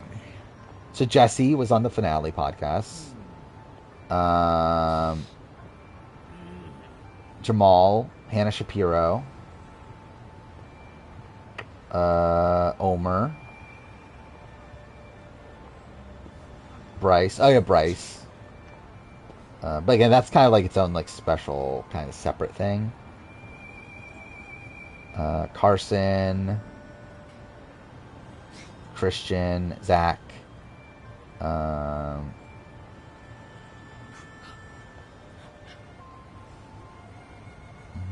Franny. Franny was on the Feedback show? I had no memory of that. Carolyn. Oh, Carolyn got her own separate podcast, by the way. Sammy. I don't even think I listened to that one. Adam. Kelly Wentworth. I forgot Kelly Wentworth was on a podcast, actually.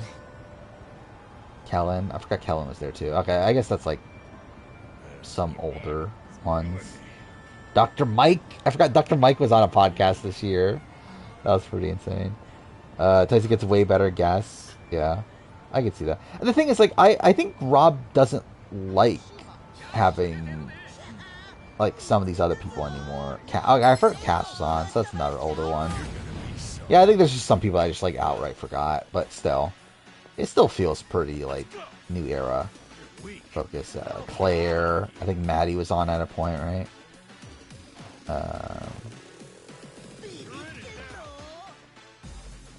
Yeah, Maddie was on episode 1. Dwight. Heidi was on Why Blink Lost. That's kind of random. And Owen, so yeah.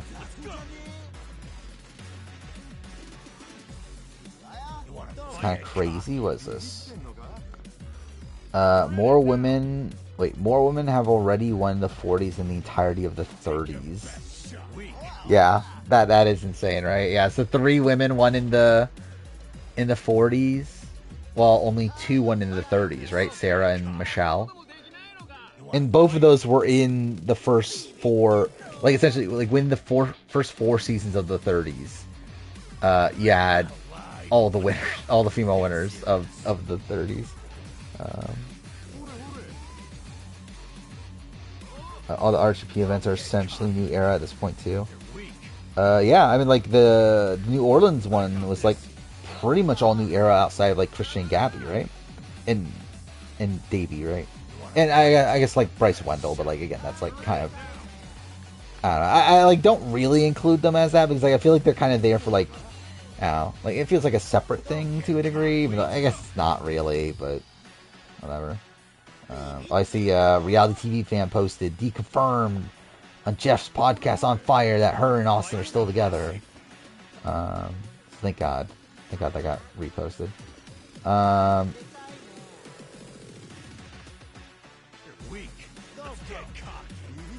But yeah, I understand why that's the case, right? For like new era, like obviously it's like people that are more recent. It's people that are also like very informed on the show. A lot of them are massive fans. Also, like, usually a lot of them are kind of like rational people. There's not as many like completely like wacky people in that group. I don't listen to the Bryce and Wendell podcast. I assumed I would like it if I did, but I just never got around to it.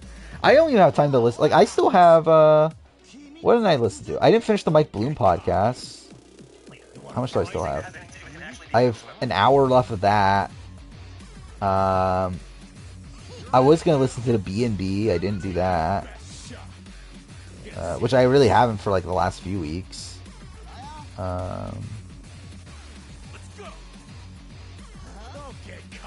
Yeah, actually, oh, no, I did finish the know-it-all, so never mind. But anyway, like, I'm definitely not, like, I don't really have time. Oh, I never finished the Hannah podcast from last week.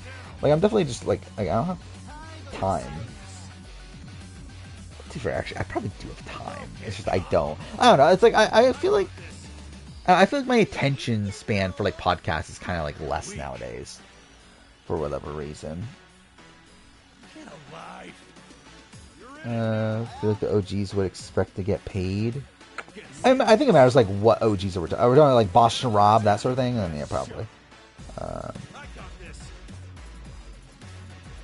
I don't use Spotify, so I don't have a Spotify recap. I would assume a lot though. I think 45 is definitely the best new era season now. I think it is, yeah. Survivor's ranked 31 Variety's top 100 shows of all time list. Like, just shows in general? I think that's pretty good. For to be top 100. Or for me, like, 31. I think that's pretty good.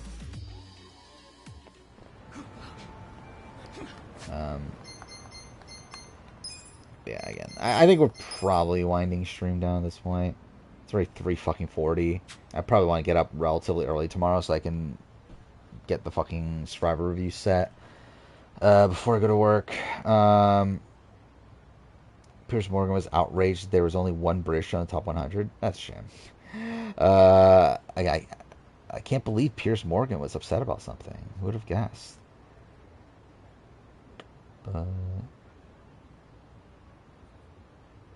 Yeah. I'm trying to think, like, what's going to happen between now and next stream? So, Reindeer Games finales tomorrow, House of Villains finales tomorrow. That's kind of it, right? I'm a Piers Morgan stan, obviously. That's obviously what I am. 45, 41, 43, 42, or 44, 42. See, I have 42 higher than, like, I think for me, 44 is by far the worst. And then I think 45, 41, and then I debate between 43 and 42. As of right now, I have 42 above 43, but oh, you have your new car? Yeah, that's cool. Yeah, next stream will be on Christmas Eve. Again, I'm thinking about switching back to Saturdays for weekend streams. I should probably do a poll. Maybe I'll do it like next Wednesday. But anyway, I am thinking about switching back to Saturdays after this week. However, this week I'm going to be busy early on Christmas Eve to where I'm like, I don't really feel like fucking staying up late. Or like forcing myself to stay up late to stream the previous night. So I'm like, yeah, we'll just stream on Christmas Eve. But then I'm definitely going to stream Saturday, the week of New Year's, because I'm not streaming New Year's Eve.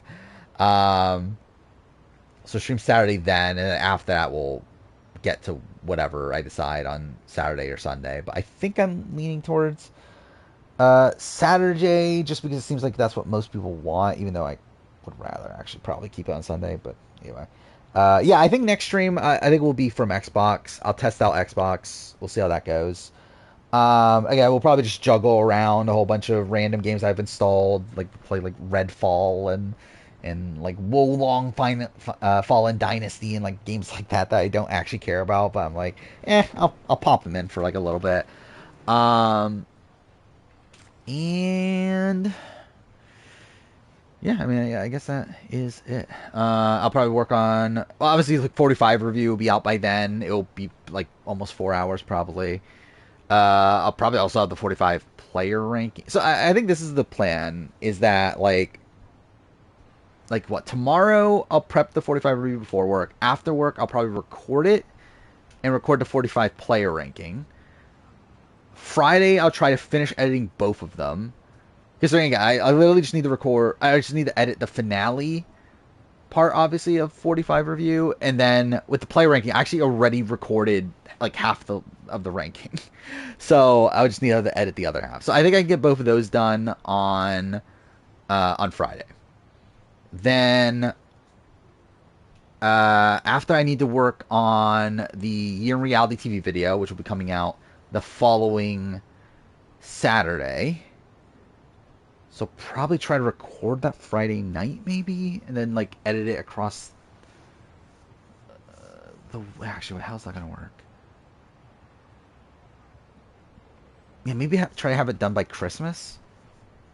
Is maybe the way to do it. And Sasuke is technically Wednesday morning. But in that time, I'll probably work on the reindeer game review. That'll probably take the week or so. Mixing that, the fact that I'm working on the Sasuke review as well. So get caught up on the reindeer game review, and then after that, it's just editing. After reindeer games is written, it's simply just editing of a billion videos I have to edit. Which at that point, I'll probably start playing games again and all that other stuff. So, I'm hoping to get to that point by next week. That'll be cool. But we'll see. That's the AU cast. I have no real thoughts because it just looks like a really like bland cast. I don't know. It looks like whatever. I thought the trailer was kind of boring. Cast I didn't really get much from, so don't know who any of them are. The other season set ranked at 17. Because they're going up to 14.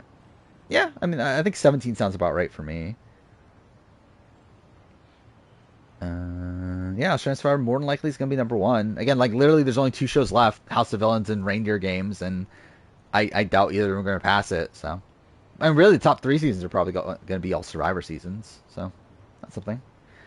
I'll have to rework the list a little bit because I haven't really put much attention to a lot of the places, but I feel like those top 3 are pretty solidified. I mean, Reindeer Games, like, is it better than Survivor UK? Probably not, but it'll probably be top 4. Where's 44 on the list? I mean, that is a question. I don't know, actually solidified. Like, I think as of right now, it's like number 11. But I don't know where it's actually going to end up landing. You love how Twitter hates Gabler. What is this? Congrats to all the new Arrow. Yeah, obviously. Congrats to all those winners. 44 is below Outlast. I have 44. I think it's right above Outlast, actually. Actually, I don't even remember where Outlast is. I think like Outlast is around like 15 or so. MILF Manor above Star 44, obviously. I mean, MILF Manor was a show that existed. Actually, I gave MILF Manor was fucked. Actually, I can't even like actually even pretend to praise anything about it.